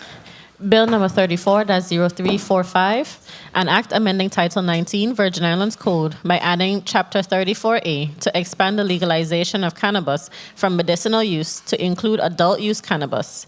Invited testifiers, the Honorable Ray Martinez, Commissioner, VI Police Department, the Honorable Justa Encarnacion, Commissioner, VI Department of Health, the Honorable Richard Evangelista, Esquire, Commissioner, VI Department of Licensing and Consumer Affairs, Hannah Cardi, Executive Director, Virgin Islands Office of Cannabis Regulation, Barbara Laurent, Cannabis Consultant, Hillary Woodson Gaskin, MD, Medical Director, Virgin Islands Center for Integrative Medicine, Russell Pate, Esquire, VI Justice Initiative, Key Walker, Esquire, Legal Advisor to the Governor on Cannabis Legislation, Dr. Allison Degazan, Director, VI Bureau of Economic Research, J. Schuyler McKinley, Cannabis Consultant, Colorado. Bill number 34-0153, an act establishing the 6th Constitutional Convention of the Virgin Islands and providing for an appropriation to cover convention-related expenses. Invited testifiers, Lloyd Jordan, Esquire, Legal Counsel, 5th Constitutional Convention. Gerard Luz James, II, President, 5th Constitutional Convention. Myron Jackson, former Senator, Historian. Biko McMillan, Resident. Gerard Emanuel, Delegate, 5th Constitutional Convention. Rupert Ross Jr., President, 4th Constitutional Convention. Lisa Moorhead, Esquire, Legal Counsel, 5th Constitutional Convention. Dr. Malik Saku, Office of Self-Determination and Constitutional Development, UVI. Bill number 34-0370, a resolution mandating the President of the 34th Legislature of the Virgin Islands to institute a civil action against the Government Employees Retirement System of the Virgin Islands for its failure to implement the provisions of Title III Virgin Islands Code, Section 717B, 17, 717C, 7119B, 766B, 17, 766B, 18, and 766C. Invited testifiers, Mr. Austin Nibbs, Administrator, Government Employees Retirement System, Mr. Dwayne Qualwood, Chairman, Government Employees Retirement System Governing Board, Debbie Christopher, Acting President, St. Croix Retirees, Helen Hart, President, Government Retirees United for Fairness, Gerald Jackson, President, United Steelworkers, James Fredericks, President, United Steelworkers, Local 8248. This concludes the reading of today's Committee of the Whole agenda. Madam Chair. Thank you, Madam. Did you say motion? You may proceed with your point of inquiry, Senator. Thank you, Madam Chair. Earlier I made a motion to add the expungement 34-0344 to the agenda for purposes that it can be voted on at a later time. But a testifier also, they were informed that the bill was companion legislations. Therefore, the attorney has testimony regarding the expungement piece that comes with the cannabis legislation, and he's not been allowed to speak on it. So I'm asking if during the Committee of the Whole, will you allow testimony or discussion around cannabis and its companion legislation during this time? That's what I'm asking. To your response, Senator, the short answer is no. The long answer is we have communicated with testifier Attorney Pate on more than one occasion as it relates to the bill that's on the Committee of the Whole agenda, and he refused to change his testimony. So the short answer is no. I am sticking to today's agenda of the Committee of the Whole. Thank you. Point of inquiry. You may proceed, Senator Gittins, with your point of inquiry. Thank you, Madam President. My point of inquiry to the chair is whether or not the previous motion was to bring 344 onto the agenda, or was that to be made a companion to 345, which is to be discussed at this time? It was to move it to the agenda. Thank you, Madam Chair. Thank you. Senator Francis Heiliger, you're recognized for your point of inquiry. Point of inquiry for clarity. Since it's been added to the agenda, since it's motion, committee of the whole. Since it's been added to the agenda, would that not open the door for us to also potentially have testifiers? I just need to understand. Thank you. Short answer is no. It's not on the committee of the whole agenda. There are a number of bills that were added to today's agenda, and they're not going to be in the committee of the whole. We must make sure that we remain focused on what we're doing here today. So no. Okay. You're recognized for your point of inquiry, and once the last point of inquiry will be from Senator Sarro, and I'm moving on to the testifiers. You may proceed, Senator. The 0344 was performed on November 14th to the committee of the whole by, of course, whoever was in the performer room. And on numerous occasions, both one-on-one, copy in the majority, copy in the full body, I've asked that the companion legislation be added to the committee of the whole agenda. So today I am being denied on the floor no when the actual bill was performed to the very committee that we're sitting in today. So I don't understand how you're going to allow adult use cannabis to be heard today and discussed, but you're not going to allow the expungement to be discussed as well. Given the fact I'm not cutting any corners, it was performed on November 14th to this committee. So I don't know how we're talking about being focused when both of them go hand in hand. Thank you, Senator Sarro. There are a number of bills that were performed to the committee of the whole. The legislature of the United States of the Virgin Islands is only closing the 34th legislature. There will be a continuation of the legislature long after all of us are gone. So those matters will be heard. I cannot and I will not entertain anything other than what is on the committee of the whole agenda. We've been at this matter for 2 long years, and now we are hearing it at the end of the 34th legislature. I'm ready to proceed with the testifiers, and I'm going to ask the testifiers to please put their name and titles on the record. But before I do that, I note, there is a piece of correspondence that I have here, because for some reason, the attorney Pate was one of the names sent down by the office of the governor, and I'm receiving correspondence, and I don't usually read correspondence that says there, Madam President, and this is from the, what did I do with it? This is from the office of the governor, who asks Attorney Pate to testify. There, President Fred Gregory, and I just received this, on behalf of the Office of the Governor of the United States, this is to inform you that Attorney Russell Pate of the VI Justice Initiative Organization will not be testifying at the Committee of the Whole today, December 20th, 2022, as the bill he intended to testify on was Bill number 34, that's 0344, and it is not listed on the Committee of the Whole agenda. Thank you. So I'm going to move on. So I note that I want to be clear that the Honorable Ray Martinez did not respond to our request for testimony. The Honorable, and could you please, there's some correspondence that needs to be read into the record. I'm just realizing that. Did you receive correspondence from Police Commissioner Ray Martinez? Madam Clerk. Okay, do you receive correspondence from Honorable Usta Encarnacion? Yes, Madam President. Can you please read Usak Encarnacion's letter into the record? December 20th, 2022, the Honorable Donna Fred Gregory, President, 34 Legislature of the Virgin Islands. Dear Madam President, the purpose of this correspondence is to inform you that due to the short notice of the request for my appearance, I am unable to attend the legislative hearing on Bill number 34-0345, an act amending Title 19 Virgin Islands Code to expand the legalization of cannabis from medical use to include adult use cannabis. Please accept my humble apology.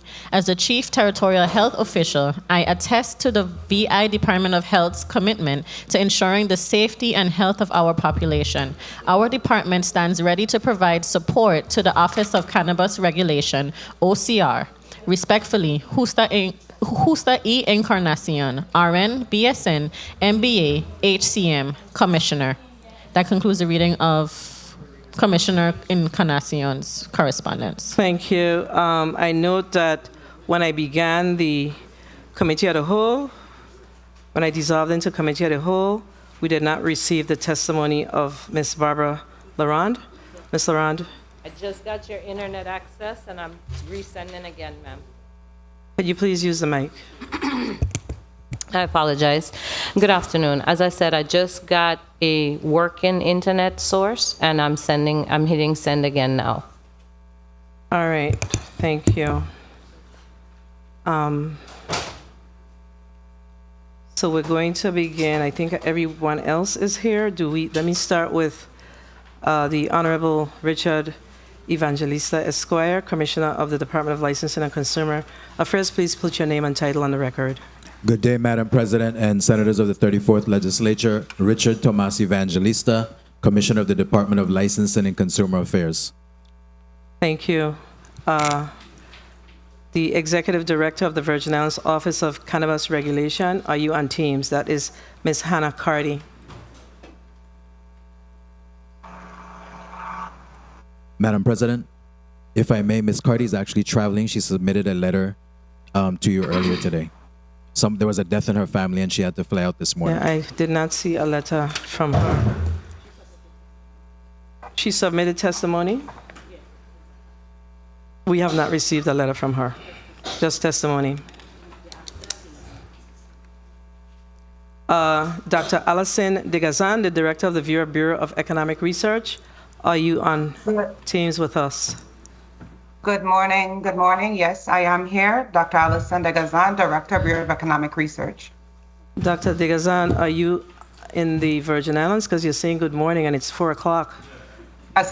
Well, I've been sitting down watching the entire hearing, so no, I'm not, but okay. Good afternoon. All right. Attorney Key Walker, Legal Advisor to the Governor on Cannabis Legislation, are you present? Please put your name on the record. Attorney Walker, I'm seeing you.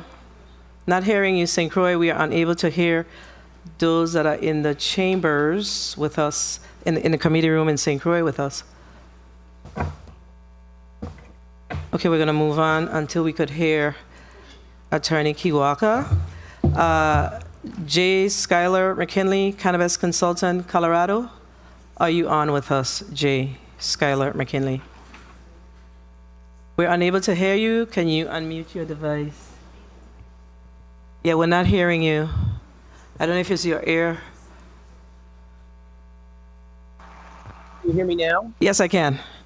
Wonderful. Sorry, there's always an issue. Yes, I'm here and present. Thank you very much. Okay, and we also saw that Dr. Hillary Woodson Gaskin, Medical Director, Virgin Islands Center for Integrative Medicine, she submitted, I'm just noticing that she submitted written testimony, but will not be present. And Ms. Laurent, can you please put your name and title on the record? Barbara A. James Laurent, business owner, activist, journalist, all around the cannabis industry. And your testimony was sent? It was. It has been. Thank you. We have not received it yet, but it moves a little slow. Okay. Mr. Ras Tafari Tasidi, President of the VA Tasadai of the Virgin Islands Rastafari Sacramental Cannabis Council. Are you on Teams with us? Yes, I am. Oh, you're present in the Greetings, chambers, in the committee room. Please put your name on the record and your title. Farid Zadi, the president of the VIRSCC Inc. Thank you. So we're going to go back to the legal advisor to the governor on cannabis legislation, Attorney Key Walker. Please put your name on the record. Good afternoon. This is Key Walker, and I'm present in the chamber in St. Croix. All right. Thank you.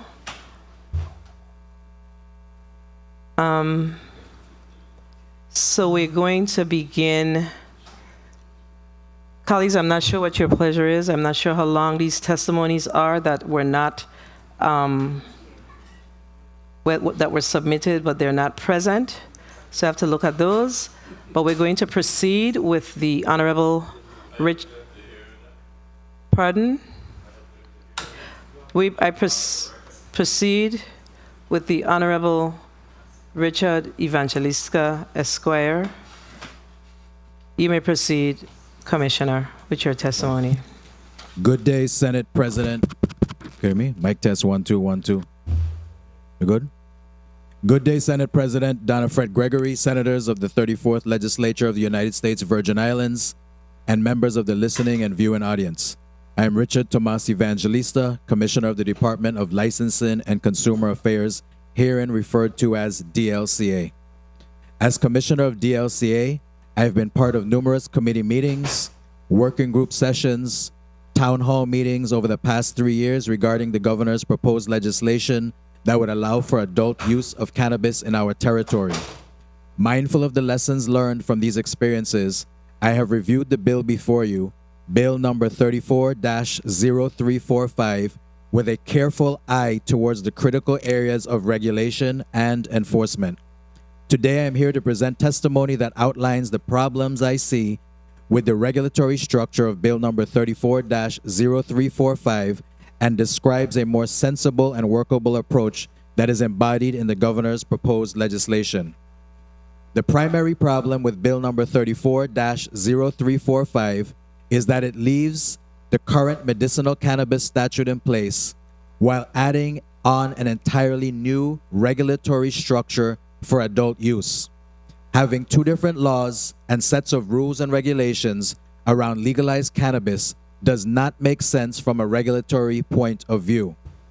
Under Bill number 34-0345, the Office of Cannabis Regulation, or OCR, that is housed within DLCA would be responsible for implementing two separate tracks for licensing cannabis businesses, each with very different regulatory details and requirements. This would lead to confusion among industry participants and among the public as to what kind of business activity is permissible. Bill number 34-0345 would also be extremely inefficient and unnecessarily duplicative from a regulatory standpoint. A far more cost-effective and manageable approach would be to replace the current medicinal cannabis statute with a single regulatory structure that encompasses both medicinal and adult use. The Virgin Islands Cannabis Use Act that the governor first sent down to this body for consideration in 2019 seeks to expand the prior legislation by legalizing adult use of cannabis, providing a more comprehensive regulatory and enforcement framework, and generating revenues through taxation and investment in the industry. I would like to outline some of the key provisions of the governor's proposed legislation that I think represent a more workable and efficient approach to regulating our territory's cannabis industry. If passed into law, the legislation will not only legalize the medical use of cannabis, but would also legalize its use for non-medical purposes. As can be expected, a cannabis industry in its infancy stage will present many challenges to its regulators. Not surprisingly, the proposed legislation calls for an Office of Cannabis Regulation within the DLCA. The OCR has sweeping powers and is authorized to promulgate rules and regulations. employ an enforcement arm, organize an 11-member board known as the Cannabis Advisory Board to review applications and grant or deny licenses, establish reasonable production limits governing the production of cannabis, and suspend or revoke licenses for violation of the industry's laws.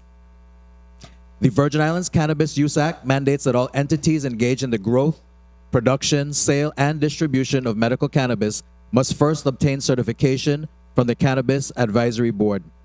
There are up to 10 categories with limitations on the number of licenses that can be issued in each category on each island.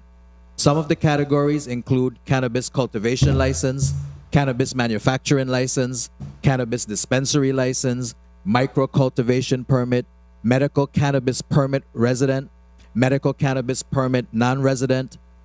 The Office of Cannabis Regulation is only allowed to issue up to 7 medical cannabis dispensaries and 7 cannabis dispensary licenses each on the island of St. Thomas and St. Croix.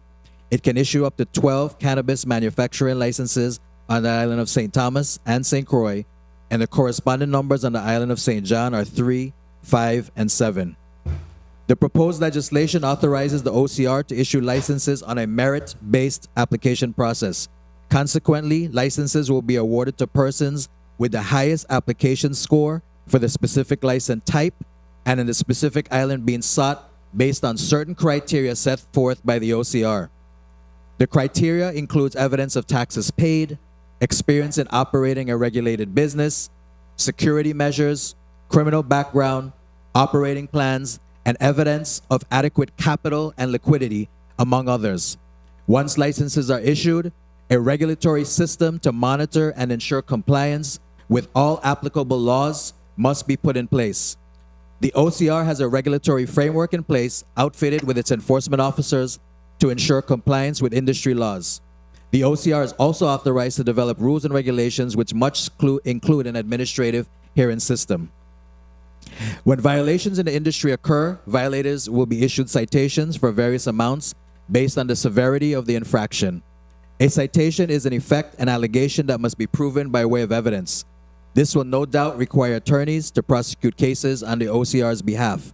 To this end, the OCR will either have to hire its own attorneys on staff or work closely with the Office of Attorney General to identify attorneys who will work closely with its office to handle violations and prosecution of its cases. With only a very limited number of licenses being granted to cultivate, dispense, and manufacture cannabis products, there will likely be lots of challenges based on discrimination, race, and other factors brought before the office.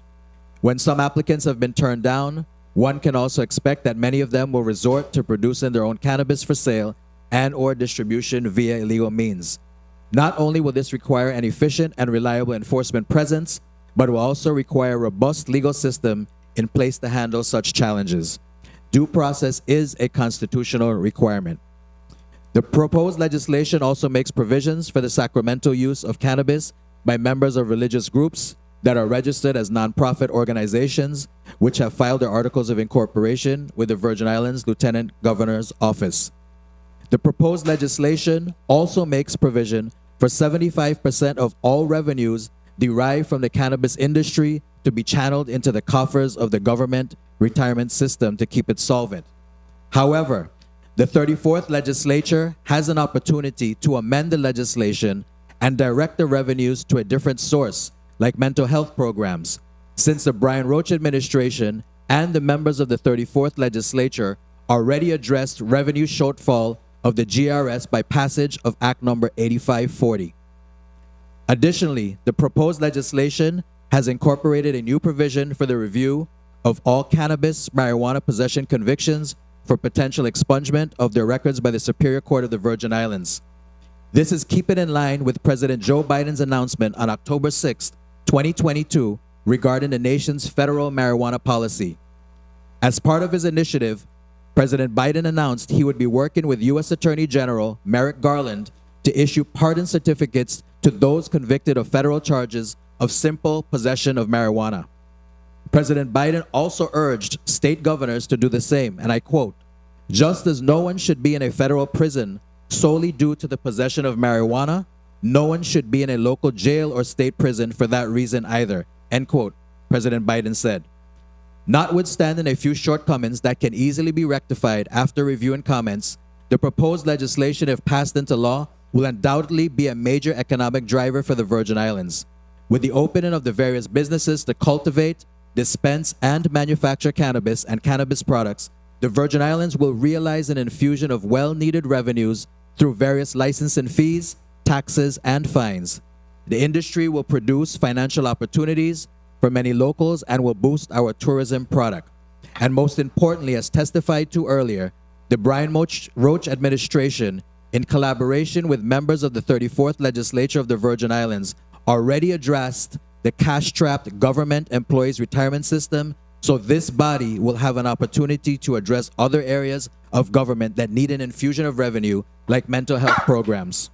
The proposed taxes are as follows.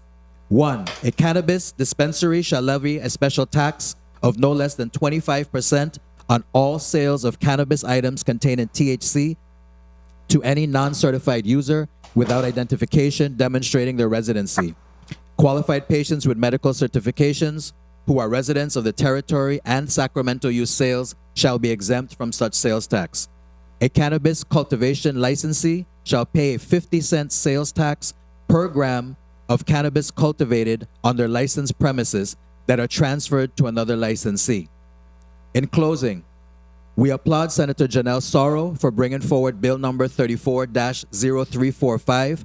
However, we believe that Governor Bryan's proposed legislation brings forth a more sensible and workable approach to legalizing both the usage of medical cannabis and non-medicinal cannabis. We sure appreciate the gesture of giving us the opportunity to comment on Bill number 34-0345. We commend your efforts at doing everything in your power to make the Virgin Islands a better place for all. Thank you, Madam Chair. Attorney Evangelista. Yes. Are you testifying for all of the government representative, or does Attorney Key Walker have a testimony? Because we have not yet received the testimony from Miss Laurent. So we're going to go to Dr. Allison Digazan. Excuse me. I'm sorry. May I have your email address? Because I don't think I'm sending it to the right place. I was just informed that I need to send it to you. I sent it to You the other received senator. correspondence? Sorry? Did you receive correspondence from my office? No, ma'am. Not from your office. Oh, okay. Are you BG Design? I am. Okay. All right. Okay, so we're just going to move on, and we'll have somebody give you the information so you could get it clear, Thank you. okay? I appreciate that. No problem. Attorney Key Walker, Esquire, are you prepared to provide your testimony now? You may move forward. Thank you. Good morning, good afternoon, members of the 34th Legislature of the Virgin Islands. I am Attorney Key Walker and appear before you to testify regarding Bill number 34-0345, an act amending Title 19 Virgin Islands Code by adding a new Chapter 34A to expand the legalization of cannabis from medicinal use to include adult use cannabis. It should pop up. Currently, I serve as a legal advisor to the governor regarding the proposed enactment of adult use cannabis legislation. I have worked extensively on the governor's proposed legislation and have testified previously regarding the governor's proposal on behalf of the St. Thomas St. John Chamber of Commerce. Today, I will focus my testimony on an overall analysis of Bill number 34-0345 and propose next steps for the legalization of adult use cannabis in the territory. First, Bill number 34-0345 creates a disjointed regulatory structure. The bill creates two separate regulatory frameworks for medicinal use and adult use, thereby failing to address the issues with the current medicinal use statute and creating a regulatory morass that would be difficult for the OCR to implement, that would be almost impossible to enforce, and that would be expensive to administer. A more sensible approach would be to incorporate and harmonize medicinal use and adult use into one comprehensive regulatory scheme by replacing in its entirety the Virgin Islands Medicinal Cannabis Patient Care Act that's currently codified in Chapter 34 of Title 19 of the Virgin Islands Code. In doing so, The legislation passed by this body would therefore address and cure several discrepancies and oversights in the current Medicinal Cannabis Patient Care Act. For instance, the current medicinal cannabis statute does not authorize the OCR director or the board to create an enforcement division or hire peace officers to enforce the law, rules, and regulations of the OCR related to medicinal use. While the governor's proposed legislation fixes this problem by authorizing the OCR director to establish and oversee an enforcement division, which, quote, will be tasked with enforcement of all civil, criminal, and regulatory violations related to cannabis under one uniform regulatory scheme, Bill number 340345 creates an enforcement division for the regulation of adult use cannabis only in the proposed creation of a new Chapter 34A, such that there would be enforcement by the OCR of adult use, but not a similar authorization for the enforcement related to medicinal use. Another area of great concern is the creation of a second and simultaneous advisory board consisting generally of members of the community, licensees, law enforcement, the Rastafarian population in the Virgin Islands, and retirees. That is contained in section 798.04, subsection A, subsection 12 of Bill number 34-0345. This additional advisory board would be established by the OCR and not be subject to the typical checks and balances that allows for appointment of board members by the governor with the consent or approval of the legislature. Administratively, the OCR director would be subjected to two separate advisory boards, each separately charged with promulgating rules and regulations for medicinal use and then for adult use of cannabis, among other overlapping and conflicting duties. With the small sizes of both the medicinal use and adult use programs to be administered by the OCR, as compared to the size of the programs in other parts of the country, there is simply no justification for the use of limited government resources to support these two different boards. Further, the creation of a separate adult use program with a different residency requirement than the one contained in the current medicinal use statute exposes the program to litigation for the disparate treatment of medicinal cannabis use licensees as compared to adult use cannabis licensees. Currently, the medicinal statute contains a 2-year residency requirement for the submission of a medicinal cannabis business license, while the bill before you today contains a 10 out of the last 15-year requirement or qualification under Title 29 Virgin Islands Code Section 10039C. Under that section of the code, an individual is qualified as a resident if he or she has attended a school in the Virgin Islands for at least 5 years or more, is a graduate of a Virgin Islands high school or of the University of the Virgin Islands, and is registered to vote in the Virgin Islands. The difference in residency requirements for cannabis business license applications would not only result in different treatment, but it also creates one set of cannabis businesses for medicinal use, which is not sustainable, and then a separate set of businesses for adult use, which is projected to be more lucrative. Other disparities in the license requirements between the current medicinal use statute and Bill number 34-0345 include separate license application fees, greater number of licenses available for issuance by the OCR, plant limit counts within the cultivation licenses, different age requirements for license holders. The current statute is 21 and the bill before you has the age requirement as 18. Different nomenclature for certain types of licenses, such as dispensary license under the medicinal use statute and a retail license that's contained in the bill before you today. With a separate licensing scheme for adult use, there would be no incentive to residents to pursue the medicinal use business licenses should this bill become law. At worst, the two different licensing schemes could lead to oversaturation in the market. This disparity in the licensing requirements is not an issue in the governor's legislation, of course, because he proposes one regulatory scheme and therefore one set of requirements for the licensing of cannabis businesses. Bill number 34-0345 also leaves unfixed a major internal conflict within the medicinal use statute, which has been a source of confusion. The conflicting uses of the word resident throughout the statute that do not meet the definition of bona fide Virgin Islands resident in Section 776C. For example, Section 776C defines bona fide resident for purposes of submitting any application as 2 years. However, Section 7781 of the same medicinal use statute speaks to a residency requirement of not less than 5 years for submission of business license applications.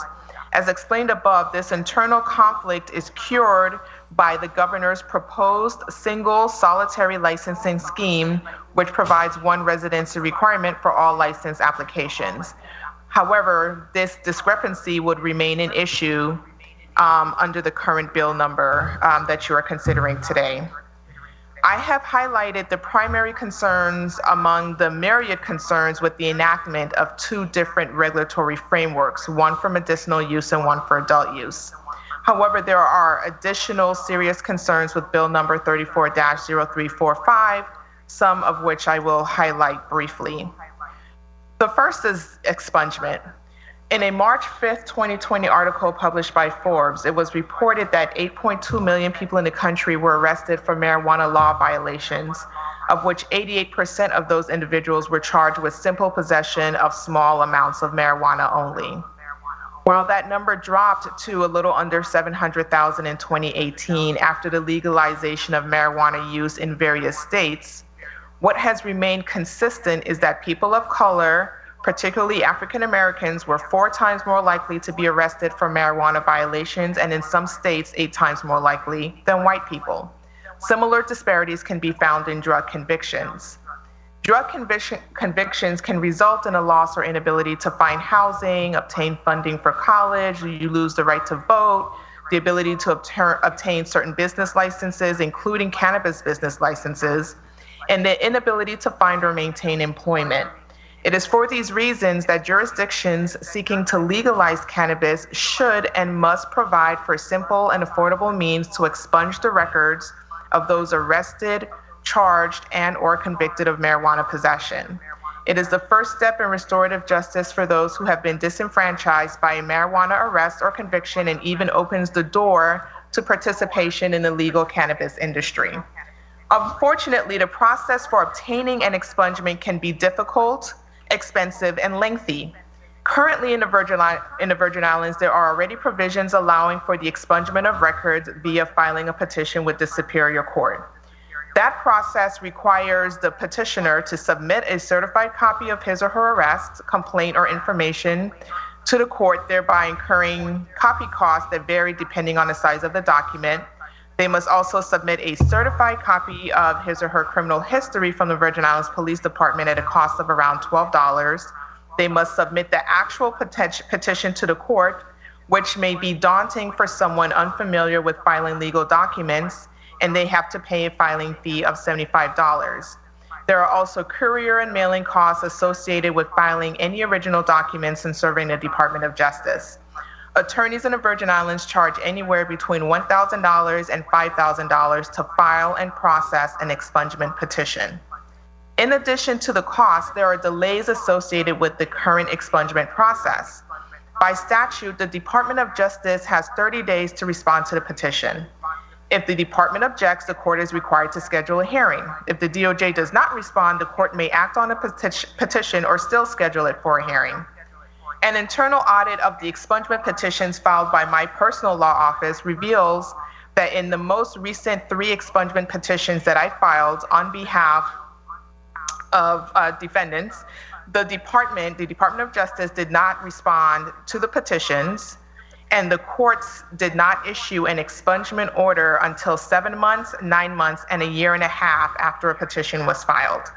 In some instances, the court ordered the filing of another more recent criminal history record, which resulted in additional costs. These cases involved recent arrests and did not include the additional delay associated with having to obtain a record that may be in the court's storage facility. Unfortunately, Bill number 34-0345 does nothing to address the cost and delay associated with the current expungement process, but instead seeks to enact a process that is already on the books.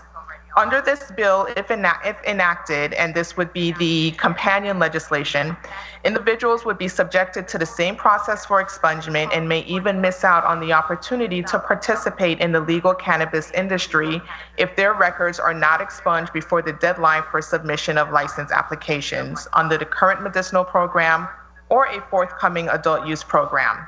The governor's legislation, on the other hand, provides for the auto expungement of records at no cost whatsoever to the individual and a blanket expungement for all individuals identified as having been arrested or convicted of nonviolent crimes solely related to the possession, control, or sale of under 1 pound of cannabis. The governor's proposal provides this crucial first step towards restorative justice and paves the way for further implementation of social equity initiatives designed to bring some form of fairness to those who have been negatively impacted by the criminalization of cannabis. The other second and very concerning issue is the proposed retail licenses.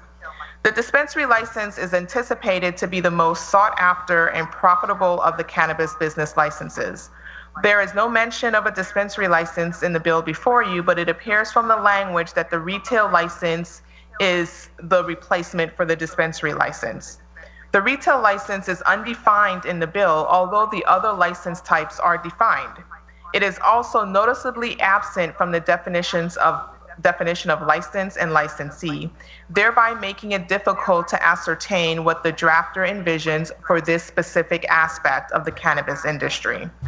The annual license fee of $1,000 is also particularly low compared to the renewal fees of other states and the current annual renewal fee of $5,000 for medicinal use dispensaries.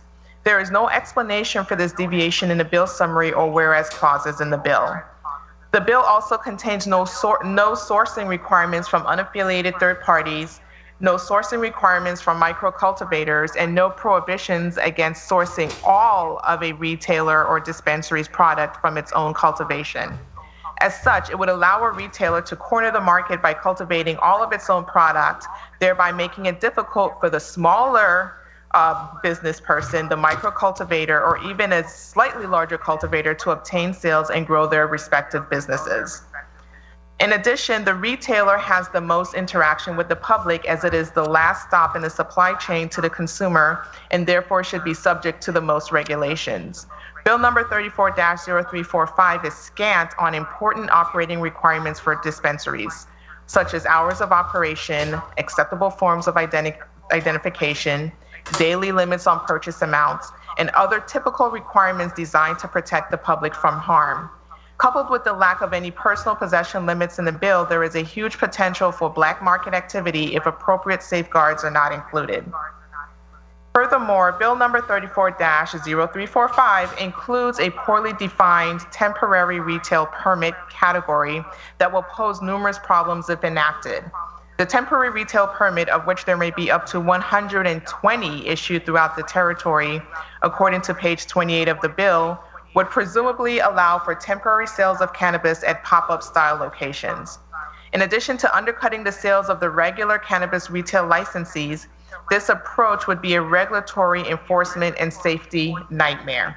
There are countless reasons why cannabis retail is highly regulated in all of the states and jurisdictions that allow for adult use. Allowing cannabis retail activity on a temporary basis at various locations would not allow for the kind of safety and security controls that the retail of cannabis requires. Our communities deserve better than this kind of loose approach to the retail of cannabis. In the bill, the sacramental usage is underregulated. The proposed sacramental use of cannabis under the bill provides for protection regarding the use of cannabis, but also provides a wholesale exemption from any licensing requirements regarding cultivation, with no limits on the amount of cultivation or requirements as to the manner of cultivation. Instead, the bill tasks the OCR with promulgating regulations regarding sacramental use, but does not explain how the OCR would enforce these regulations in the absence of a licensing or even a registration requirement. The potential for an essentially unregulated sacramental cultivation of cannabis would potentially undermine the entire cannabis industry and revenue generating potential for the industry. It would lead to oversaturation and reinvigorate a black market. The legislating of sacramental use must be accompanied by the appropriate safeguards to allow for use and cultivation in a manner that advances the religious and faith-based practices of those users, while also protecting the community and other participants in the legalized cannabis industry. Revenue generation. The revenue generated from the adult use program must be sufficient to fund the operations of the OCR and should have the added benefit of adding to the government's coffers. The reduced license application fees and annual fees for dispensaries and the limited 50-cent special sales tax per gram of cannabis for cultivators only does not allow for sufficient revenue to support either the OCR or to help fund other government priorities. According to the Bureau of Economic Research, the cultivation tax contained in the current bill would only yield $183,000 plus in year one and increase incrementally to $910,000 plus in year 7. These figures are extremely low compared to the projections for the tax revenue generation outlined in the governor's proposal, which would yield an additional $233,000 in year one and an additional $2.8 million in year 7, with the implementation of a 7.5 sales tax on residents and 25% sales tax on visitors. My testimony contains just a portion of my concerns with Bill number 34-0345 and is by no means a complete and exhaustive list of issues to be considered when reviewing this bill. Instead, I have endeavored to highlight the primary concerns as they pertain to implementation, regulation, safety, and revenue generation. I am available at the conclusion of my testimony for any specific questions this body may have. Finally, and in conclusion, I applaud and am grateful for the efforts of the sponsor of Bill number 34-0345. Our community has been asking for the legalization of adult use cannabis for many years. In fact, and Senate President, I think you said 2 years, but it is almost exactly 3 years to the day that I first appeared to testify on a bill for the proposed expansion of legalization of medicinal cannabis. That bill in the 32nd legislature was known as Bill number 32-0135 and was proposed by the Honorable Governor Albert Bryan Jr. It was first heard in a special session on December 18, 2019, 3 years ago. A lot has happened since that time to include the addition of revisions to the governor's proposal by several senators in the 32nd legislature, some of whom continue to serve in the 34th legislature. Town halls and informational sessions conducted by the Department of Licensing and Consumer Affairs and the Office of Cannabis Regulation, and of course, the trip to Denver that provided us with a wealth of information as we continue to work to create the best program possible for our community. All of those efforts have resulted in the legislation sent to this body by the governor on October 27, 2022. The current bill, Bill number 34-0345, is in the initial stages and needs tremendous work and amendments before it could be enacted and rolled out to the community. The governor's legislation has already been vetted, amended, and reviewed by prior legislatures and the general public. In the interest of time and in an effort to roll out a comprehensive revenue-generating cannabis use program before the opportunity passes us by, I strongly recommend this body look to the governor's legislation as a readily available and suitable replacement for Bill number 34-0345. Thank you for the opportunity to testify, and I remain available for questions. Thank you, Attorney Walker. And as I listen to your testimony, I note that you didn't make any specific reference to Bill number 34-0344, but you did speak to expungement. And I am one that always wants to be fair. And in the spirit of cooperation and collaboration, we are going to ask Attorney Russell Pate, Esquire of the VI Justice Initiative, to come into the well. We're going to give him an opportunity to bring his testimony, although he was specific to referencing Bill number 0344. So you can go ahead and be seated. and we will hear your testimony once we wrap up with the other. I'm going to ask you in the middle here to please put your name and title on the record. Please recognize the mic of the testifier. To my far left. Good day, Senate President and honorable senators. My name is Russell Pate from St. Croix, the Pate Law Firm. All right, thank you. We're now going to move to Dr. Alison DeGazan, the Director of the Virgin Islands Bureau of Economic Research. You may proceed, Dr. DeGazan. Thank you, Madam President. Members of the 34th Legislature, staff, and residents of the U.S. Virgin Islands.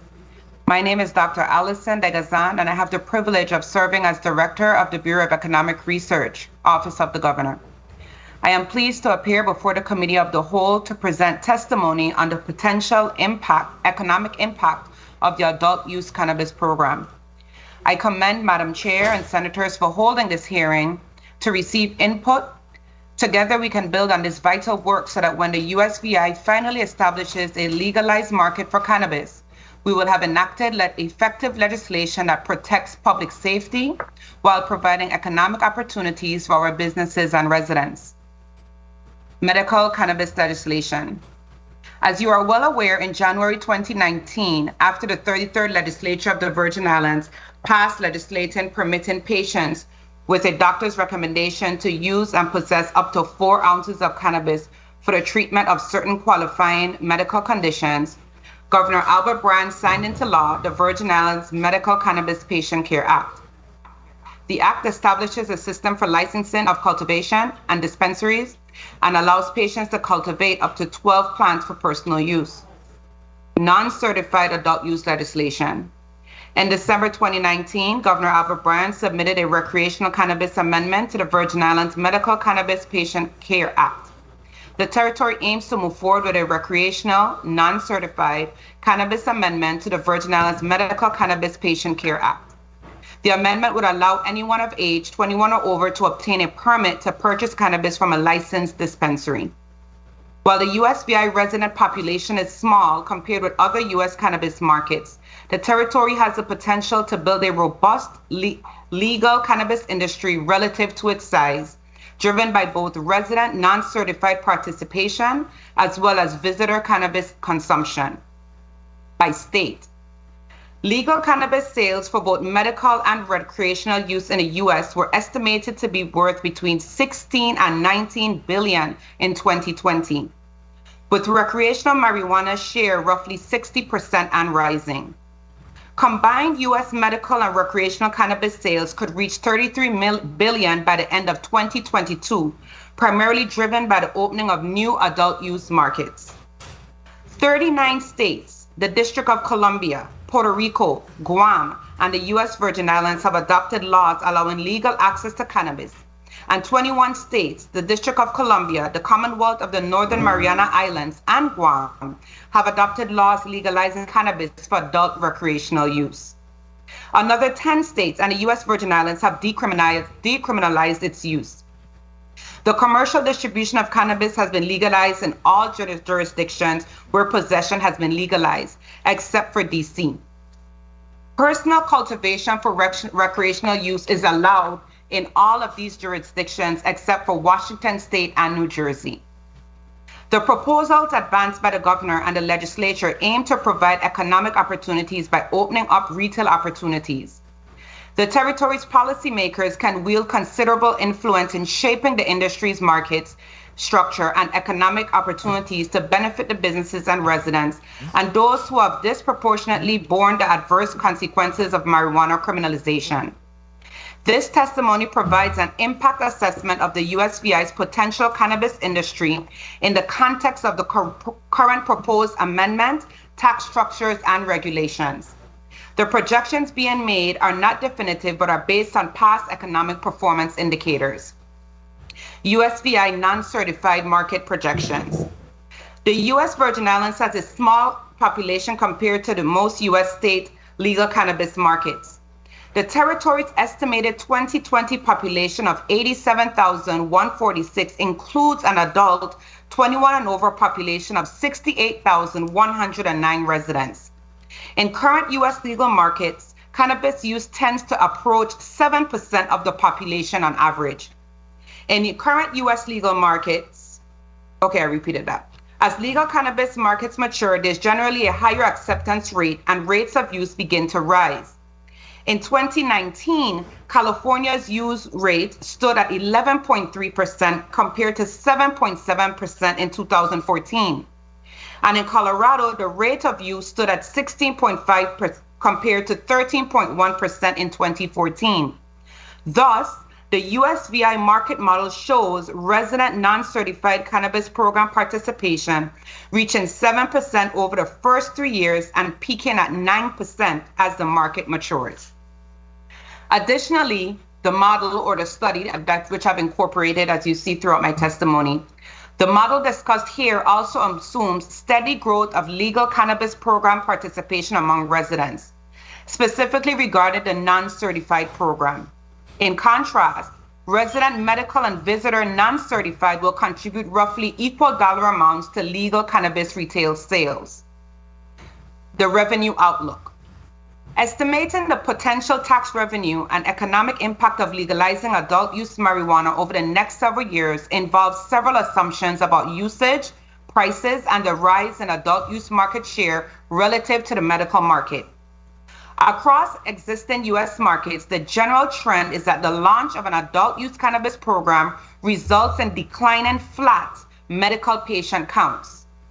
The proposed amendment to the USVI medical program would effectively establish an adult use market in the territory by implementing a non-certified status for adult residents and visitors of legal age. It is important to note that the revenue from the recreational use will help to ensure a proper implementation of any medicinal program.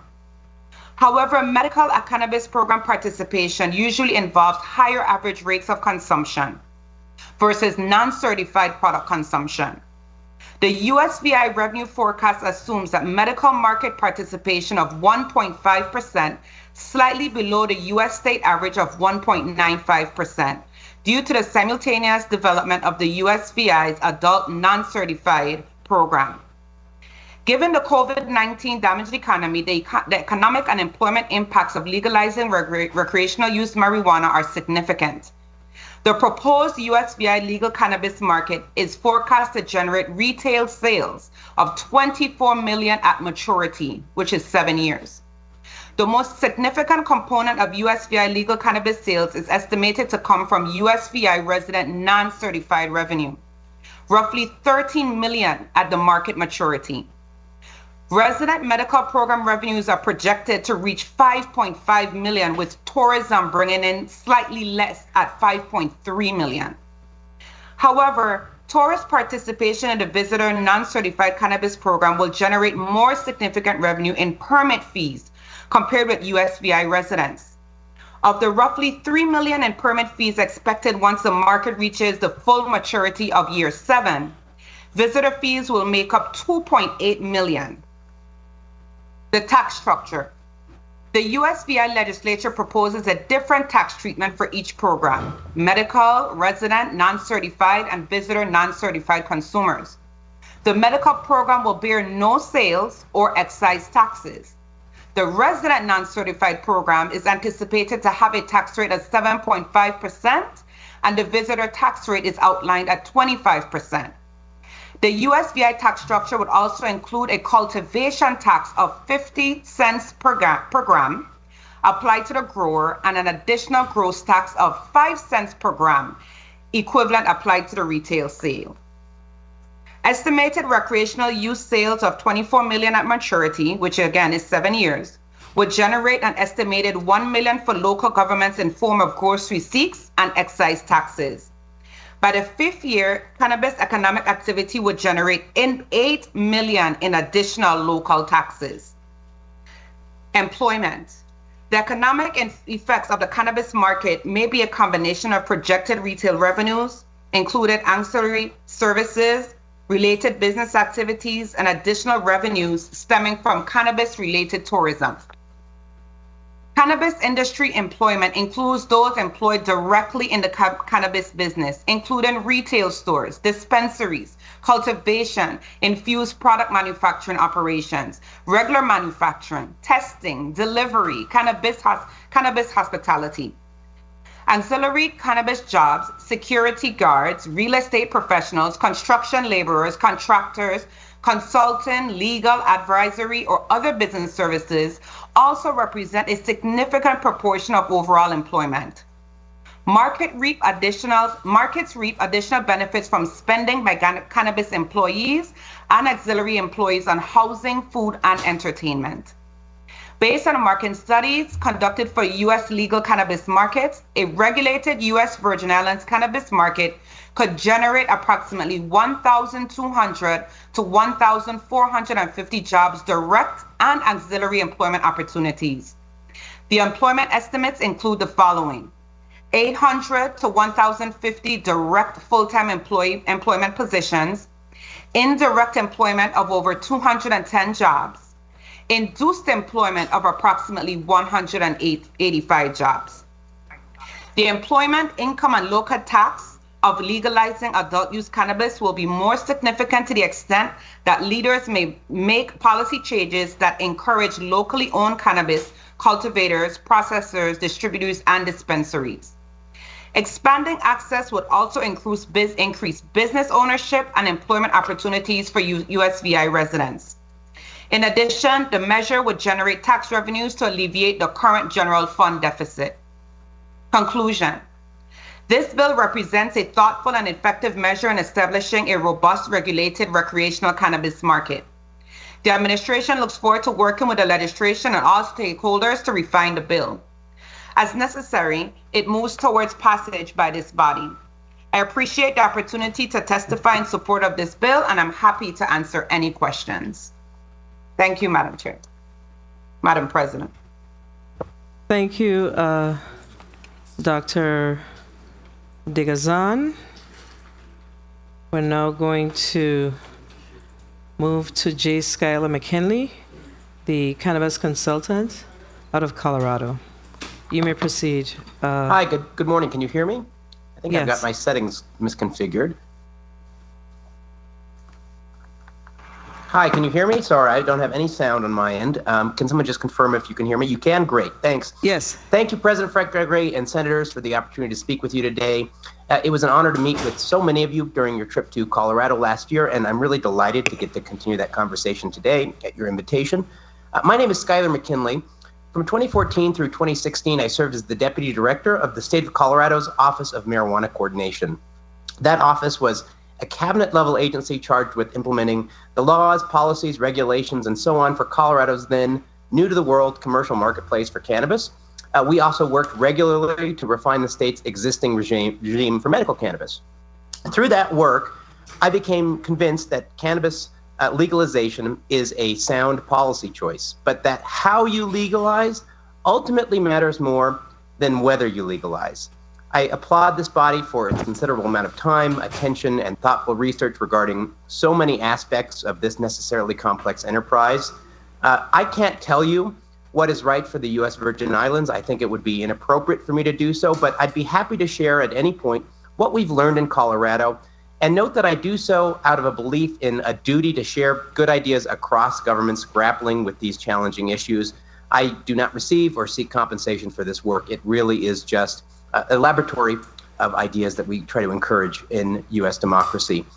Look, having reviewed the pieces of legislation that you're going to contemplate here, I believe the governor's proposal is likely the more effective of the two, given concerns we've seen in Colorado having dual licensing regimes. But I stand ready to answer any questions about both and how they relate to the Colorado experience. And I really applaud you again for your dutiful work on these complex matters. I am a little bit envious. In Colorado, I can tell you, because this was a decade ago, we have made and still live with mistakes that this body, through both pieces of proposed legislation, have really worked to avoid. So I have no doubt that you're going to build something that works really well for the U.S. Virgin Islands and its people. Thank you so much. Thank you for your testimony.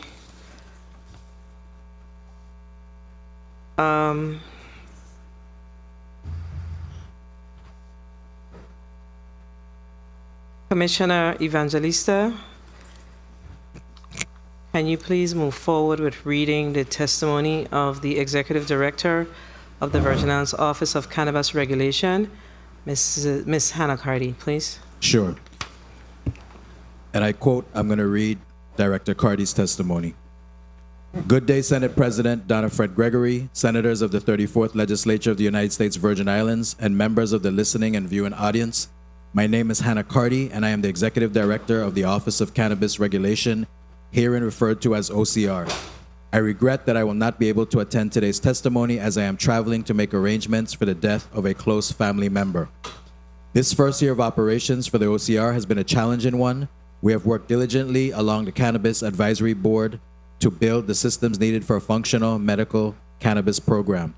This has included developing an interim strategic plan to set the goals and visions for the agency, developing rules and regulations for the cannabis program, meeting with various stakeholders, standing up the OCR website, www.ocr.vi.gov, participating in and vetting various educational programs which would service regulators and the Virgin Islands community, procuring a vendor for the medicinal cannabis patient registry, currently under contract, and finally organizing the regulatory structure of the agency and beginning the hiring process.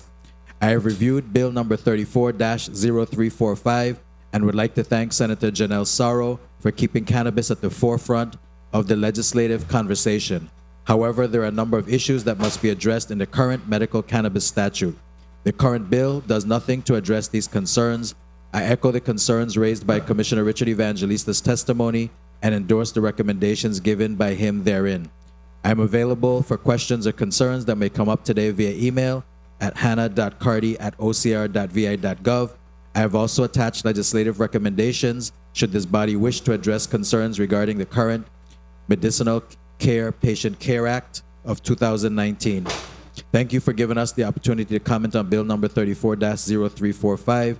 We appreciate your attention and concern for improving the lives of all of us here in the Virgin Islands. Thank you, Commissioner Evangelista, for reading the testimony of Ms. Hannah Carty of the OCR. Ms. Laurent, are you ready? You may proceed. Good afternoon, once again. Greetings and blessings to the 34th Legislature and its entire family.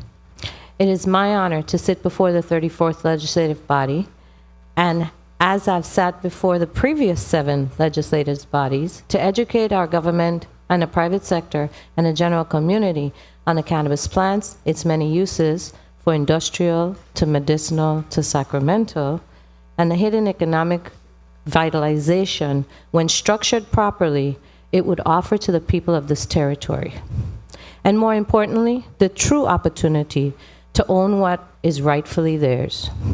For the first 8 years, I stood boldly and solely representing and accounting to the ancestors, the VI culture, my family, and the entire Virgin Islands people with what others have described as tenacity and persistence.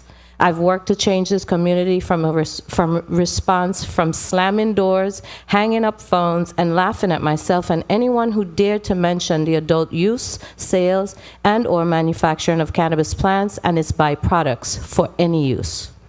For those that are not informed, in 2008, I was among the initial forming members of USVI NORML, the only lobbying and community activist organization created and designed to educate and bring a change.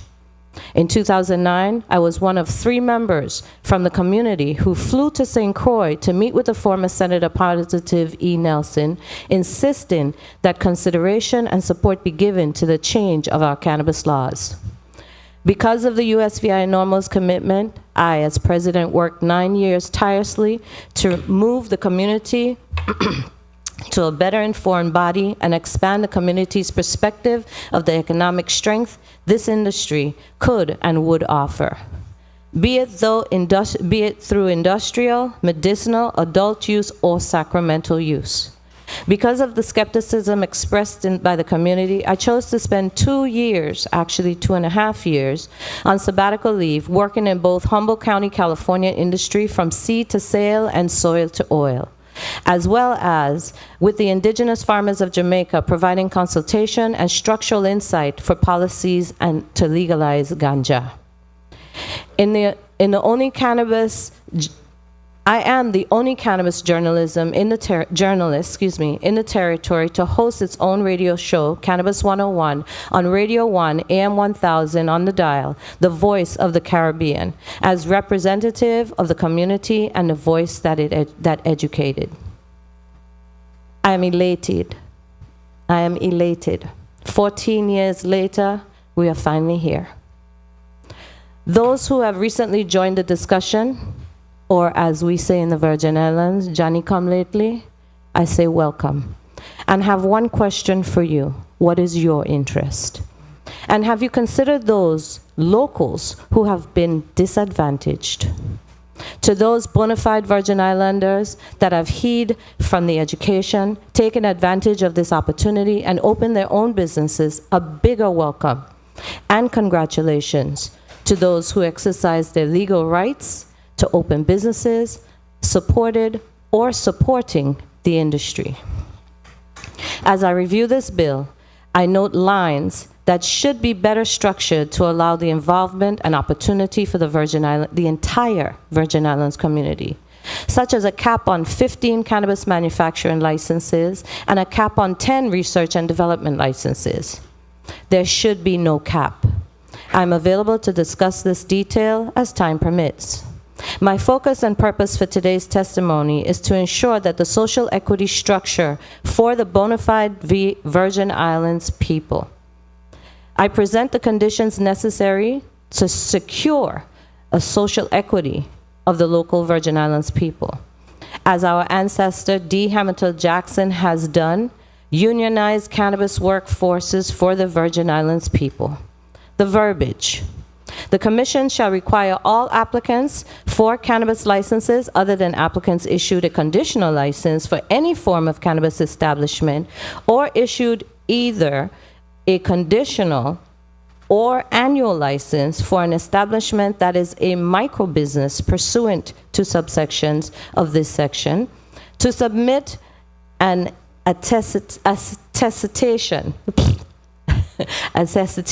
signed by the bona fide labor organization, stated that the applicant has entered into the labor peace agreement with such bona fide labor organization.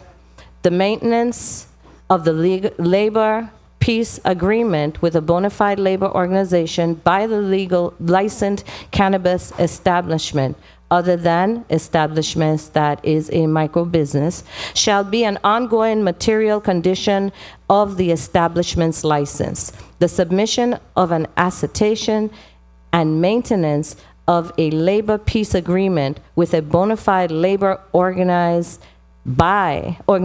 by an applicant issued a conditional license for a cannabis establishment other than the establishment that is microbusiness shall be required for final approval of any licenses.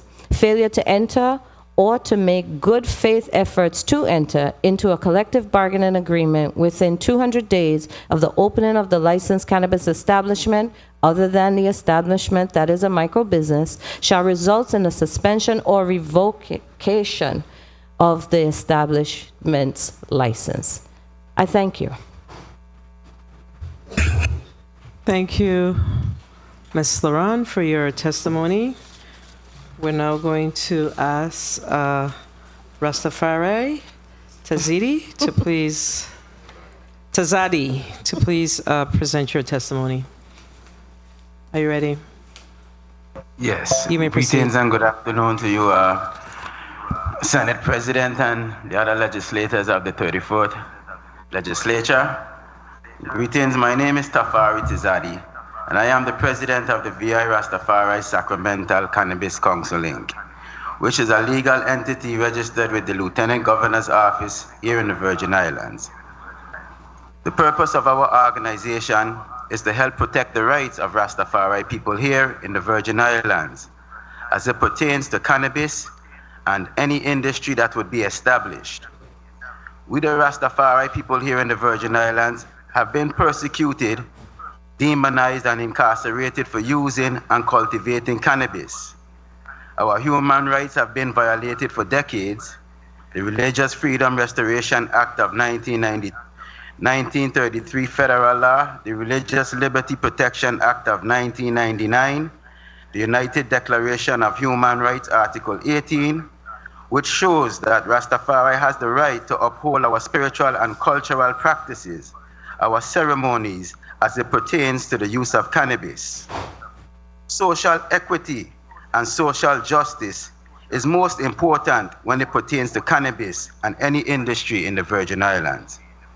Rastafari community in the VI has economically suffered due to the persecution of Rastafari and cannabis. Many of us have been arrested and imprisoned because of cultivation of cannabis, which is an economic source to help provide for our families and also to be able to invest in our communities. Therefore, Rastafari, we seek social justice and equity from the government of the VI. We, the VI RSCC Inc., would like to have 2 dispensaries, one in St. Croix and one in St. Thomas, as well as a cannabis license to cultivate our own cannabis for economic growth and development of the Rastafari communities here in the VI. I also give thanks for our predecessors, our elders, that's been trodden not just here in the VI, but internationally, who has been spreading the message of the sacrament, the healing of the nation. Ones like Bob Marley, Peter Tosh, Bonnie Whaler, who has also been incarcerated for agitating for our basic rights. Today we see the cannabis industry is a billion-dollar industry, and those who are affected and carrying the message out, we are still at the bottom of the chain, basically. Rastafari represent a large percent in the Virgin Islands, and we have brought many attributes, good attributes to our community.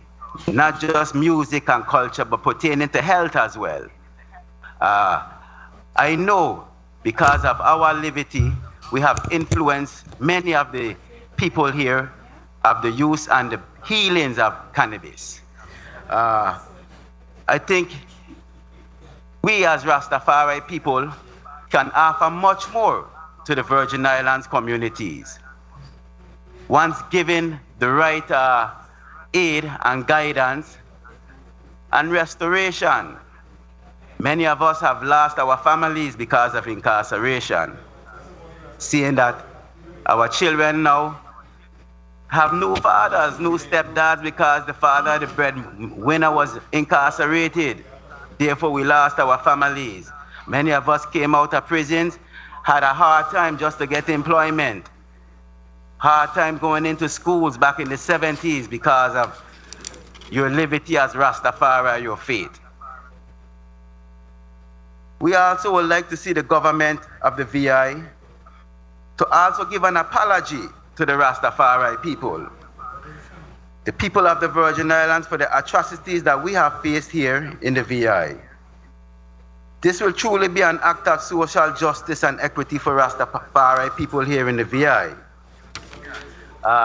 In order to move forward, justice must come forward, and you cannot have justice if you're not going to address the people who was facing the injustices due to cannabis. Rastafari is not the only people in the Virgin Islands that use cannabis. We know that. We are not the only one that use cannabis as a healing, as a medicine, as a sacrament. We know that. But here in the Virgin Islands, Rastafari community and the people them that in our communities know that we, the Rastafari, have really been at the severe penalties of when it comes to cannabis. We have faced it the most. Just about every household, every family has a Rastafari son or daughter where they can see the injustices and the prejudices that we have faced over the decades.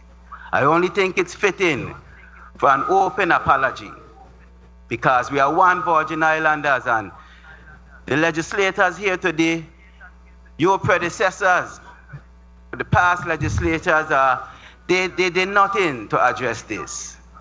I think you're in a great position this day as we speak about cannabis and uplifting the economy of the Virgin Islands, that you cannot just want to uphold the cannabis and praise the cannabis plant and the economic value and the healing values without addressing the people who you also have penalized and demonized, the Rastafari people. I think it goes hand in hand. It takes nothing away from you as the legislator, but it shows your courage and maturity as a people to make these amends and to help restore Rastafari people in the Virgin Islands, because we are that important to the community. You can look at all aspects where Rastafari is bringing positive light to our community. I don't want to cut you off, but you've strayed away significantly from your testimony. I was allowing you to continue to stray away, but we're going to have to wrap up. So can you please just wrap up the final part of your testimony? Madam Chair, I would like to say in closing that we would like to thank you for the opportunity to be able to testify here as it pertains to the cannabis bill. Also, I give thanks to the Governor, Albert Bryan, for the vision that he saw when he came forward in 2019 and brought forward the bill to legalize adult use, and also for medical marijuana bill. Also, I give thanks to Senator Positive Nelson for his courage to stand up to even agitate and propose the bill for medical marijuana, because we're still moving on that bill to make this Virgin Islands be a better place, not just for Rastafari, but for all the citizens them, as it pertains to cannabis, the industry, medical, and adult use. And Rastafari is not just saying we want sacramental, that's a human rights. We're looking social justice and social equity. So I give thanks again. I am here if anyone have any questions pertaining to the Rastafari views on the cannabis bill. Thank you. Thank you, Razadi. Thank you, Razadi, for your very thorough and detailed testimony. And most definitely, I'm certain that we will have questions. We'll now move to Attorney Russell Pate, Esquire, from the VI Justice Initiative. You may proceed, Attorney Pate. Good afternoon. Dear Honorable Senators of the 34th Legislature, good morning. Well, good afternoon now. My name is Russell Pate. I'm an attorney practicing in the Virgin Islands for 15 years. I'm also the special advisor to the VI Justice Initiative and speaking partially in that role. As I support the mission of the VI Justice Initiative, which is to focus on alleviating the burdens of poverty and the vestiges of colonialism in the U.S. Virgin Islands. Colonialism is still pervasive, and future action items should be discussed, but today we're here to talk about expungements for cannabis marijuana. Previously, I helped draft an amendment for retroactive application of the expungement statutes in 2011. Further, in 2013, I worked on broader amendments to the expungement statutes in the Second Chance for Jobs Act. In my legal practice, I have filed roughly 50 expungement petitions over the past 10 years. About one half of the expungements are to remove an arrest only, no conviction, and the other half were misdemeanor convictions. At the present, there is no ability to expunge a felony conviction. Expungement of a criminal arrest record has been a very rewarding area of my practice. Most expungement cases are good people who have made a one-time misdemeanor mistake. They paid the price for their conduct. Unfortunately, that conviction continues to hold them back from going into the military, getting a promotion at work, or traveling freely to see their family on another island, particularly as our arrests are shared in the NCIS, the National Crime Information Center Arrest Database. Others have had an arrest but no conviction. Yet this arrest haunts them negatively for their lives when they apply for a new job, travel through airport checkpoints, look to adopt children, or do a host of activities where a background check is run. And those reading the report assume negatively as in human nature, that an arrest means the person arrested committed the crime, which is not true. The goal of restorative justice would be to cost-effectively and uniformly expunge past crimes of cannabis usage or possession, which is now, and hopefully will be, accepted as a legal activity. For example, society would find it fair to expunge a past conviction for, say, interracial marriage, or a conviction for a female trying to vote when women gained suffrage. Here, the goal is assisting those most vulnerable and disadvantaged to clear their record of what society sees today as non-egregious, non-wrongful conduct.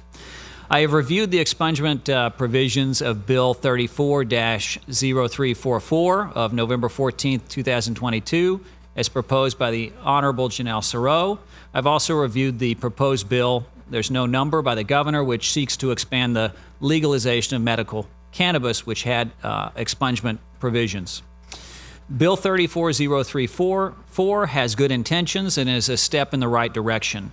Interestingly, it presents an expungement statute, interestingly, the present expungement statute already does about 90% of the job what the new bill proposes, as the current expungement statutes cover expungements of misdemeanor arrests and or convictions for cannabis crime, whether it would be possession, usage, or distribution. It would have to be a misdemeanor, though.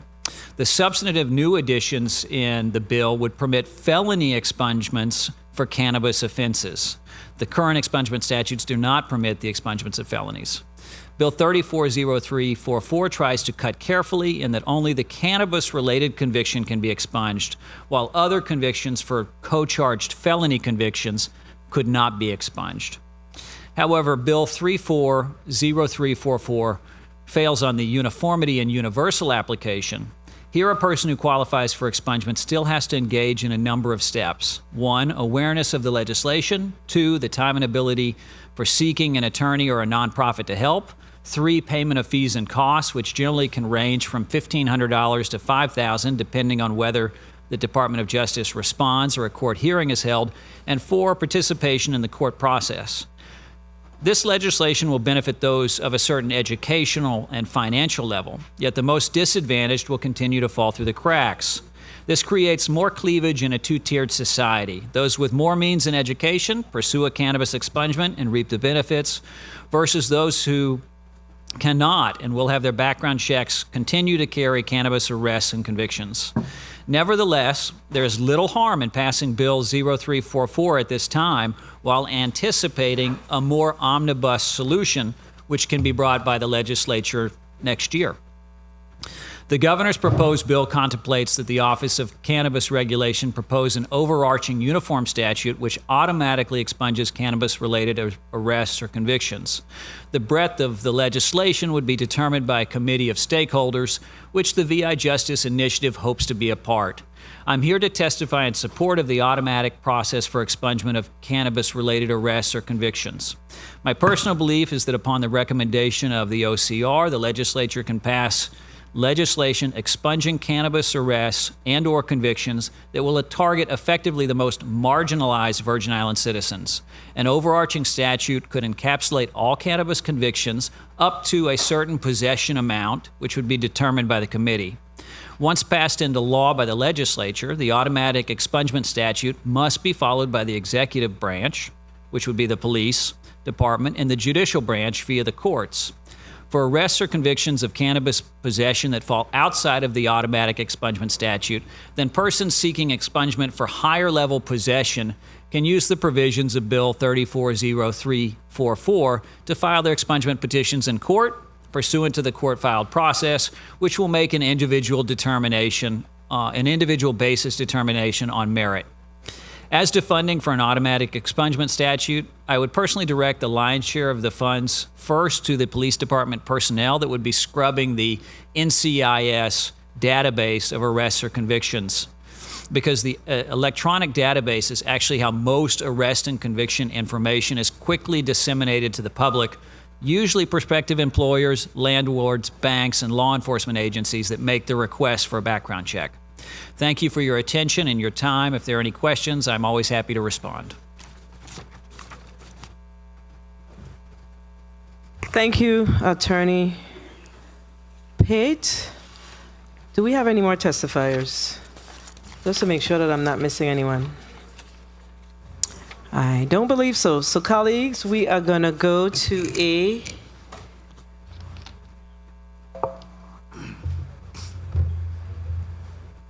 five-minute round. Senator Alma Francis Halager, you're recognized for your 5 minutes. Senator Sarah, you're recognized for your point of inquiry. Thank you. Dr. Hillary Woodson had testimony submitted. Are you intending to read that into the record or no? What I'm going to do is I will make all the testimonies that were not, where the individuals were not here, except the one for the government, where there's a representative here, will be made a part of the record. So it's going to be read, that's what you're saying, or? It will be made a part of the record, so all senators can view that testimony on it's already on the legislative drive. Senator Francis Halager, you're recognized for your 5 minutes. Thank you. Good afternoon again to my colleagues. Good afternoon to the testifier.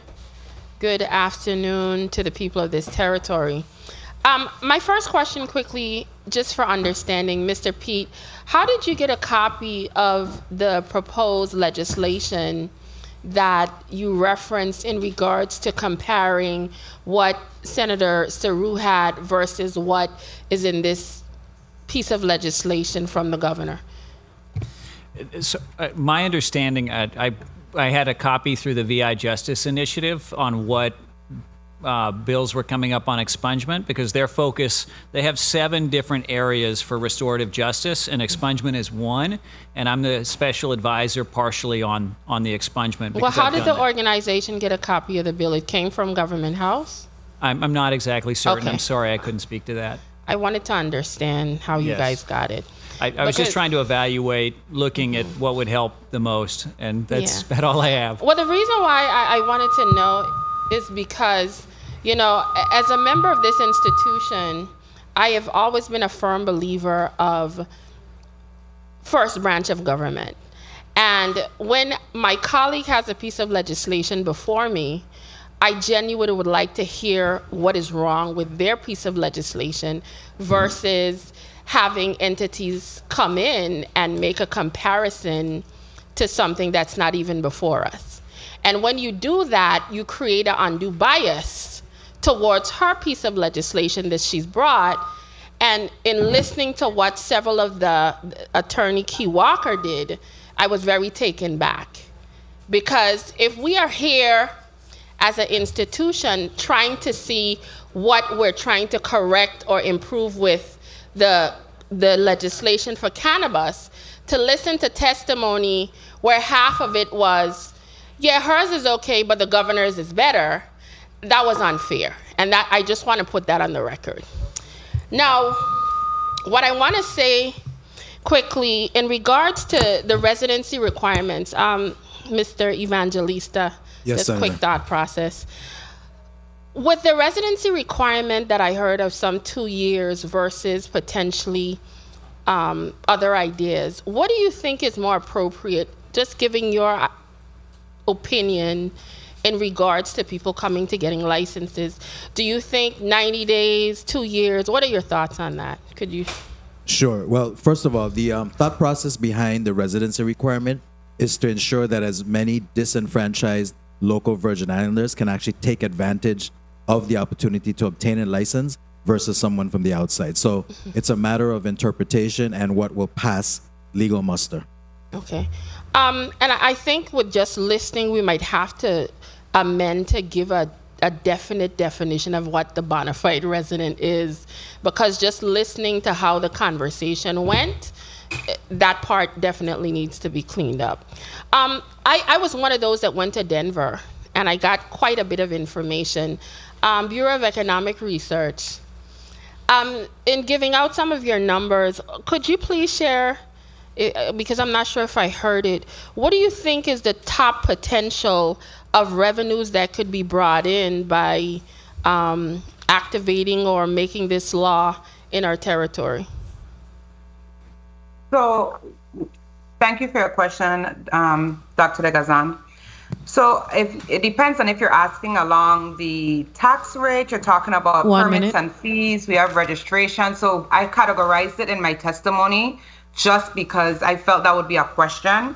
So the numbers came directly from the study.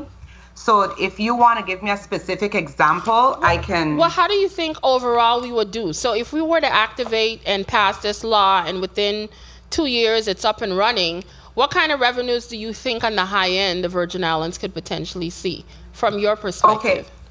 30 seconds. So based on us looking at the indicators that I mentioned before, and let's just focus on the taxes, licensing, and the fee revenue, right? Year 1, we're looking at $1 million, a little over $1 million. Year 2, 2.678 million. Year 3, 4.438 million. And then we go all the way up to a year 7, 8 million. Okay. However, that is just for that category. But throughout the testimony, I mentioned that if we look at it collectively, we're looking at a maturity, which is 7 years, upwards of $24 million. Okay, thank you. Time. Okay, I'll ask other questions later on. Thank you so much. Madam Chair? Hi. Could I ask one last question, or? You may proceed, Senator. I appreciate it.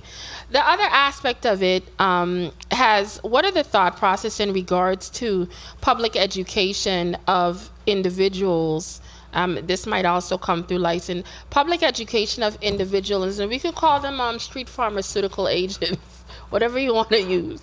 But that is still going to be an element within this process. And if that is not something that's tackled where we educate those individuals that might want to become a legal part of this, how do you think that should be handled specifically, and what are we going to do as a community?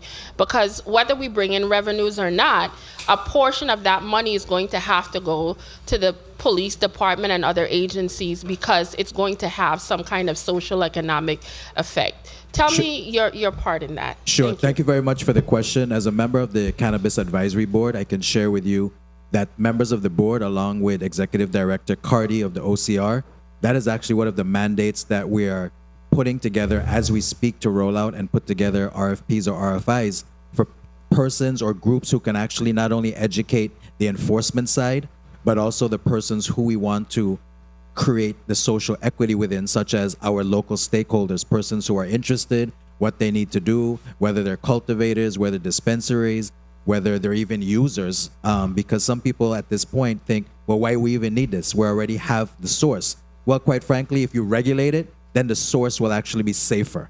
There's some persons who are, tampering with pesticides and things like that, allegedly. So in this manner, hopefully, once we get the project going and everyone's educated, everyone will actually it'll be a much safer Virgin Islands because people are using the cannabis anyway, whether for medicinal purposes or sacramental or just, non-certified use. Okay, thank you, Madam Chair, for the additional time. Thank you, Senator Francis Helliger, and I just want to make sure that I put on the record that the senator asked a question as it relates to how did you receive the bill that's not performed. But I wish to remind all of us that once bills come down from the office of the governor, it is sent to every single senator and legal counsel, and most times that information is sent out to other entities. So once it's sent from the governor, it's public information. Okay? It becomes public. So I just wanted to make sure that I put that on the record. Okay. Senator Francis Jr., you're recognized for your point of inquiry. Thank you very much, Madam Chair. I wanted to ask anyone on the panel that in respect to whether or not you know that just today, the Congress of the United States actually considered cannabis reform dead after the Republicans' objections to cannabis reform, and will continue it as a cash-only business, which means, again, that the cannabis funds cannot be placed in a bank. Can you speak to maybe Attorney Key Walker and Attorney Evangelista, if you could just speak to how do you see that as a hindrance, or what do you believe that will do for the legislation that's being considered here today? Sure. I'll defer to the ladies first, and then I'll respond after Attorney Walker. Thank you. Thank you. We don't do ladies first in here. You are the, please respond to Sure. the senator's question. All right, no problem, Senator Fred Gregory. So, Senator Francis, good afternoon. Thank you for the question. So, quite frankly, there are places within the United States of America that currently transact business on a cash-only basis. So it's not a hindrance. All it is, it slows it down. It's a speed bump. It would have been great if Congress had acted properly.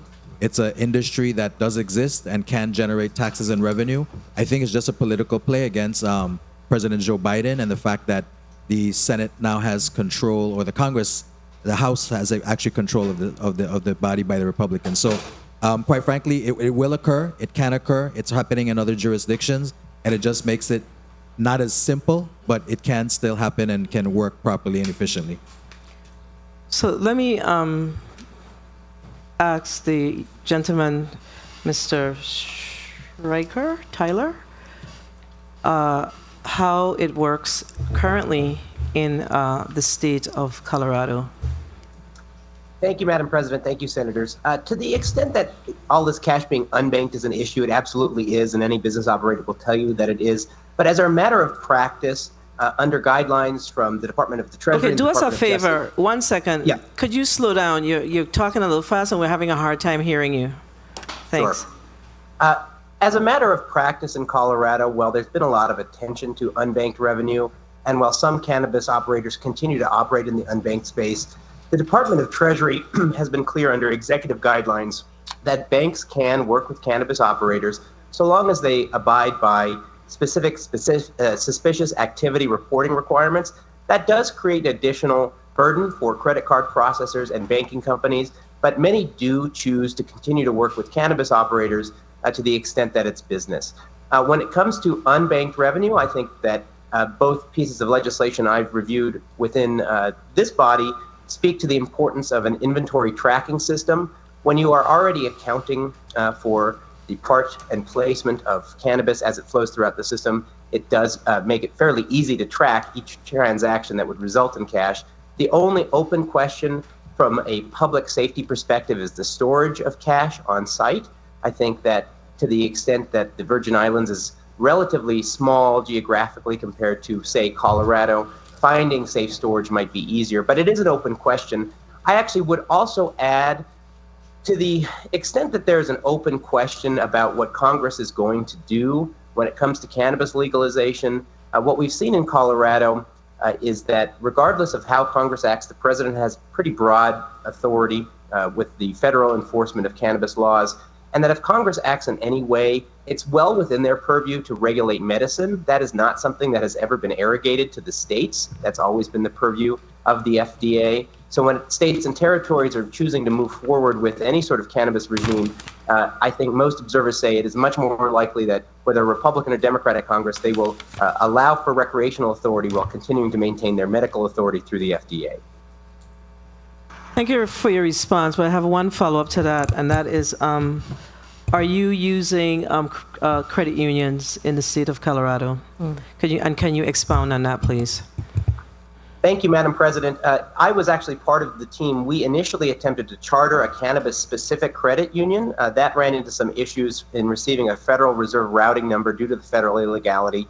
So the status quo in Colorado is that there are credit unions and traditional financial institutions that bank and provide financial services to cannabis businesses. They are all small. The major banks will not shoulder the regulatory burden or the risk, but small credit unions, small banks, and other financial institutions to this day are able to bank with the cannabis industry. The industry was never 100% unbanked. At times it was perhaps as high as 60% unbanked, but that number is low. And we see really most operators to this day have figured out how to achieve banking relationships despite the compliance and regulatory burden. Senator Francis Halliger, you're recognized for your point of inquiry. Point of inquiry to the chair, to the gentleman that's on right now. I was one of those that went to Denver, and I did hear some of what you said, but I also heard the other side of it where quite a bit of the retailers built banks within their own institution. And I haven't heard you spoke to that part, because I also remembered that was also somewhat of a concern where they were always being robbed. So I want to know how you think that could be resolved even here in this territory, because we need to know how we're going to handle that. Thank you. Thank you, Senator. Yes, we did see early on, and to some extent we still see it, cash-heavy institutions building vaults. I think as a matter of practice, regardless of whether they're keeping all of that cash on site, they're keeping a lot of cultivated or uncultivated plants on site. So those security burdens are things that you would want anyway. That is, if you're building security cameras, if you have security personnel on site, if you have tracking of employees as they enter the premises, we are talking still about a Schedule I drug. And for compliance with the Cole Memo and other succeeding federal implications, I think the security measures you would want to prevent a robbery, you would need to satisfy the federal government that there's no black market leakage of your territory regulated product. But I'll be frank, this is still an open concern. I think if I were operating one of these businesses that relied exclusively on cash, it would be the number one thing keeping me up at night. The only thing that I think would then give me comfort is the fact that Colorado's dispensaries opened their doors in 2014. Early on, many were unbanked. Some to this day are still unbanked. And we have not seen the cinema style or even smash and grab style robberies in a way that have materially affected the businesses to the same extent that something like pesticides application might. It is a concern, of course. I think it is always going to be a public safety concern, but of the myriad concerns that go into operating or regulating a cannabis business, I don't think it's at the top of the list right now. Thank you for your responses, and we'll now move to... If I may add. Absolutely, you may proceed, Ms. Laurent. As a cannabis business owner here in the territory, it is not 100% unbanked. I have card processing and everything else as I am legally allowed as a hemp business owner. In addition to that, I encourage you to look into Maryland's approach to solving that same question by what they've created called clearance houses. Clearance houses. Again, it's the same form as Senator Alma Francis Heiliger is stating, where you have to take matters into your own hands. Small banks are allowing for the process of cannabis businesses, and Clearance House are handling the bigger affairs. Thank you for your very informative response. We're going to now move to Senator Dwayne M. DeGraff for his 5 minutes. Thank you, Madam Chair. Good afternoon, colleagues. Good afternoon, testifiers, all viewing, listening, and present. I visited a facility in San Diego, California, where they mentioned about the clearing houses, and they themselves stored the cash, and then so that's one. We're here again today to address, basically, to me, whether we're going to pass this bill or not. Every bill is amendable. Every bill could be fixed based on what the governor's team mentioned. We could amend this bill to do what the governor bill say, rather than making a comparison, because we're looking out for the people of the Virgin Islands and the best interests across the board. So I'm not looking at a comparison, because before me there are not two bills. There's not one to compare to the other. There's one, up or down. We're going to vote for it or we ain't going to vote for it. Is it perfect? I ain't see a perfect bill yet. I passed many bills, none of mine were perfect. They were amended.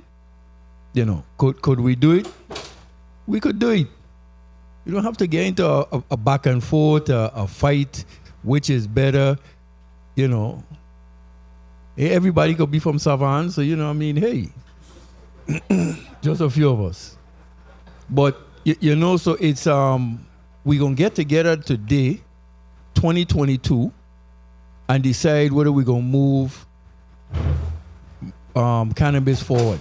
I was a police officer for 26 years, and I abide by the law. I follow the laws, and I address the issues in regards to illegal marijuana.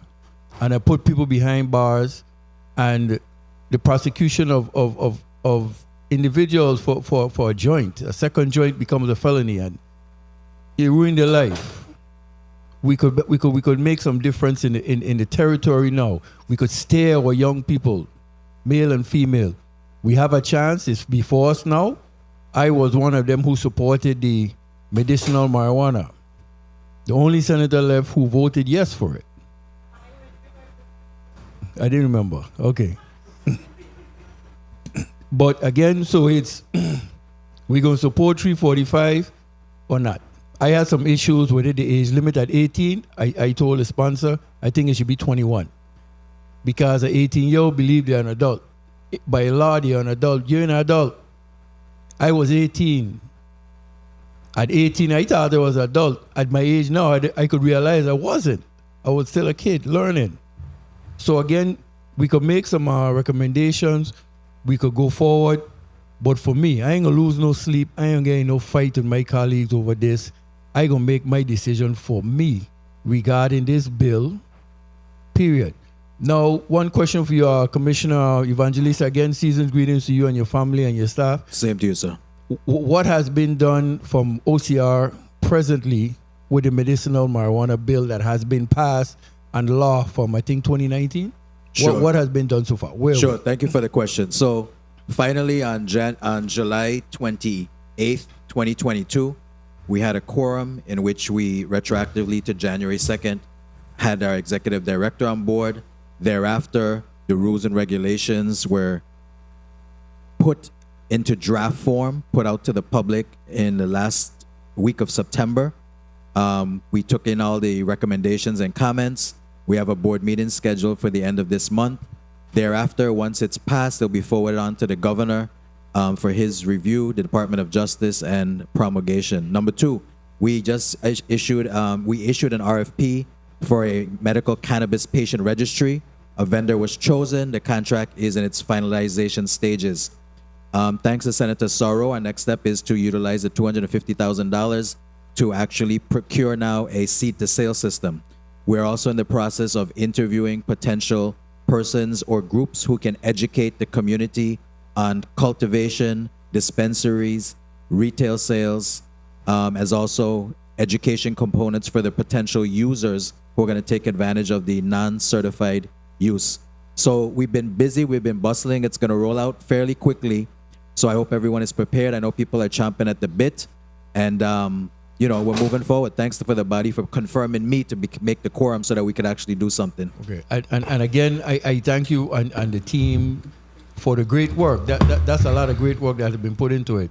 So again, I don't got time for all the foolishness, the back and forth. It's either we're going to do it or we ain't going to do it. Yes or no. 5 letters. YES or NO. Time. It boils down to that for me. I ready to vote right now. So, hey, thank you guys for what you do. Thank you for the time, Madam Chair.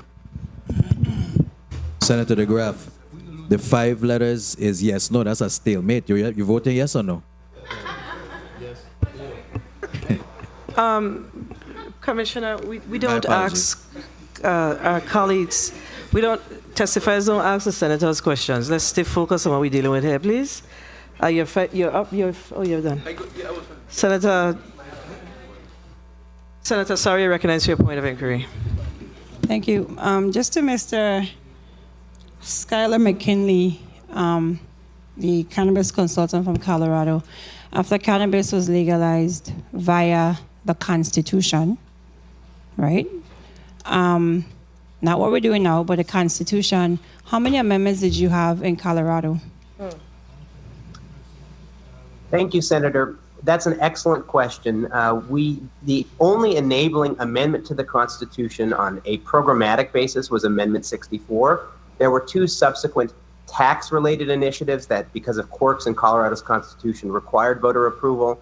But I can tell you there were several. I mean, I can count probably 15 offhand pieces of enabling legislation that were contemplated by Amendment 64, but were left vague on the details due to the length of the ballot language. So it was and is an ongoing process for cannabis reform in Colorado to this day. I would say that one thing Colorado did really well after trying to do this legislatively with each successive round is to subsequently empower regulatory authorities to do much of the day-to-day work through rulemaking, in part because Colorado only has a part-time legislature, and many of the challenges of cannabis legalization present themselves year-round. Okay, thank you. Because colleagues everywhere in Colorado, I think that they said over 100 amendments were done to cannabis. I just wanted to bring that into perspective from then to now, that there will be continuing amendments to this bill in further legislatures. Thank you. Thank you, Senator Sarro. Senator Johnson, you are recognized for your 5 minutes. Thank you very much, Madam President. You know, I stand here and I listen to a lot of rhetoric, and that's why I consider it. Because you're not hearing all aspects of these things. You're not hearing the pros and the cons. And it's important that the people of the Virgin Islands hear everything. Mr. McKinley, I heard you made a statement here today and say that there wasn't any smash and grab. And I remember being in Colorado in the, I think it was the NCLS building, where a sergeant came and he made a presentation and he spoke about how many smash and grabs that occurs in Colorado. He showed a video where a car ran into a house. He showed a video where some gentleman came into a illegal grow house and they came in firing, and the guy was prepared for them because he had cameras and he came back out firing too. So how would you say that there isn't no smash and grabs? Thank you, Senator. Perhaps I was inelegant in my phrasing. There were certainly smash and grabs to the extent that it was an emerging industry, but nothing in the trends that would suggest that was a lasting public safety impact. I can tell you, of course, that last year there were more armed robberies at convenience and gas locations than there were related to the cannabis industry. That's in part because cannabis is so heavily regulated and recorded, but anytime you launch any new business, anytime you build a home or apartment building, there are going to be criminal considerations. I think the one blessing for this gray area that cannabis lives in is there is so much federal pressure to get this right and to prevent and disallow any sort of black market leakage that whatever regulations you come up with will necessarily tamp down on at least the enticing aspects of cannabis theft as compared to, for example, car theft. And Colorado is right now per capita #1 in car theft. So look, it is complicated. It's not perfect. I think moving anything out of the black market carries a lot of weighty criminal justice considerations. But I stand by my statement, which is that we did not see a surge in cannabis-related crimes in the wake of cannabis legalization. And the broader criminal concern remains related to Colorado's black and gray markets. The black market has shrunk considerably, but the gray market continues to exist due to constitutional. Thank you very much. Thank you very much. My biggest concern with the cannabis bill is making sure that local people have that big opportunity. That's my concern. And if I don't see a piece of measure that comes in front of me that going to give the average local person an opportunity and just big business people to come in, I don't care if it's the governor bill, I don't care if it's my colleague bill, don't look for my vote. Don't look for my support. Because the local person who been here as my good friend on the island, I think, right, talk about how many Rastafarians been planted and been arrested and jailed for it, is not going to have an opportunity, then no. Then the answer is no. That's my major concern. Now, I have some other concerns with the numbers. I'm hearing one numbers from the attorney, Key Walker, of some $2.4 million in 7 years.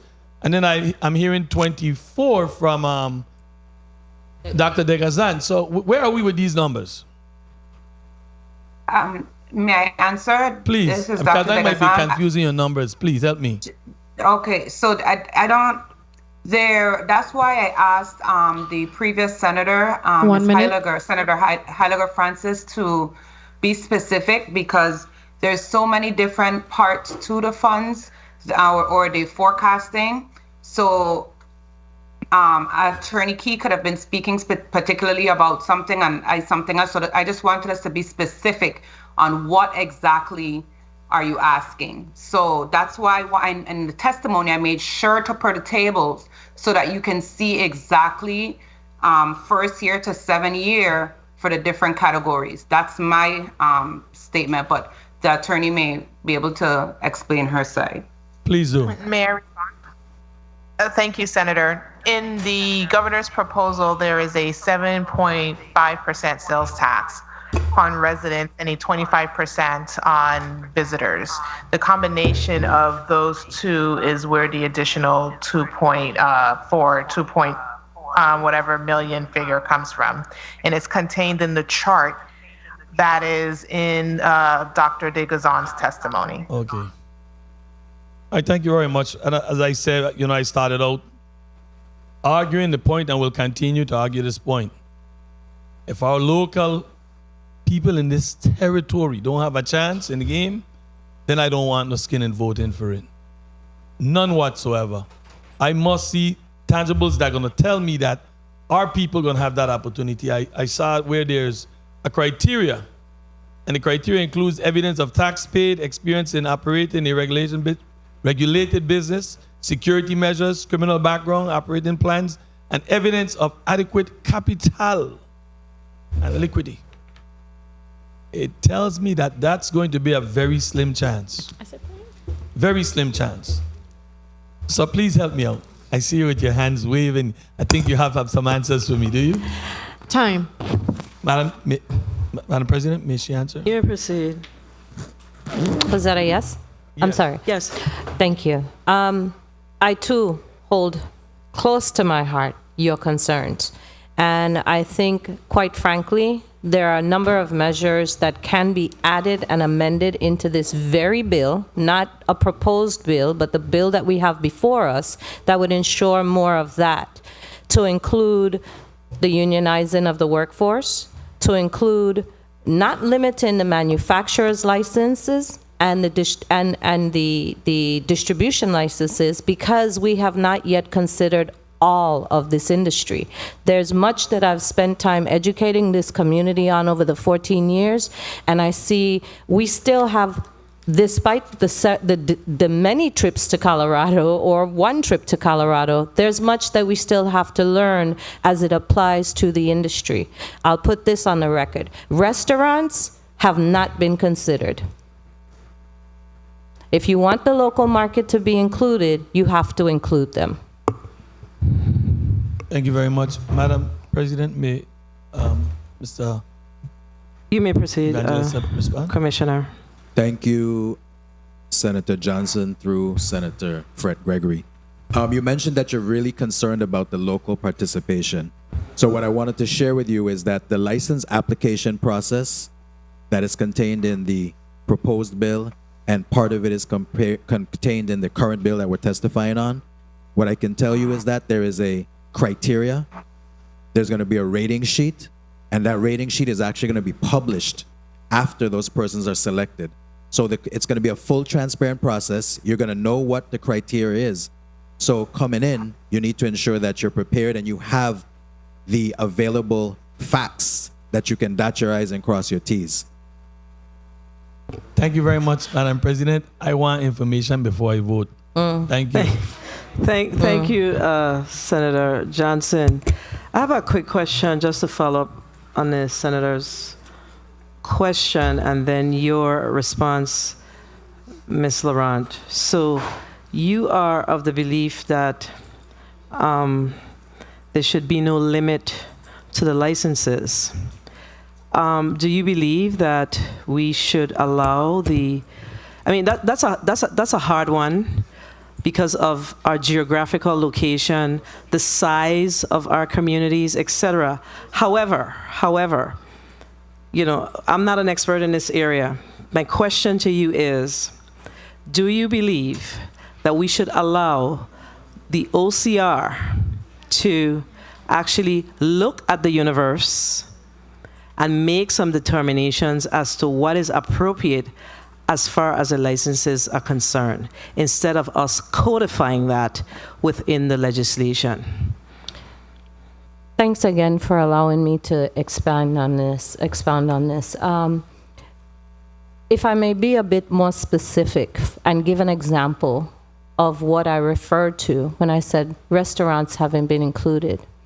My understanding and is understood, manufacturing of any product, whether it be a lotion, whether it be a concentrate for consumption, or food that includes cannabis, is considered manufacturing. So if we limit our manufacturing licenses to 15, where do the restaurants in the territory have an opportunity to take part in the manufacturing of a cannabis product? For example, the infusion of food with cannabis, whether it be a drink, which has citrus extractions to make lemonade, or oils to actually add to food, real food, as well as baked goods, whatever. There has to be an opportunity for every restaurant in our territory to decide whether, as they would for liquor, if they want to participate in this industry as well. We have much more than 15 restaurants. Of course, that would also require that there are certain provisions and controls put in place to monitor and ensure the proper dosages and labeling to those items. So there's some conversation needed behind that particular area, but that in itself would open the doors to more of our local community being a part of this industry, along with better education to the locals.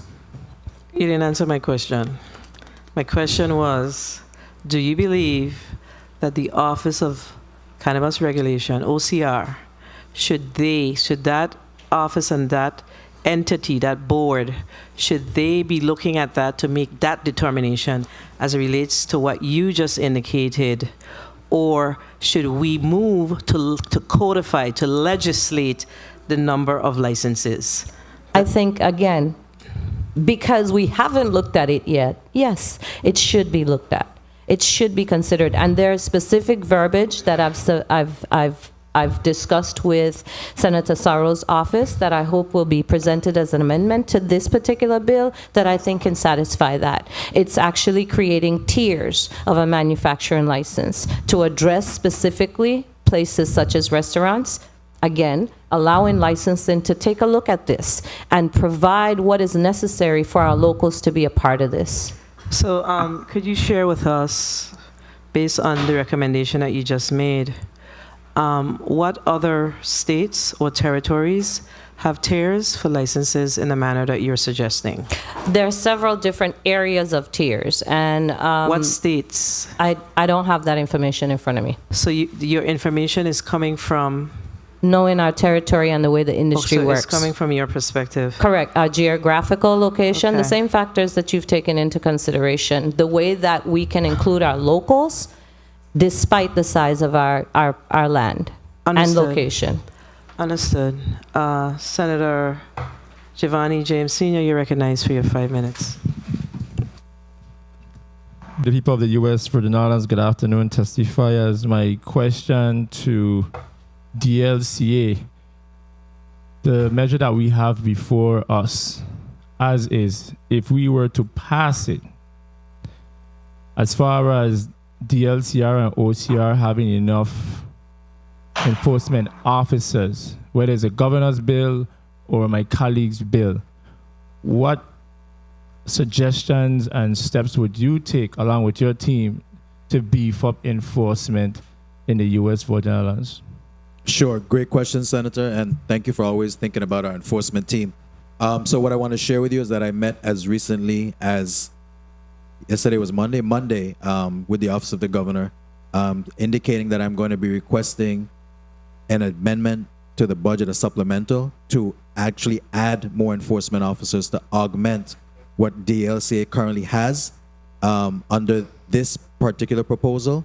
Under the governor's proposal, he actually has specific officers for OCR. So You either said, way, 1 second, you said to add more, but I want to hear numbers. How many officers do you plan to bring on board? at a minimum, 4 St. Croix, 4 St. Thomas, and 2 on St. John at a minimum. And was that based on an assessment or just on an emotional decision? That's based on the number of licenses, because we'll be cooperating with the VIPD for the actual security part.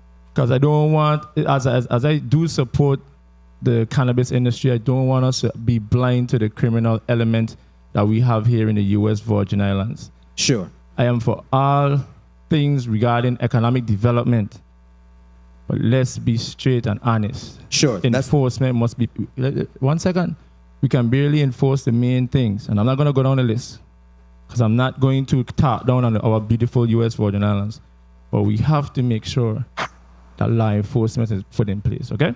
Understood. Well, I don't care who built it for. That has to be in place. And as far as auto expungement, I'm all for it. We met this plant here on this art. We met this plant on this art, and individuals experimented with it.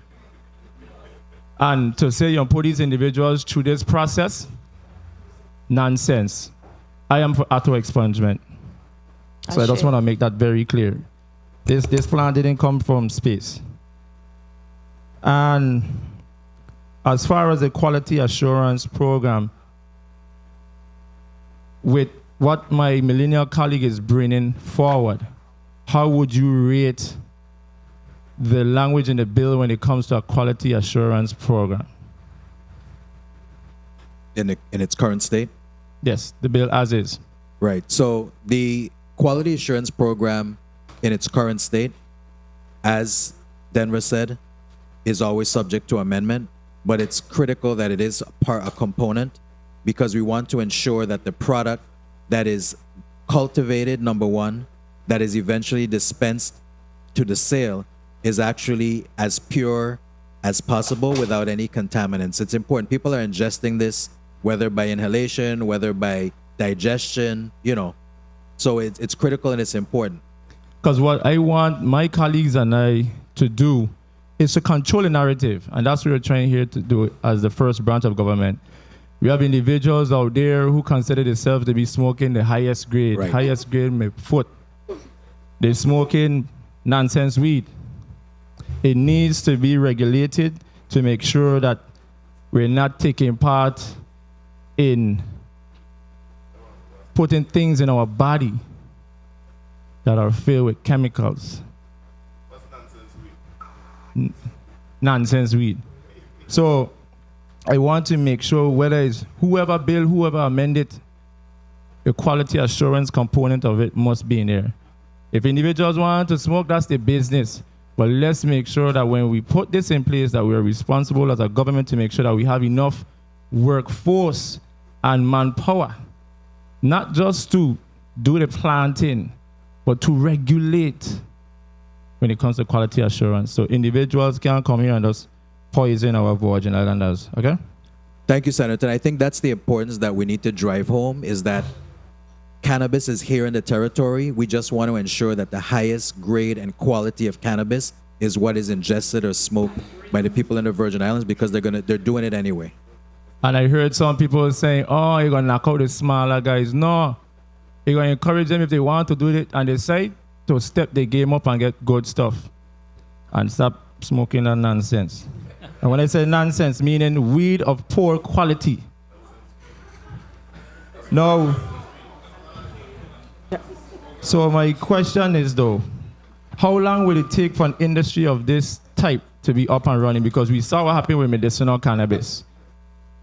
So my question to you, give us some kind of time frame where we know for sure medicinal cannabis can get up and running. And 1 with minute. the bill as is, whether it's a governor bill or make millennial colleague bill, how long will it take for an industry of that nature to be up and running? Sure. No. Thank you for the question, Senator. In fairness, let's just do the the chronological timeline. Frankly, there was a quorum finally established on July 28th of 2022. And from then, we've actually been moving forward. So I would venture to say approximately, to be in full effect, probably 18 to 24 months. And colleagues, lastly, before my time is called, I must admit, when I first came in, till now, I can truly say I understand the importance of data. I saw where we have on one side is saying this and one side saying that, but I really want to see pro-con analysis on both sides. I'm hearing about, like my good colleague over here say, all the pros. But I think there should be a pro-con analysis from the executive branch side. Time.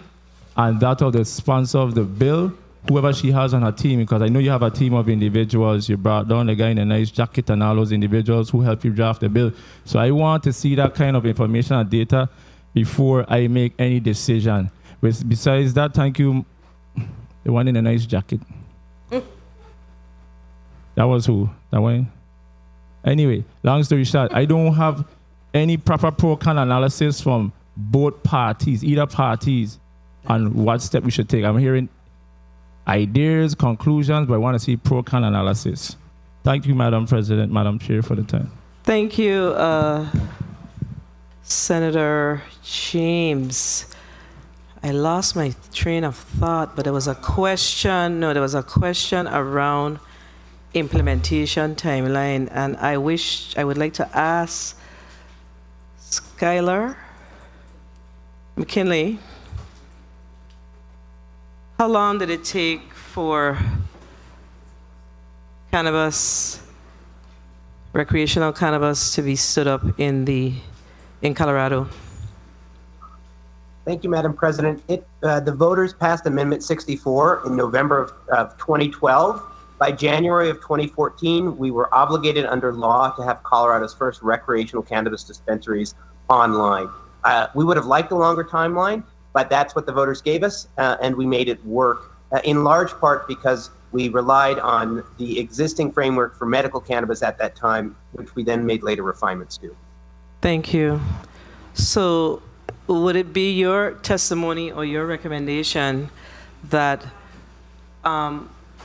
we give strong consideration to a timeline based on how long it took other states to stand up their cannabis legislation? I mean, cannabis office implementation is the word. I think based on what you said, it sounds like it took you all of 2.5 years almost, about. So I just think it's so important for us to be working towards a hard date, because that's how you help to keep the Office of OCR accountable. What gets monitored gets done, and they're then not allowed to kick the can down the road, and they have to continue to provide reporting to this institution and to the community as it relates to the status and where they are. I think if it's one lesson that we learned from the medical legislation would be that we need to make sure that we have put some stops in place to ensure that there is that process to make sure that we get this thing moving if it's passed. Thank you for your responses. So do you believe that that's something that we can consider, or should consider rather? Thank you, Madam President. I think a timeline is reasonable, especially as you have conversations with your constituents who are very interested in this. I think a timeline of 1.5 years is reasonable, because we were able to achieve it in Colorado when it had never been done before. All I would say is that if you take the timeline approach to allow the OCR, yourselves, and successor lawmakers to be willing to continue to refine the system. Don't think that if you have to have the right answer on pesticides or testing or edibles on day one, if you want to open that quickly, because a lot of this will be worked out as the market matures in a way that works best for you and the people of the U.S. Virgin Islands. Thank you. And I heard when I said 2.5 is 1.5 years that it took you. So we need to get on board. We either need to lead, follow, or get out the way on this. We can't keep talking about it. If we're going to move it, then we need to see some action around it. Was there Senator Vele? You're recognized for your point of inquiry. Thank you, Madam Chair. Is Mr. McKinley? This is it. In reference Skylar to McKinley. Legislation passed by Colorado, you have two separate pieces of legislation, one medicinal and one legalization. Thank you, Senator. That's correct. Yes, both were constitutional amendments which could only be tinkered with in a very limited manner by our legislature, and recreational marijuana preceded substantially, medical marijuana preceded substantially recreational marijuana, and there are modifications that we cannot make to either market without a vote of the people. And last question, Madam Chair. Before you achieved that year-and-a-half timeline, you already had medical dispensaries open, and for how long? Thank you, Senator. Yes, for a period of at least 4 years based off some of the enabling legislation, but for much longer. But I would say that if we had to do it all over again, medical is now the largest cause of our problems in Colorado. That market has shrunk. It remains a gray market supplier. So I think everybody in Colorado, from lawmakers to lawyers to even some medical consumers, would say the recreational marketplace is just easier and better regulated at this juncture. Thank you for your responses. I believe there was a point of inquiry from. Oh, so you, okay. Senator Sarro, you recognize your point of inquiry. Thank you. I asked before because it was actually germane to the discussion that was being had by my colleague across the aisle in regards to residency. Commissioner Evangelista, you came on behalf of the LCA, but you sit on the cannabis board, and the executive director, in her testimony, is asking that we define. You say one thing, but Ms. Carty's suggesting that we define residency per the code, which is 90 days in the territory. So, if I may ask, what's your position? Because the head of your executive director has a very different position from you. Sure. So I'm not here testifying as a CAB member. I'm here testifying on behalf of the Governor Bryan. So Governor Bryan appoints the members to the CAB, and this was the director's position that you set forward. That's not necessarily the direction that the CAB will be moving into.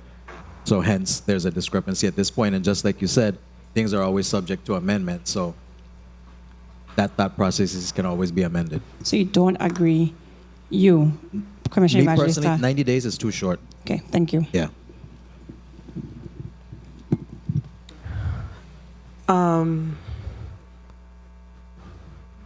Commissioner. Yes. You ain't here for me personally. Excuse me? You're not here for me personally. Oh, okay. What's the position of the office that you represent, that you're representing today? For the residency requirement? Yes. I guess, you know what, let me ask Attorney Kiwaka. There you go. Thank you, Senator. It would be for business license applications, it would be 10 out of the last 15 years. Or, you know, if you qualify as someone who went to high school here for 5 years and graduated, went to UVI, all of those. That is found in the current bill before you, and it's also part of the governor's proposal. Okay. There was a point of information. Senator Blyden, you recognize your point of information. Thank you, Madam President. My point is for Attorney Kiwaka, because that was my question also, because on page 42 of the governor's bill on the residency requirement, it speaks to the majority owners must be a bona fide resident of the U.S. Virgin Islands, but it's not specific, so I'm sure it refers to the code. And based on what my colleagues say, it's 90 days. So where in the bill it actually specifies the amount in terms of, like the other bills show 10 to 15 years to get a license, etc. But it's not in concrete in this bill. So where in this bill can we find that clarification? In the bill before us today, sponsored by Senator Sarro, it's contained in the definition. It's also contained in the governor's bill. So there's a consistency there. And the purpose of the 10 out of the 15 years goes to the good Senator Johnson's concern about making sure that there's avenues and realistic pathways for local residents to participate in the industry. So it's a very intentional residency requirement with regards to the business licenses. Just for clarification, Attorney Walker, I am not clear that I'm seeing to Senator Blyden's question that there is a bona fide resident definition. I don't see it in Bill number 34.0345. That's before us. I'm not seeing a clear resident definition. It's contained on page 12 in the definition of resident.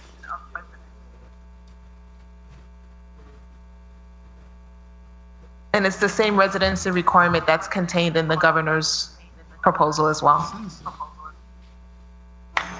Okay, so we're dealing with bill number 34.0345, and I have to say to all the representatives that's here, that's the bill that we're dealing with.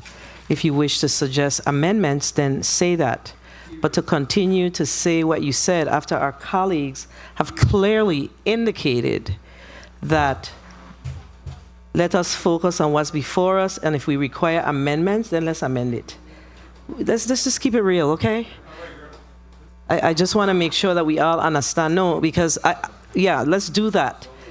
The bill that's before us is what we're considering. If there are amendments that we're asking to be made to the bill, make the suggestions around the amendment. Okay? That's what we have to do, please. All right? Because it's starting to, I'm becoming overwhelmed by the continuous referring back. Let's talk about what we want amended. That's what needs to happen. Okay? Because that's what we're going to amend. We're not going to amend anything else. At least not for this particular measure that's in front of us. Senator Carla J. Joseph, you're recognized for your 5 minutes. Thank you, Madam Chair. A pleasant good afternoon to everyone. Definitely, I have some concerns surrounding this bill and, of course, the implementation of the recreational use of marijuana. And it's really concerning training opportunities, because that's my forte, always to give opportunities to train our people to help build their capacity. So I did note, I don't know if any of the testifiers can speak on that and would like an opportunity to speak on it, but I believe it was on page 43. It spoke about the development and implement an on-site training curriculum or enter into contractual relationship with outside resources capable of meeting cannabis business representative training needs. I don't see any entity here present, and I don't know who would be the entity to really look at the training and building our people capacity to really take advantage of this new industry. Mr. Commissioner Evangelista, and then Ms. Laurent, I will ask you to expound on that, because it has to be a level of training to help build our people capacity. Commissioner? Sure. As I indicated in prior testimony today, one of the mandates of OCR that we're currently working on as a provision of the mandate by the CAB is to ensure that we offer training programs, not only for the persons who are interested in entering the industry, but also users of the source. So we're literally in the process of... So you're in the embryonic stage That's correct, right now? because we realize it's something that needs to be done. Okay, and so it's just conversations currently. We're currently crafting RFQs and RFPs for this specific purpose. Okay. Miss Lafon? Laurent. I'm sorry. That's okay. I beg your apologies. It's okay. Okay. Trust me, not taken in any fashion of offense. Thank you kindly. I appreciate it. I do appreciate you acknowledging me on this subject matter. One of the things that I have held over the last 14 years is the importance of educating our community, not just on the science of the plant, but the industry in a whole, hoping to give opportunity to those among us who are, one, the disadvantaged, as well as those who can take advantage. I have, in that effort, been a part of 2 particular meetings that I'll take the time to mention. Many more, but 2 in particular. Just before the COVID impact on our community, I sat with the director of the School of Agriculture with the University of the Virgin Islands to discuss their cannabis arm of that schooling and to discuss how to provide the educational support, instructors and otherwise, that particular element need. It was a very positive discussion, and I must say it came to a halt with the COVID pandemic conditions and then restrictions of only vaccinated people being able to participate on the university's campus. There were a lot of things that came along the way. However, that plan is still within my hand on how we can satisfy educating our community through the agriculture school. And in addition to that, another conversation that I had was with our governor, Governor Albert Bryan. This was on June 30th of this year, discussing the fact that we have failed educating our community on how to be a part of the industry. To start with our high schoolers who are about to be adults and should be a part of an agricultural program, a science program, and many other programs that I can go into. With lack of time, I won't, to ensure that they understand this plant is not just for consumption by our community members, but also a tool to create revenues and to create opportunities for the disadvantaged. Time. Okay. Madam Chair, I'm out of time, but I did have one more You may proceed, Senator. question. Dr. Digazon, I wanted to ask you if you could provide us with any projections based on the implementation of the Medicinal Cannabis Patient Care Act. If there's any type of projections or any type of revenues that has been generated. That's one of the things I wanted to look at also. Thank you so much. I can get that back to you as soon as possible. So as soon as after the meeting, I can have that emailed back, whatever information I can get for that for you. Thank you so much, Dr. Digazon. Madam Chair, I really appreciate the extended time. Thank you.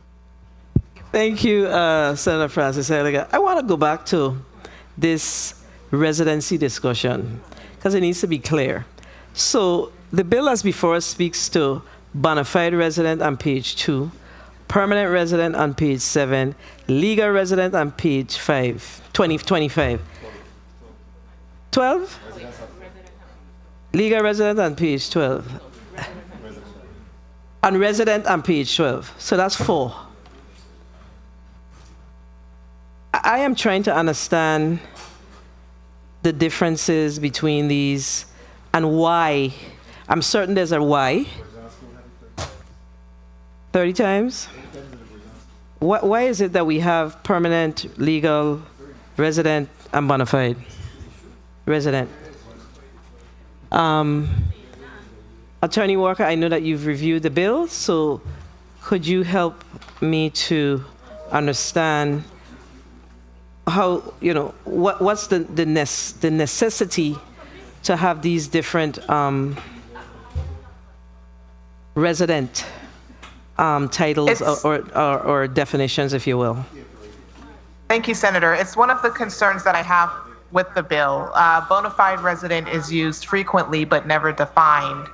Legal resident is never defined. So there are instances where the residency may pertain to something else other than the business license. But there's no definition or distinction between those various uses. What I would suggest as an amendment is to capitalize when you're using the 10 out of 15 that's contained in the definition of resident, capitalize resident. So we know that you're speaking of the defined term. If for some reason you're referring to residency for some other purpose that doesn't require the 10 out of the 15 years, then at that section, you should define what you mean by resident in that context. But as it's drafted right now, it is extremely confusing and it would be difficult for the OCR to implement if it's not fixed. Thank you for your response, because honestly, I read it and I was very, very confused. So I kind of use this opportunity to ask the question because since we were having the conversation. So that's an area that we really need to look at because I am confused about it myself. Senator Angel Bulques Jr., you're recognized for your 5 minutes. Thank you, Madam President, and good afternoon to the testifiers. I did not have an opportunity to vet both bills because I wasn't a member of the 34th legislature at the time. However, I did receive my colleague's bill and have looked at the governor's bill as well. I know that that bill is not before us. However, there have been many references or cross-analyzations between the two. But before I get into that, I want to say that since 1996, medical cannabis has been legalized in the state of California and other states followed. And in 2012, Washington State and Colorado State legalized recreational cannabis.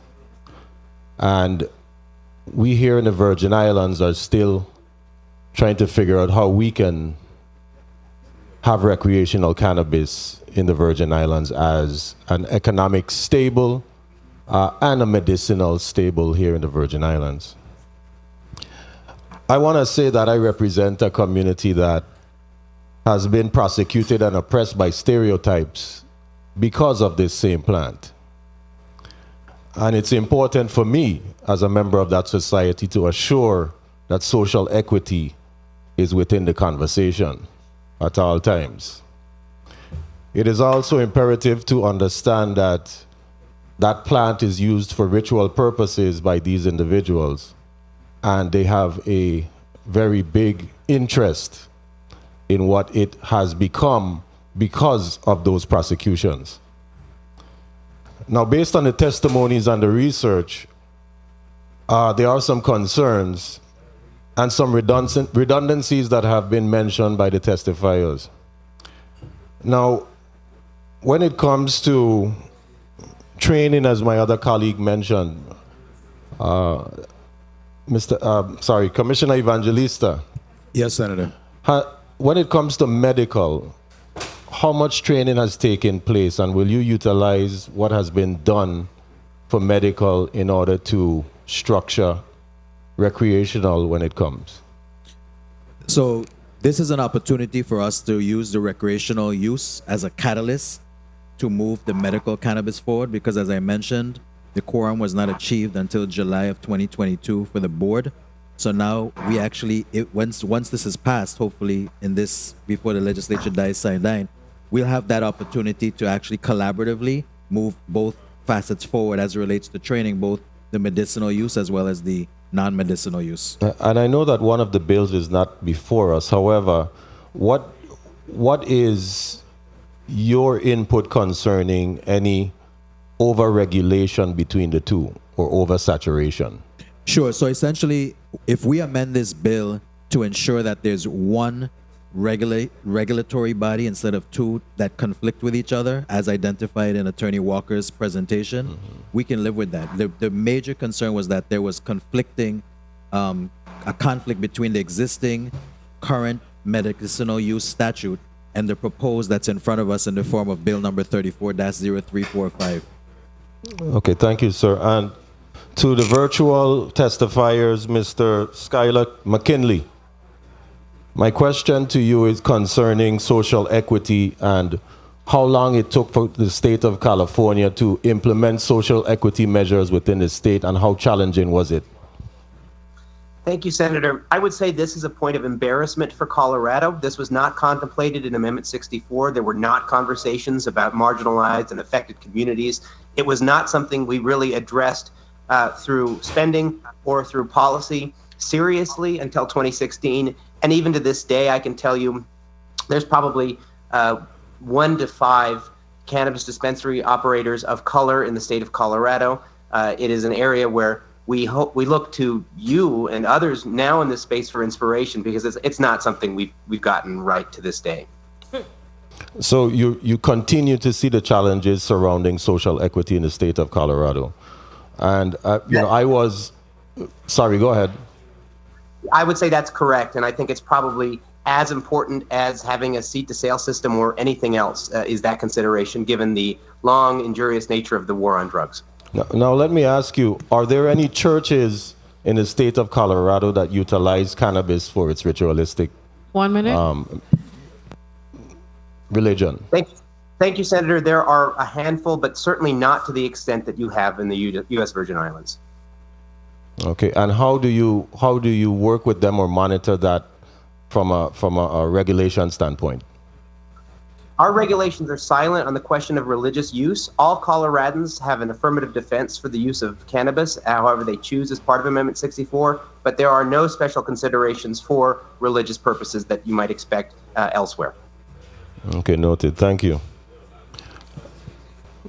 Madam Chair, thank you for the time. Thank you, Senator Bulkes.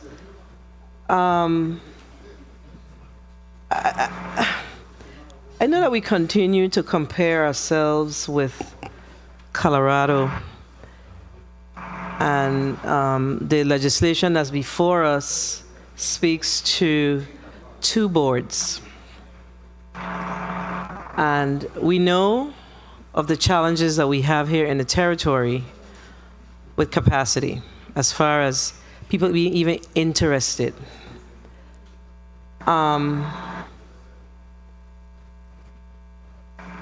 going to ask Ms. Laurent this question because she's a local and she has perspective of some of what's happening here on the ground. Do you believe that we should separate medicinal from adult use? Yes, without a doubt. Why? One is there are 2 different uses of a plant. There are 2 different providers. There are 2 different consumers, and there are 2 different providers. As I've stated from the very beginning of this, 14 years ago, we have to value the plant for its medicine, its medicinal purpose. It does not mean that we have to have a different body to govern it. And that's what's critical here.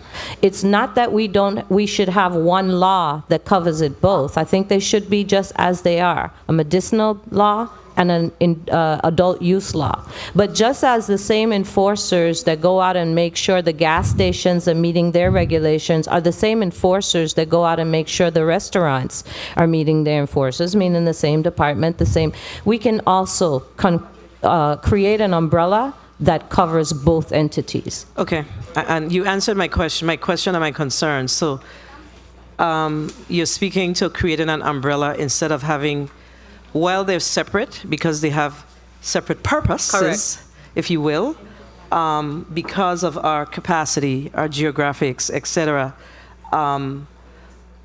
2 boards mean that we are looking at how much people? 16, 22 people? Plus. So that presents, realistically, I see that presents a challenge for the Virgin Islands. It may not present a challenge for Colorado, because Colorado has millions of people. Correct. And they have several cities that are way bigger. We went to Denver. I don't know what the population of Denver is, but I know it's not 87,000 people. So, we got really keep things in perspective as we have this conversation. Because while we are under the United States flag, we do not look like the United States. Correct. And we have a very bad habit of comparing ourselves, and we need to do what's best for the Virgin Islands and not what it looks like in every state.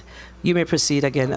I do Ms. want Laurent. to take this opportunity to mention what state has different tiers in their manufacturing. Thank you. California is one. based on, I needed to go look at it before I say it, based on what activities you do, whether you are extracting or post-processing, and what types of chemicals you're using. There are different types of manufacturing licenses. Okay, so that's California. Yes, Thank as you for one that. example. Thank you for checking. Senator Javon James, you're recognized for your point of information. You may proceed. Thank you, Madam Chair. I just want to say that you expressed or brought up a good point. And I think just for clarification for business owners and attorneys, it should be separated so when they view the Virgin Islands Code, that they can view the specific sections of the specific industry. Yes. Without being confused and having misleading information in the Right. process. Thank you, Madam Chair. Thank you, Senator James, and thank you for your response. I think is important as a chair. While your time is short, my responsibility is to listen and to ask the follow-up questions so we could be clear on what we're discussing and what we are intending to do as it relates to this legislation. Senator Francis Jr., you're recognized for your point of information. Thank you very much, Madam Chair. The previous senator that had his round spoke about organization, and I wanted to ask Tafari in respect to his testimony, and he made reference to the fact that he believed that the Rastafarian organization should receive 2 dispensary a license. I wanted to ask him if that was to be awarded, what would the organization use the proceeds for as a non-profit organization? Give thanks, Senator, for the question. The organization would use those funding for scholarships for Rastafari children and invest in the community, help upgrade in training, to help uplift the community. Also, we believe that a lot of the situation that we're facing in the community, because Rastafari is a very integral part in the community, and because of the lack of economics at times, we're at a disadvantage of bringing the best that we can offer to the community. So a lot of our funding will go towards schooling, to bring programs to the community, dealing with, in all aspects, not just to say education for schooling, but arts and crafts in different areas that would benefit the community. Right now we have a musical industry here that we have one eye open and one eye closed. Rastafari can invest in that to help grow that as well. So the money will be used in the community to help uplift and grow our people. Thank you for your response. Senator Francis, was that satisfies you? Senator Kenneth L. Gittins, you're recognized for your 5 minutes.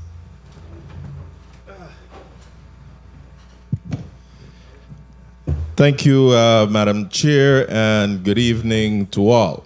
It's definitely been a long day and a time for us to really consider the measure for our employees to be properly compensated. It's almost 7 o'clock. They've been here since 8.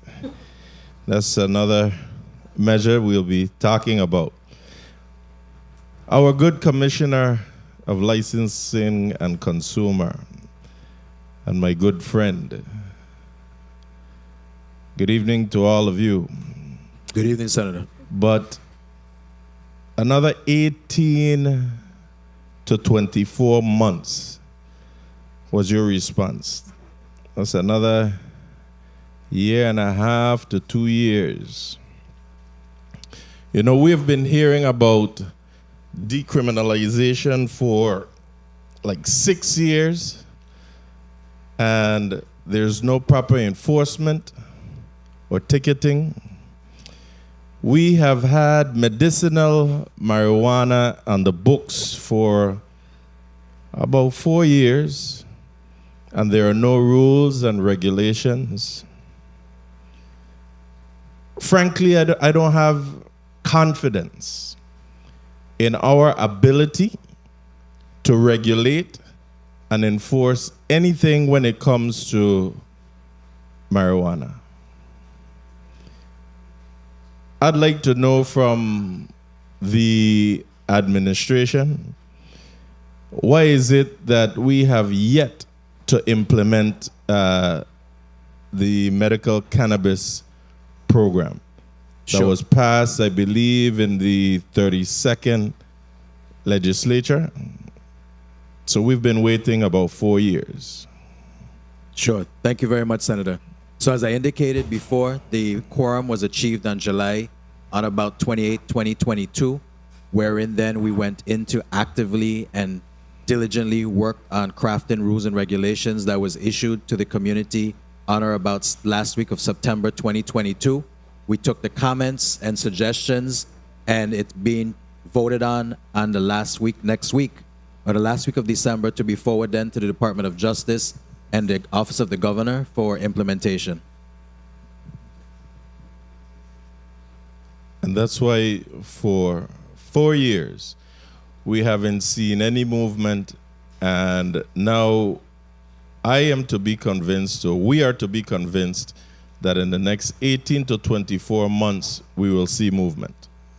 Well, Senator, the facts are the facts. There wasn't a quorum for a CAB board to make decisions to get the director of the OCR forward. So we have everything in place now, and everything is moving forward. The facts are the facts is right.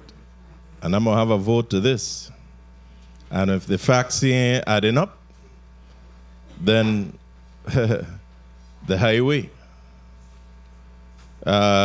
You know, we need to look at this issue comprehensively. So I'm happy that Attorney Pate, who I know has to leave and catch a flight shortly, had the opportunity to weigh in on the expungement of criminal records, because we have people with convictions that this should be addressed. And I would definitely like to see that portion addressed. So that's what I'm looking forward to. 1 minute. Do we have any businesses, Commissioner, currently licensed to sell cannabis in the territory? No, Senator. They're licensed to sell hemp. And who products. is currently inspecting these so-called CBD stores that are already open throughout the territory? It's a combination of DLCA that issues the license, and the Department of Health regulates whether or not the hemp that is being sold is less than or equal to 3% THC, and if it is a product derived from hemp and no other product. So those are the agencies that are responsible, but who are actually conducting the inspections? And when was the last inspection? The Department of Health, Environmental Health officers, and the DLCA officers. And I believe they did a walkthrough of certain establishments as recent as 3 weeks ago. So through the chair, I would like to see the inspection data. Sure. That was done. And what is the cost for enforcement of all these proposed regulations? Time. The cost? Yes. As I indicated in response to someone's question over there, we're looking at adding on to deal exclusively with the cannabis, 4 officers in the St. Thomas St. John district, 4 in the St. Croix district, and 2 in the St. John district. So you're looking at, with fringe and salary, at approximately $100,000 per officer. So $100,000 times 10 is you're looking at about $1 million, including fringe. Madam Chair, time was called, but... Senator. Thank you. And lastly for you, before I go to Dr. Degazan, what is your definition between residence and domicile? My definition? Or the definition according to this measure that we're discussing? It's found on page 12, where it speaks to resided in the territory of the last, for the 10 of the last 15 years, or as defined in the VI Code in Title 29, Section 1003, subsection 9C. And that's to residence or domicile? It speaks to resident. So there's no mention of domicile? Not in the existing legislation, no, Senator. And Dr. Degazan, what is the actual dollar amount that you have projected will accrue to the general fund from employment? And how were the total numbers of employees in the various categories derived? Thank you for the question, Dr. Degazan. So let me answer your second question first, how you derive personnel or employment. So of course, you start with the most obvious, which would be what we call those that are directly employed. And you think about the business structure. So you have the retail stores, the dispensaries, the cultivation, infused products, etc. But then you also go into those that are induced employment, which, for example, let me give a good example. When the refinery closed, for example, it's not just the employees that work for the refinery are affected. You have the induced employees. So those induced employees are those that are 2-3 tiers down, or we call it a multiplier effect. So when you consider all of those direct and indirect employment, that's how we came up with those numbers. And we broke them down by direct full-time employment, indirect employment, and induced employment. And you asked another question about what was your first question? How were the total numbers of employees in the various categories derived? Right, so that was it. That's how we came up with the different categories. And if you look at page 5 of my testimony, I put a breakdown in there as well. So in layman's term, lastly, and I'm done, break down that induced employment for me. You went on mute. Your camera is mute. Right. Can you hear me now? Now I can, yes. Okay. So I wanted to make sure you understood what induced employment meant. And induced employment means people that were making a certain salary now, because of the new industry, have increased their salary. So now there's more spending power. So that's where we have the multiplying effect. Okay, thank you. Thank you, Madam Chair, for the latitude, and thank you for the responses. And I think the attorney you can answer the chair's time. wants Attorney to be Pate? excused. Yes, Ms. President, I would ask, I thank you for the privilege of testifying, and I have a 7 o'clock flight. I would like to leave within 5 minutes or so, if that's possible. Sure. So we need to make sure. I'm glad that you said that, because we may have some senators who have not spoken yet that may have a question. Senator Francis, you're recognized for your point of inquiry to Attorney Pate. Thank you very much, Madam President. In respect to your strong advocacy over the years for expungement, Attorney Pate, have you been able to glean from data collection or any research or analysis how many individuals you believe will qualify for expungement? Because I know a lot of times the issue of expungement is not just simply for misdemeanor or just, there's always some other crime affixed along or combined with the issue of drug possession. Can you tell me if you have been able to glean how many individuals do you believe in the Virgin Islands that will be eligible for expungement? Unfortunately, I do not. That's the problem with the Virgin Islands, is data collection. It's one of the weak points we have, and I believe that there's I would say probably a few hundred that would be deserving of marijuana expungements under Senator Sero's bill at probably a minimum. But those would be people coming forward. If the board does put together more overarching, it's the difference between saying, I'm going to offer free meals in town, and the person who's in the wheelchair can't come down. The person who doesn't have the transportation, when you're bringing the food to the houses, you're going to feed so many more people. So I believe the first bill is a step in the right direction that'll allow people to have the means to move for the expungement. And then hopefully this legislature next year, we can have a more comprehensive. All these bills, I love when the senators say, we have to move forward with what we have now and then keep working on improving it. Just real quickly, for clarity purposes, when you say about hundreds of individuals, you're speaking to not incarcerated individuals, but rather individuals that may be walking around with simple possession or some form of possession on their record. I would say probably if you're looking at going back 3 or 4 decades, then I know from your experience as a police officer and the other police officers and law enforcement here that arrests for possession, those were made every day, most likely in the territory.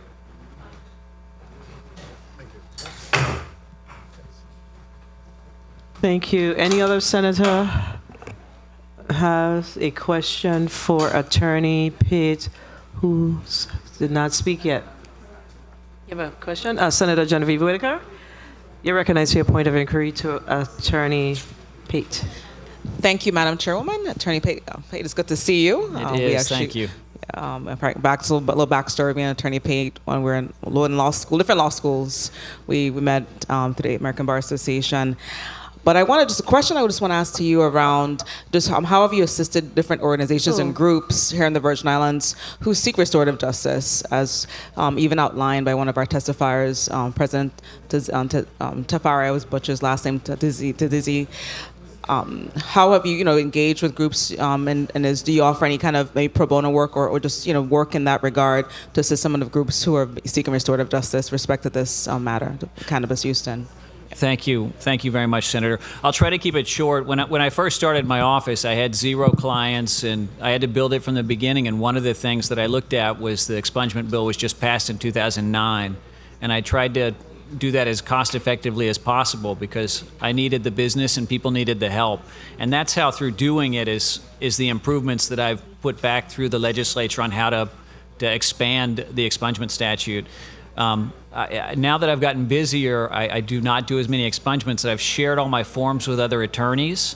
And then when the VI Justice Initiative started, they had asked me to help and assist on one of their 7 points for doing the justice for expungement process for those who are most vulnerable. So me along with other attorneys have shared our experience with expungement orders and the petitions we've done and kind of as you being an attorney yourself, the court is an individualized process. So they make individual factors, and some expungements were denied on various individual factors. So we use that kind of what we've gleaned through experience, and I've tried to share that with anybody else who wants to do that, because the expungement process is something that a new attorney can actually do. It's not very difficult. So anyone who is listening, if they're a new attorney here, I'd be happy to email them the forms that I have and let them go forth and help others. Thank you.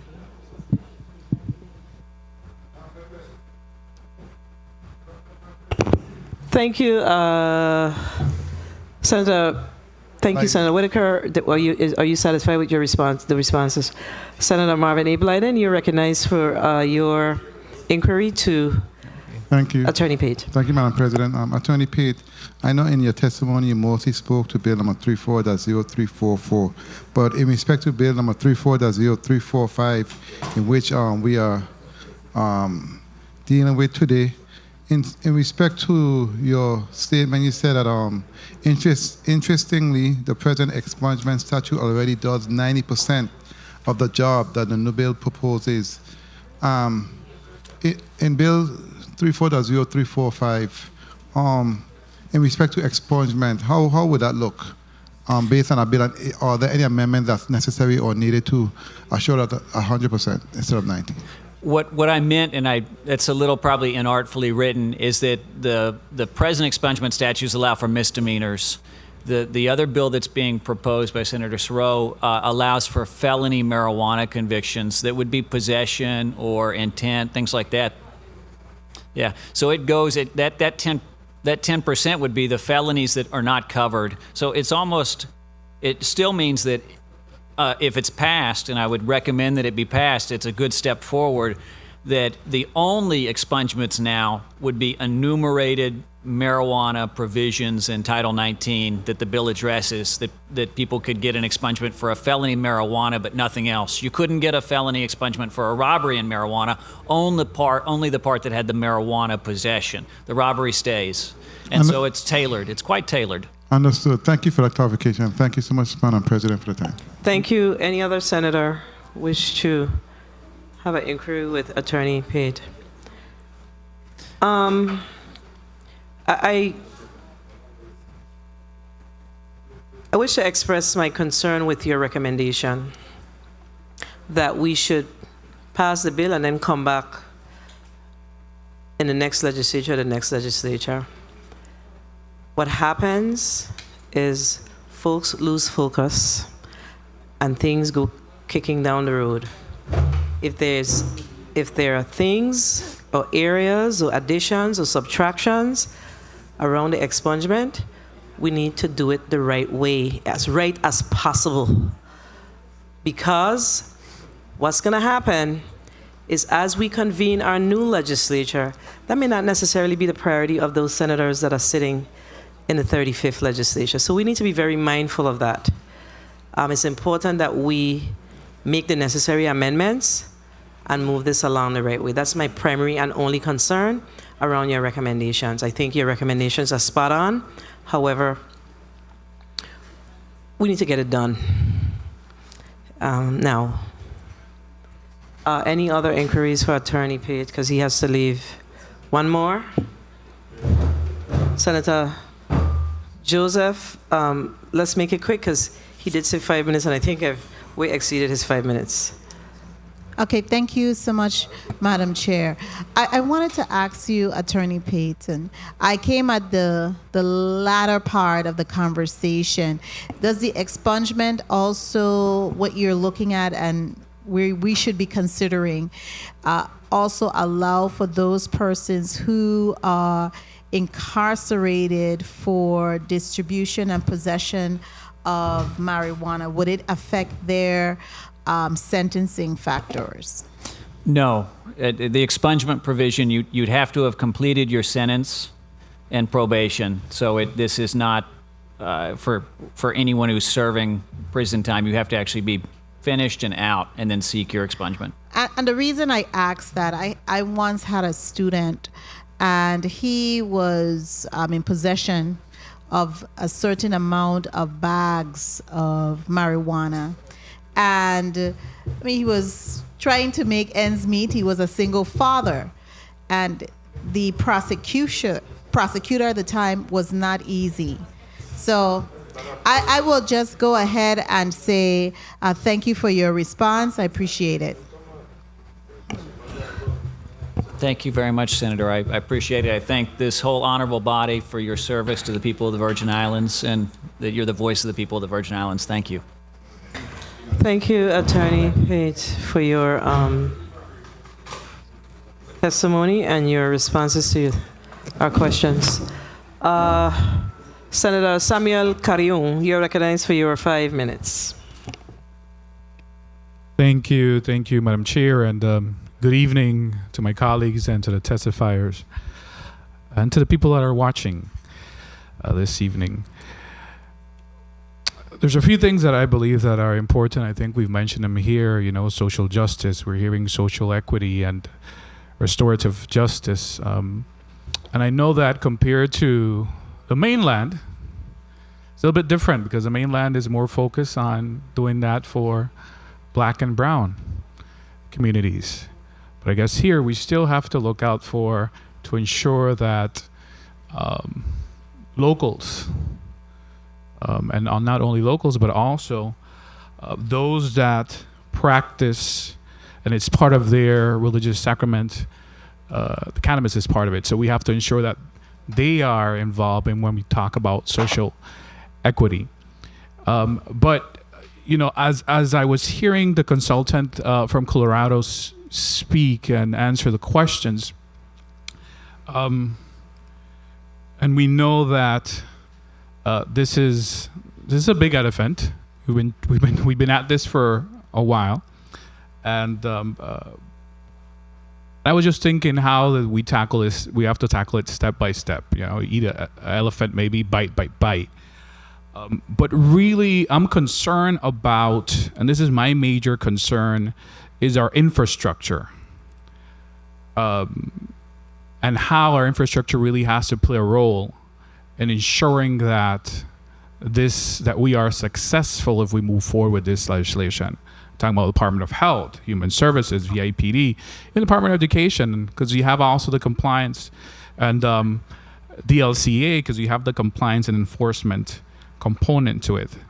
And I'm concerned that in many jurisdictions, medical cannabis is in some degree, or was in some degree, the trial and error phase.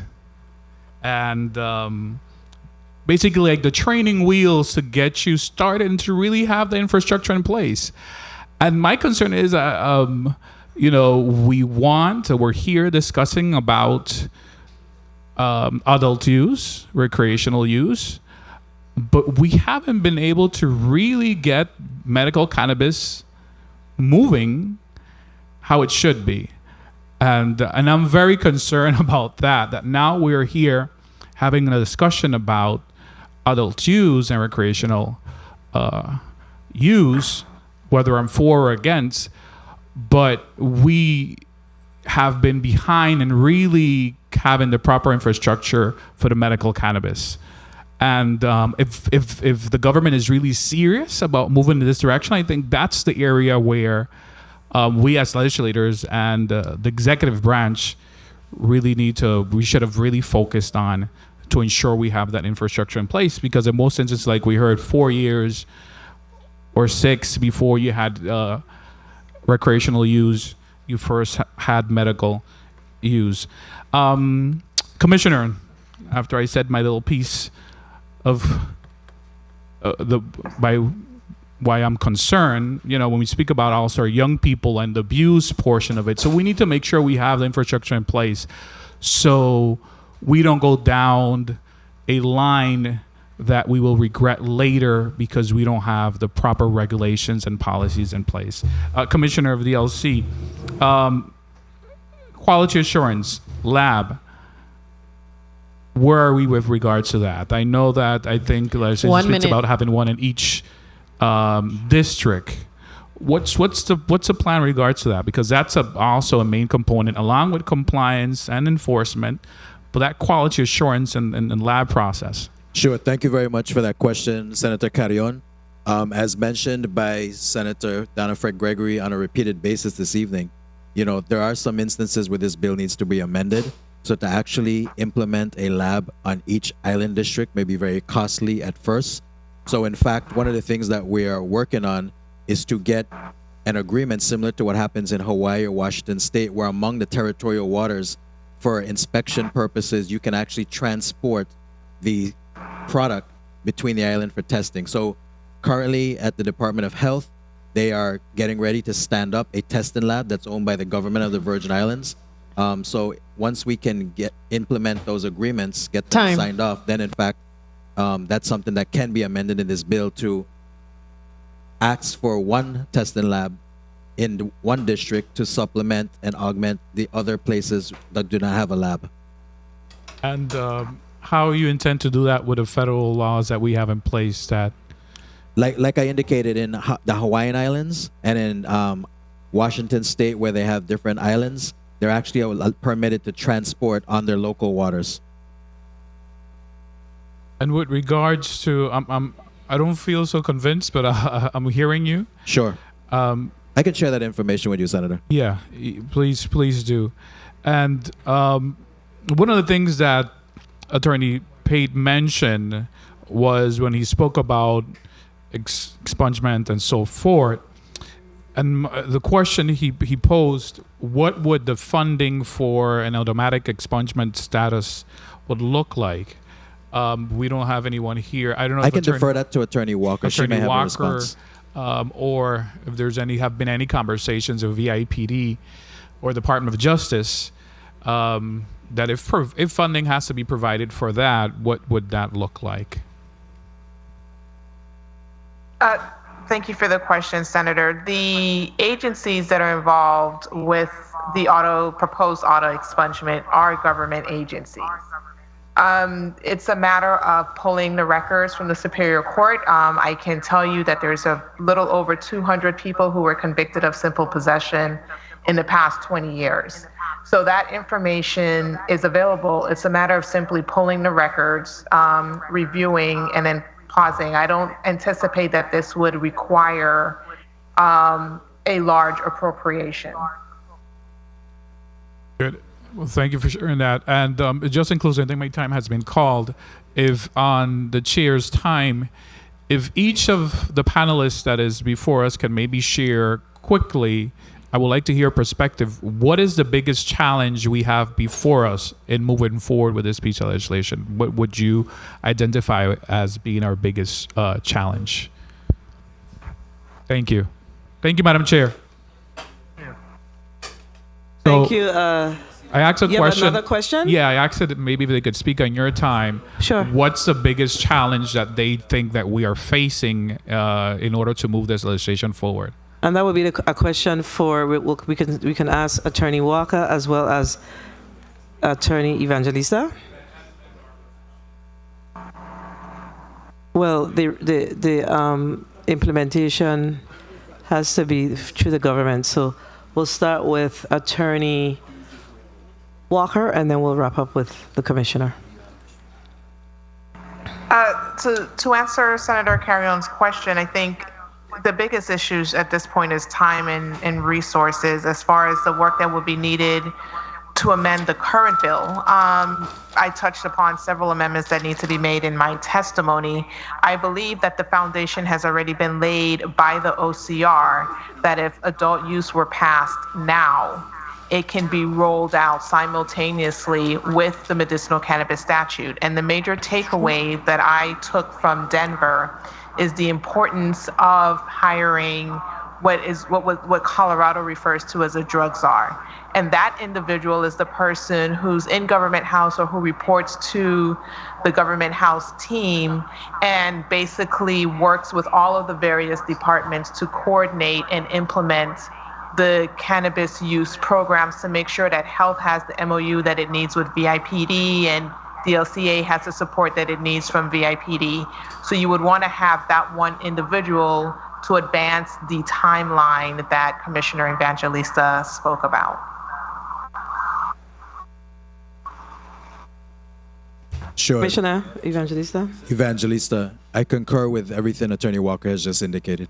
Okay, so I'm going to ask Ms. Laurent again because she's here on the ground. What does she see as the biggest challenge around implementation, and based on what Attorney Walker said as it relates to time, resources, and a concentrated focus as far as the drugs are? I do agree again with Attorney Walker. Kai Walker. But I'd like to add to that we strengthen our education. If we do a better job of educating our community from the younger years, as opposed to just finding fault in their interest in the industry, whether it be as consumer or distributing, if we educate them a little bit more and prepare them for the proper participation in the industry, we would have less enforcement concerns. But enforcement is definitely number one. Okay, so as you talk about enforcement, I need to spring off on that. So there was an argument in Attorney Walker's testimony where she referenced that the bill creates hurdles to having enforcement officers. Could you drill out on that just a little bit, Attorney Walker? Sure. So, Senator, the current medicinal statute does not authorize an enforcement division in the OCR. So what happens with the current bill before you is that by creating a separate statutory scheme for adult use only that has an enforcement division, you'll have an enforcement division for adult use, but you won't have one for medicinal, unless you amend the medicinal statute or unless you amend the proposed bill to allow for one statutory scheme that applies to both. All right. I hope that we're listening, because that definitely is a challenge. Senator Sarro, you're recognized for your 5 minutes. Thank you, Madam Chair. Before you go, Senator, please hold the Senator's time. I think I'm hearing, is that Dr. Degazan? Yes. You're recognized. Okay, thank you so much. I just wanted to mention, as far as concerns, that I had to do a little bit of research because, when it comes to the numbers, the banking, all that stuff, it kind of comes into my area. In the beginning, we spoke a bit about being underbanked, and I think that was a concern of mine. It is something I think can be concerning, but because we are such a small territory, when you look at what other areas with smaller populations were doing, they were leaning more on their credit unions and the smaller banks. And there were some great programs that actually came out of it that helped these small businesses that were cannabis businesses. So it's not that it's no longer a question of being unbanked, it's that it was underbanked.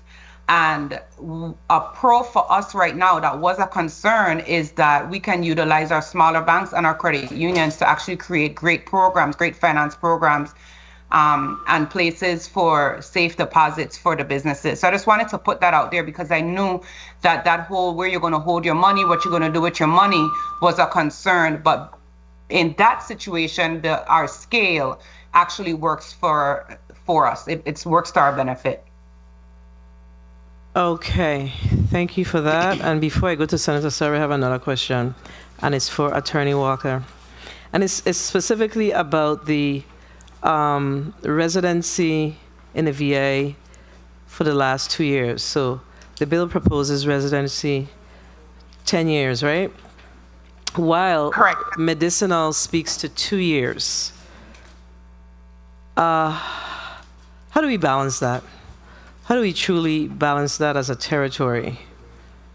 You really can't balance it, because if I were interested in a license for an adult use business that created a larger hurdle with its residency requirement, and I know you have right next door this 2-year or 5-year, because there's a conflict in a statute requirement for medicinal, then I'm going to sue you over the difference in treatment. So that's a huge problem. I don't see how we can pass legislation that would allow for 2 separate residency requirements, one for medicinal, one for adult. Ms. Loranda, coming to you. What's your thoughts on that? Give it 30 years, everybody. That way you are ensured that you are a Virgin Islander taking part in the industry. That has been my suggestion from day one, 30 years. If I get 15, I'm satisfied. But 2 years, 90 days, that's a joke. And that's a slap in the face of the locals who have truly been disadvantaged. Thank you. I kind of set myself up for that one. We're going to move now to Senator Janelle K. Senator, you're recognized for your 5 minutes. Thank you, Madam Chair. And I want to begin this evening by first talking about a timeline and quelling some of the narrative. But Ms. Lauren, thank you for being here. As you and I both know that we have been working diligently on this legislation, and we have not been sitting on this legislation as the narrative has been for quite some time. In 2016, when I ran for office, I was the only senator in this district to campaign on full legalization of adult use cannabis. The only. When I came in, I was preempted by Senator Nelson at the time, and I sat in the very same chair in the corner. And in the last session, after being preempted, I went to him and I said, I didn't bemoan, I didn't fuss, I didn't say he don't know what he's doing, I didn't call him selfish, I didn't say that somebody has to be the adult in the room. I went to Senator Nelson and I said, hey, how can I help you? You've preempted me. And he said, okay. And we sat there and we moved the legislation in the last session of the 32nd legislature. And the legislation went up to Government House.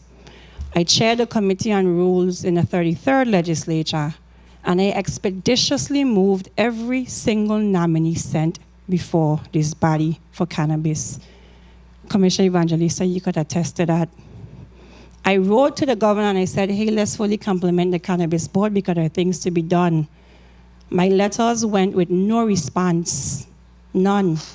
And then legislation came down, lined in special interest for cannabis, lined in special interest, hence the 2-year and residency requirement that was in the first legislation. We turned around again, and I said, hey, okay, let's amend the Cannabis Board bill so it could be fully inclusive of other professionals in the industry. We moved that. We came back at the budget season in the 32nd and said, here is $250,000 for the seed-to-sale tracking system. In 2020, at the onset of COVID, we hosted the virtual cannabis forum as well. We went to Colorado, and but for the record, when we keep talking about sitting on a bill, I don't smoke. My leisure time is not occupied by THC products because it doesn't allow for that. And I have no intent of owning a dispensary, growing a plant, or any of the above. So I have absolutely no special interest in this legislation. My only interest is to include our locals in the industry. That is the only interest I had. Hence why the bill has a social equity component.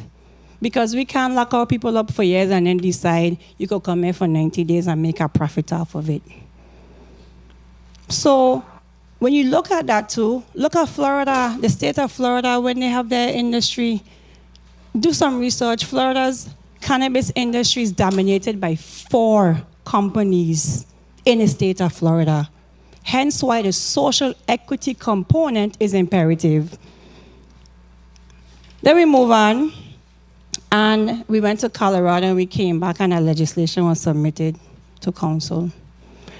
And it went into council. At the time, we had an acting chief that was bombarded with other things. The legislation took months to be assigned to a chief, to any attorney. After it being assigned to an attorney, we realized, okay, we have a problem. We had to hire outside legal counsel. Then when the chief counsel came on board in April of 2022, I think this year, 2022, my first order of business, he could tell you if he was there, I went to him and I said, hey, we have a cannabis legislation submitted. Can you help me move it? And we have been going back and forth. In July 29th, I went back to him again, way before any election and anything take place, and we said, hey, can you help me? He said, Senator, I need more time. And he asked me for his patience. He gave us the legislation finally in October. So this narrative that we are trying to hold up the cannabis legislation is false, and it's not fair, and it is not true. We had a working meeting in the 33rd. Every single amendment that we sit down in here in the 33rd went in the legislation. Every last one of them. So as we come here today, Madam Chair, with your indulgence, we came here with the intent of killing the legislation to move the one on the hill, because every single testimony before us was a comparison between the two. And that's not fair. I have been vindicated by Mr. McKinley and every single person on the screen. Thank you for the time. Colleagues, we're going to take a 2-minute recess. The Committee of the Whole stands in recess for 2 minutes.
The committee is back on record.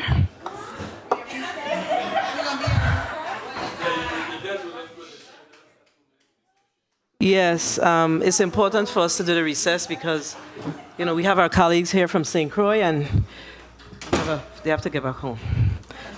And we are going to continue this meeting at the appropriate, I will share with, everybody knows when the continuation is. There will be no tomorrow continuation of this meeting. Senator Vele, you're recognized for your 5 minutes. Thank you, Madam Chair. Commissioner Evangelista, why did you prepare testimony that reference another bill instead of preparing the amendments for this particular bill that you felt is necessary to be included? Why did you say this bill doesn't include this bill, so we're going to refer to the governor's bill? What was the rationale to dump this entire bill instead of amending it and then have similar language in the governor's bill except some other convoluted parts I'll get to after? What's the rationale there? Sure. Thank you very much for the question, Senator Ville. So the thinking was that, in fact, if you recall, I was here almost 3 years ago on December 18, 2019, testifying. And rather than add another section, we just were considering and would much prefer having one system. That's so. The last time that an attempt was made to pass a bill, what defeated that bill? Do you remember? No, sir. The language of the board being included. And by God, you sent back down a bill with board language again in the bill. So the same mistake you made 3 years ago, you made again today. That don't make any sense. But you so want for Senator Sarro to not get credit for the particular bill that you felt it necessary to bring down a next legislation, wipe her name off of it, and do the legislation from Government House. And I'm not a supporter of, everybody know my vote, but I have a responsibility to make sure that whatever is passed is going to protect the people of the Virgin Islands. So we're receiving testimony today from Government House. But good Madam Chair read a letter of absence from the Commissioner of Health. There are 2 assistant commissioners, one from St. Thomas, one from St. Croix. They're deputy. You can tell me nobody from Department of Health is here to testify on the bill? No, nobody.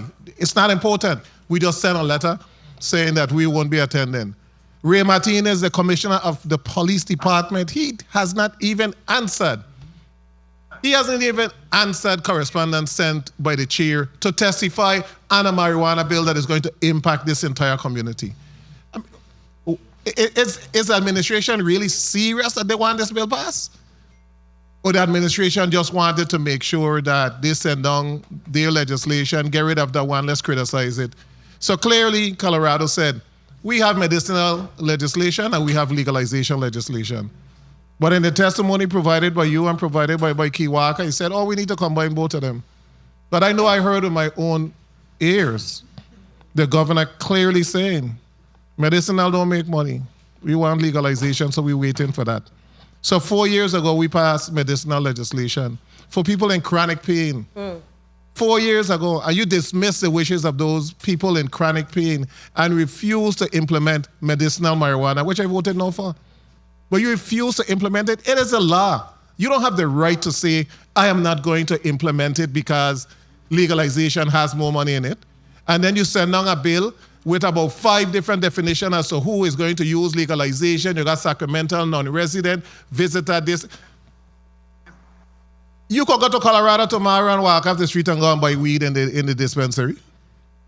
But you have all different type of levels. that just convolute everything. Then you send down a bill that have two different tax structure, 7% for local, 25% for visitors. Unconstitutional. You could get two different tax structures. 1 minute. Really? And then we talk about implementing a lab on both islands. Somebody asks you the good question, and the answer is, oh, we're looking for one lab because Washington does this. And I researching and seeing one thing with Washington. We don't have a constitution. We're a federal entity. We govern by federal laws. 2 miles out, Buck Island is federal. The whole of St. John Waters are federal.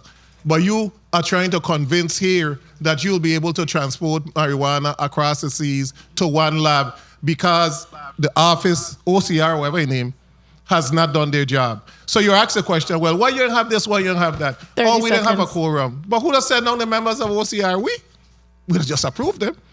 Government House did not send them down.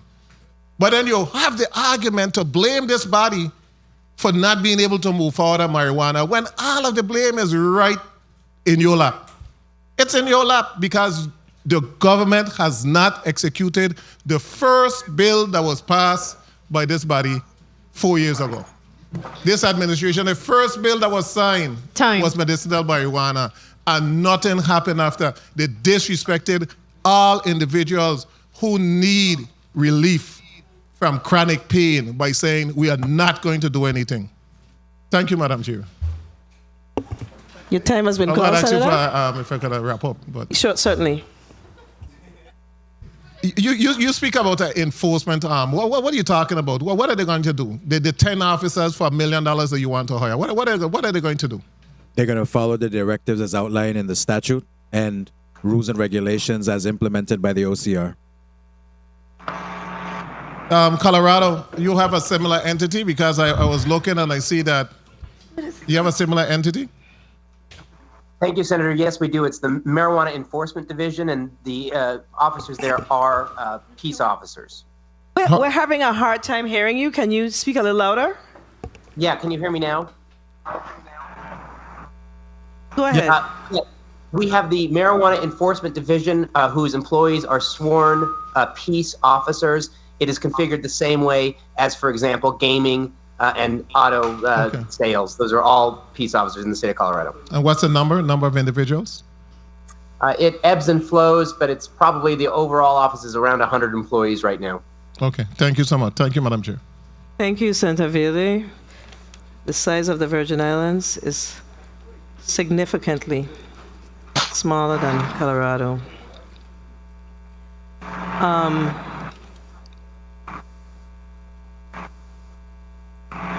Senator Marvin Blyden, you're recognized for your 5 minutes. Thank you so much, Madam President. Good evening again to all. Good evening to the testifiers, and thank you so much for your testimonies. As was said, no bill is a perfect bill. Definitely, this bill has a lot of amending to do. But nonetheless, let me move forward in my line of questioning. I know when it comes to 34.0345, it spoke in a bill to the number of licenses, cultivation licenses, and micro grower permits. On St. Thomas, they spoke to 8 cultivation licenses and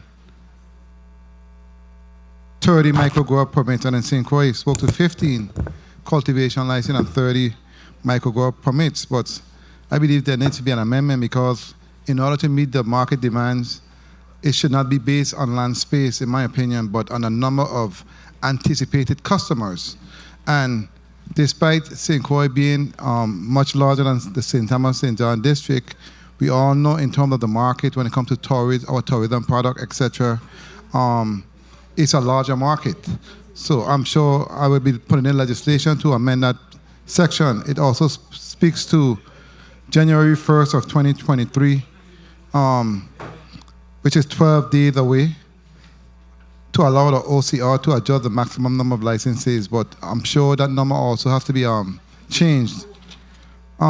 Commissioner Evangelista, I know you deal with regulation and enforcement, and I know that's a very, very important and big part of this legislation. That's critical, as a matter of fact, in my opinion. That's Without that, it don't make any sense to move forward. Where do you see your department is that in terms of both of those areas? Succinctly speak to that, please. Regulations and enforcement. Sure. I've been questioned quite a bit regarding enforcement. With the current bill that's currently law, the medical cannabis statute, there was no implementation as it relates to enforcement. So we were projecting to use the DLCA enforcement, which you know is small in number. So hence the request to actually have persons specifically trained to deal with cannabis and requesting the funding in approximately $1 million for salary plus fringes for 4 in St. Thomas, 4 in St. Croix, and 2 on St. John. Okay, very well. And as for me also, social equity is paramount for me. I remember when I was a little boy back in the days, I saw firsthand exactly how Rastafari was treated. My brother was one of those first Rastafarians in the island, as a matter of fact, and the discrimination and treatment of those individuals, I can never forget. And I must say, when it comes to them being at the table, you understand, and having their fair share, I do agree with the Rastafari Sacramental Cannabis Council, Inc. He was on point with what he spoke to, and I do agree with that. Let me ask, though, in respect to Ms. Laurent, you brought up a good point when it comes to the number of license. And when you first said it should be open, I was kind of in disagreement with you. But when you spoke to exactly what you were speaking to, I can agree with that somewhat, because being in that industry and understanding exactly the type of products that can come out as a result of cannabis and the many uses of cannabis, to include, like you said, the oil, the gummies, and everything else inclusive. I can see many restaurants and other establishments 1 minute. opening and creating their own products.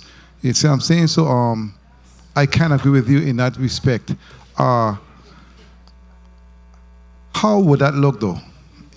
How would that look? Well, as I mentioned before, and it's not open licenses for everything, but let's first address... And this is saying, okay, I want to follow up with the commissioner and his take on that. Go ahead. Let's first address manufacturing. As I mentioned before, based on what end product you're trying to achieve, 30 seconds. Manufacturing is a very broad term. Anytime you take the plant and create something else, you've manufactured. Correct. If you were to create categories of that manufacturing, such as manufacture or extraction of the oils, extractions of the cannabinoids to make concentrates, that's one level of manufacturing. Correct. It didn't go anywhere, you just created it. Another level would be, and those I would think would be where you could perhaps look at the number of or big level manufacturing companies to do such. But a next tier within that manufacturing umbrella should also be those that are now using that byproduct, that concentrate, to make something else, whether it be lotion or non-consumables. That's also manufacturing. Then you have another tier where now you are creating consumables. That's another stair of concentrate. I see where you're going. So it's deep and wide, basically, in terms of the amount of product. And until you really have had the chance to study the industry and not just visit it for a week, correct, you truly don't know what those levels look like. I have the privilege of being I'm hesitating to determine my relation, but in relations with a manufacturing company out of Phoenix, where I visited their manufacturing, they don't extract from their plants themselves. They buy the extracts and then create their products. So you've got different levels of manufacturing based on what your end result is to be. Okay, thank you for that explanation, Madam President. Just one wrap up with the Commissioner, please. Commissioner Evangelista, what's your take on what Ms. Laurent stated in respect to licensing and consumer affair, and what would be your role in that respect, and is that feasible, in your opinion? Sure. I mean, whatever is necessary to ensure the full participation of the local industry, quite frankly, the number of manufacturing licenses, if in fact she is correct and she sounds correct, that there are different levels of manufacturing. I think the author of the bill's intention was create a manufacturing, but didn't think further to actually define the different types of manufacturing processes. So, Okay, thank you so much. I see amendment coming in that area too, and I look forward to bringing that amendment. Thank you so much, Madam President, for the time. Sorry. All right. I know that Mr. Rastafari, and I'm not going to call your last name, Tasadi, needs to leave, so you're excused. If we need to get any more information from you, we'll definitely reach out. Thank Madam you President? for spending the day with us. Okay, senators, I have to make sure that we get our colleagues over to St. Croix, so I'm going to go to Senator Genevieve Whitaker. Senator Whitaker, you're recognized for your 5 minutes. Thank you, and thank you, Madam Chairwoman, and good evening to all. I first would like to start off with Commissioner Evangelista. I'm happy to know that we're getting to a point where the board is probably in the rules. I and my staff, I'm very diligent about engaging boards, and of course your department and others. And so I hope we can continue on that road. And once the rules regulations are actually finalized, that we can move to implementation, because they're only as good as they are on paper. Yes, Senator. The question I have for you, what efforts is the DLCA right now engaged? I know I took part, and you was out last year with town hall meetings concerning and bringing in some of the current providers of hemp products, CBD. What efforts is the department involved, and how do you see this bill fitting in with continued efforts to engage the sellers, as well as be a real consumer protection, really protect our consumers?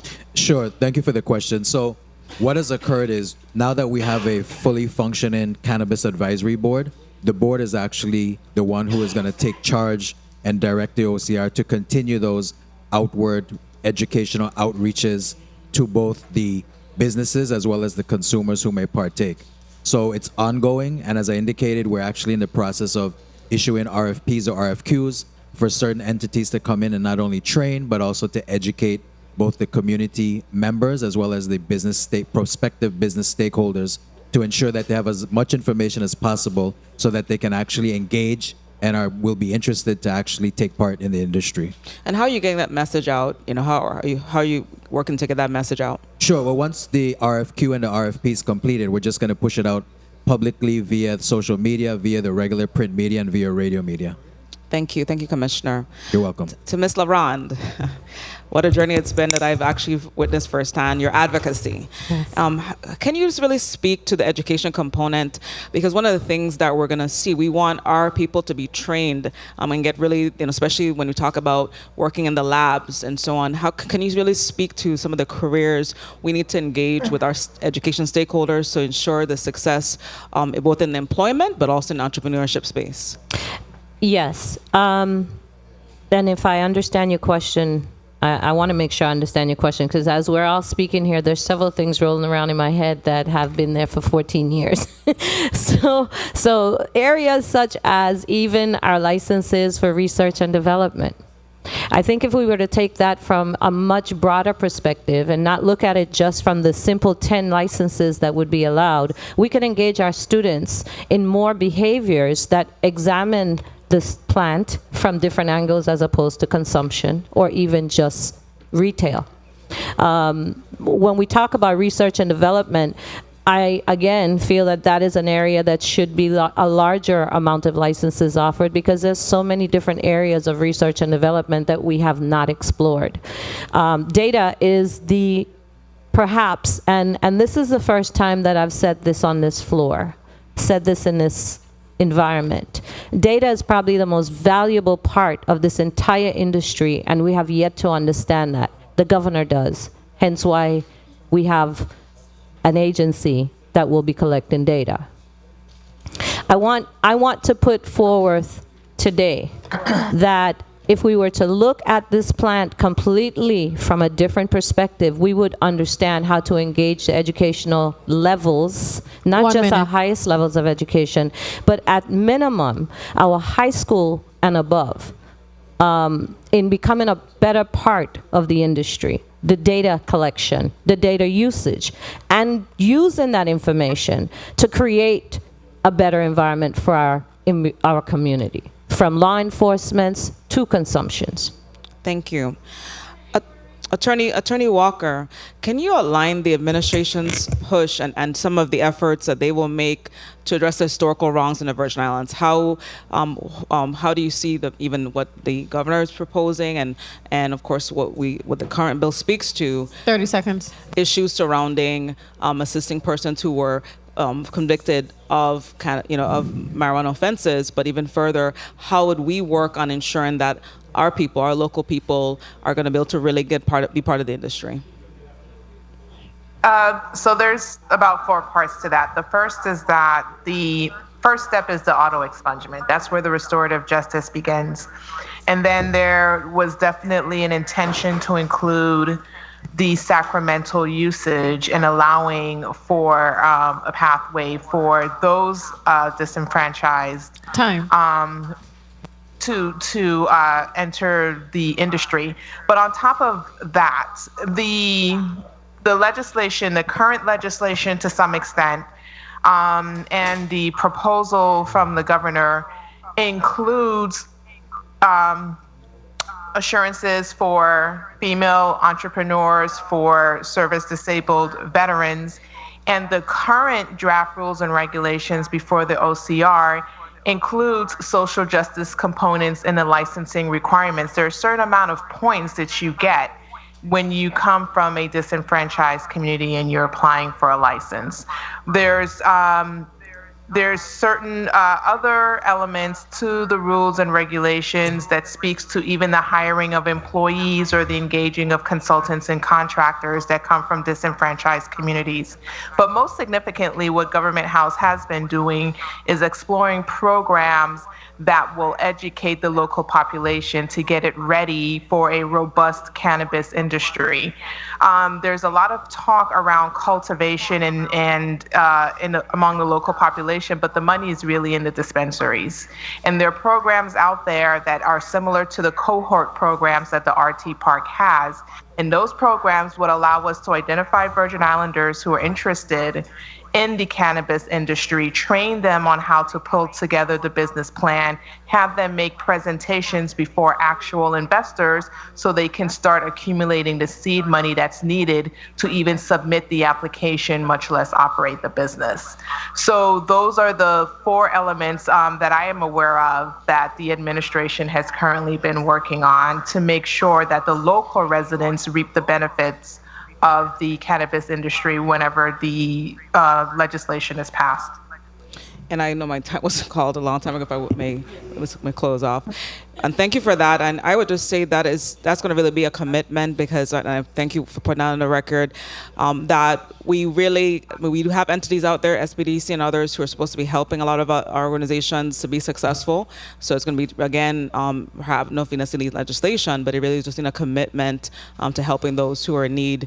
We should, and if that's going to require legislation, let's do that. If not, let's make sure we hold these entities accountable once we move forward with those efforts. Thank you. Thank you. Thank you, Senator Whitaker. Senator Novalee Francis Jr., you're recognized for your 5 minutes. Thank you very much, Madam President. I believe that there's an opportunity for us to create a hybrid here.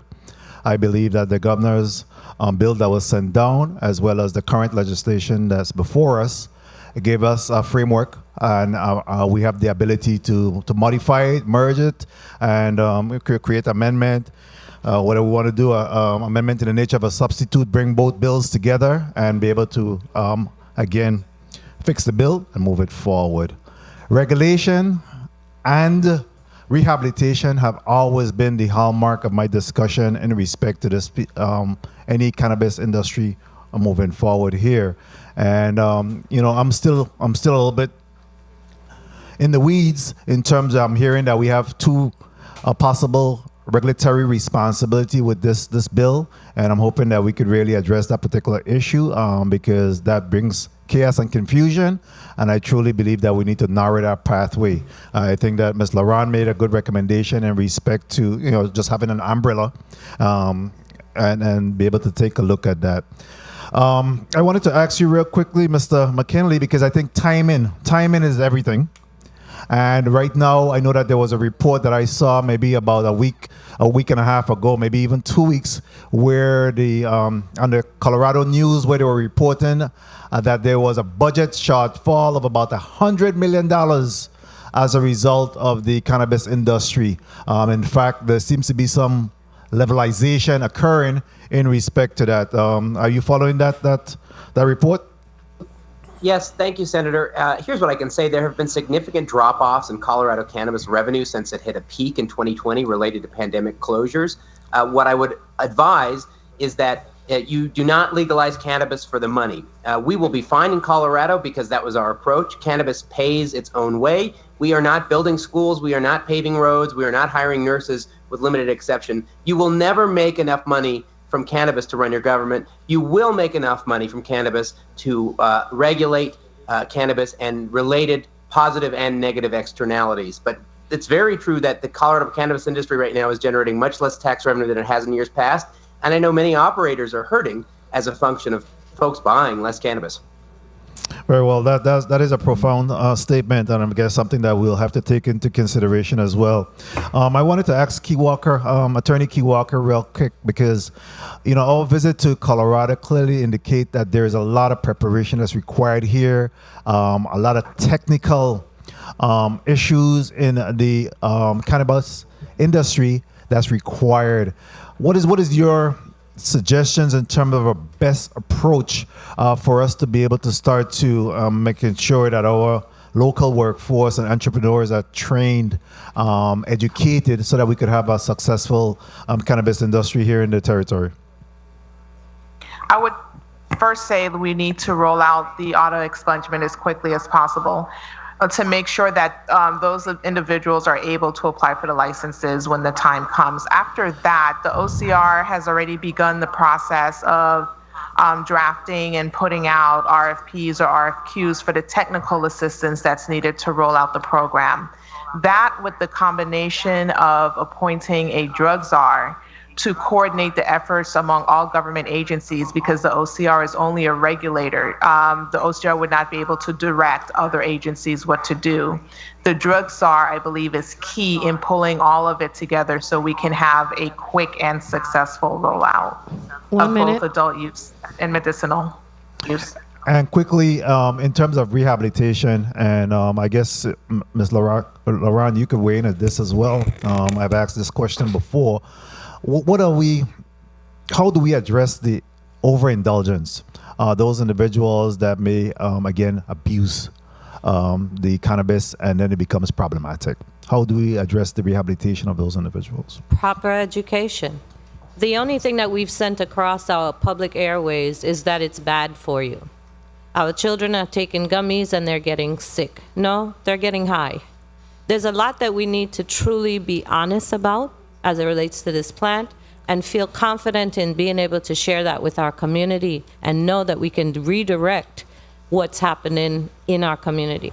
I think if we were to look at the plant from a different standpoint, and I keep saying this, our community could look at it from a different standpoint. But as there is abuse of sugar, abuse of sex, and abuse of many other things within our life, cannabis will always be something that someone does abuse. So it's being honest about the plant, being honest about what we can do, what we've learned over the years, and what we want to make a change with here in our community. It's really up to us. Very well, thank you. And in conclusion, Commissioner Evangelista, in respect to enforcement, and obviously, we talk about the adult use legislation, how do you propose and what action is being taken to ensure that there's successful public safety and enforcement issues, that we're able to take care of and address on the behalf of this community? Sure, thank you for the question. As I mentioned, in terms of recruiting peace officers to actually be exclusively working with OCR in the regulation of both medicinal and non and adult use cannabis, but also we work in collaboration with the VIPD to ensure that we work hand in hand so that we don't overstep or understep each other's boundaries, because we'll be regulating the part as it relates to what is permissible, but after a certain amount, obviously it turns criminal. So then we just have to ensure that there's a working collaborative relationship between OCR, VIPD, and of course DOJ.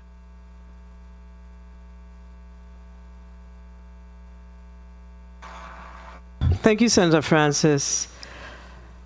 There's been a lot that was discussed today, but I think it's equally important for me as a chair to put certain things on the record. So, in the 33rd legislature, the bill, this seems like deja vu.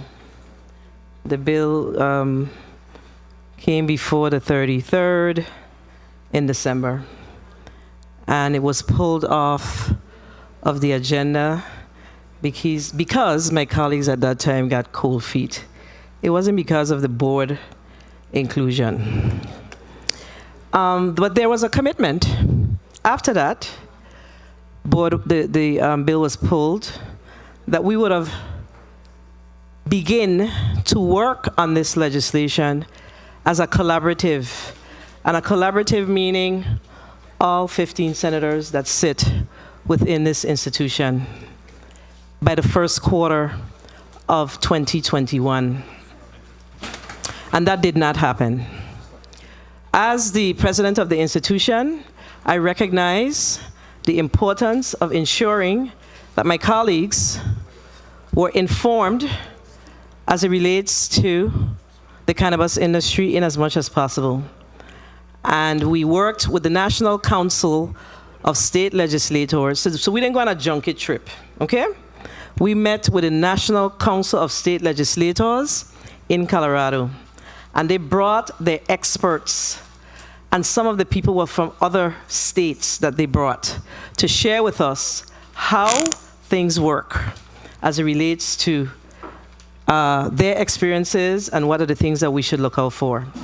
While we were there, we committed as a legislature and as colleagues that we would come back and work on this measure collaboratively. That did not happen. And that's why we are here today having amendment here, amendment there. This should not have happened if we were serious about moving this legislation forward.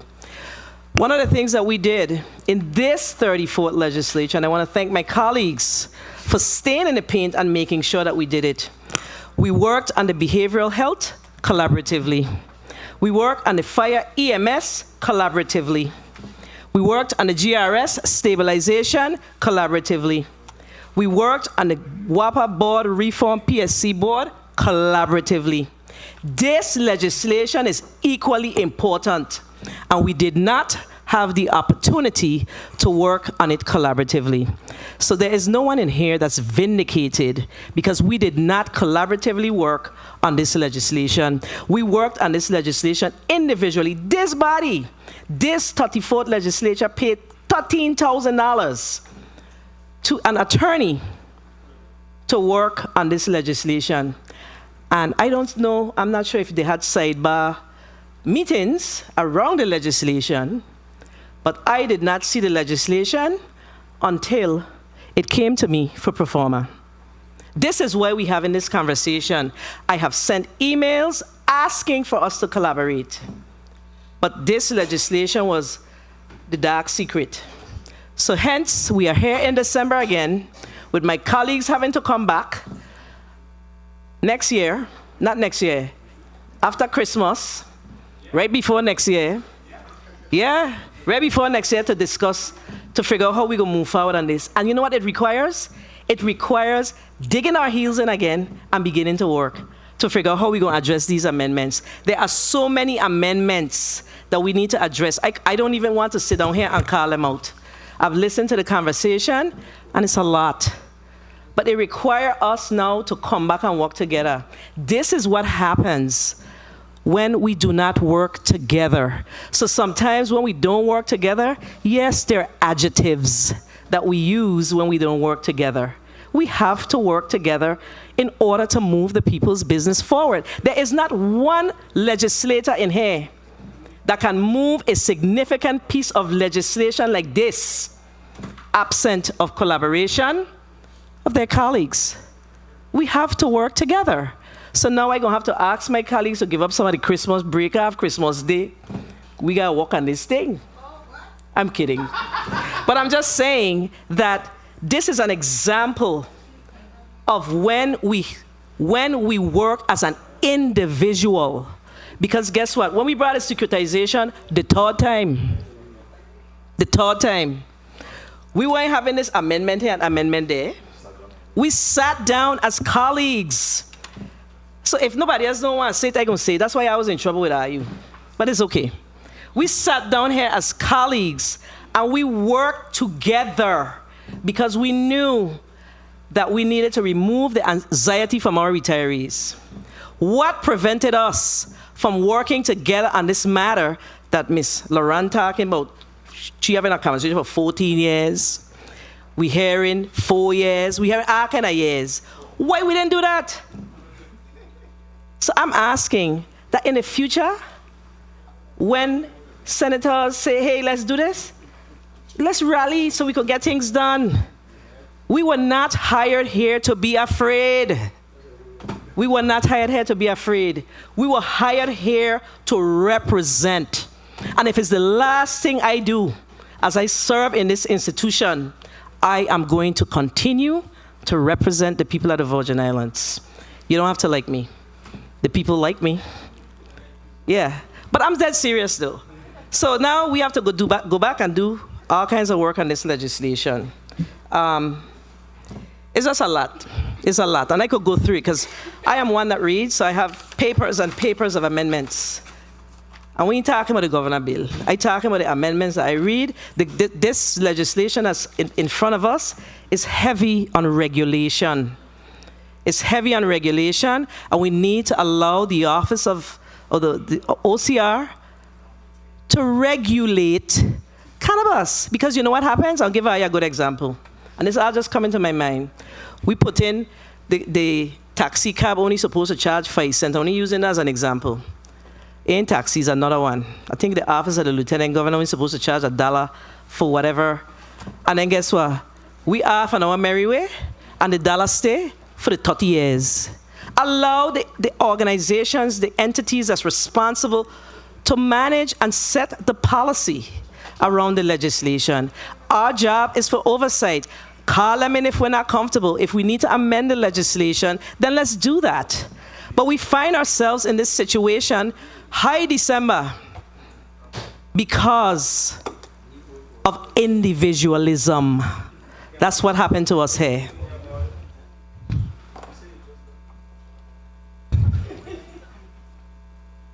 There was a point of inquiry from Senator Alma Francis Heiliger. So I'm going to allow you a point of inquiry, and then we're going to close this meeting.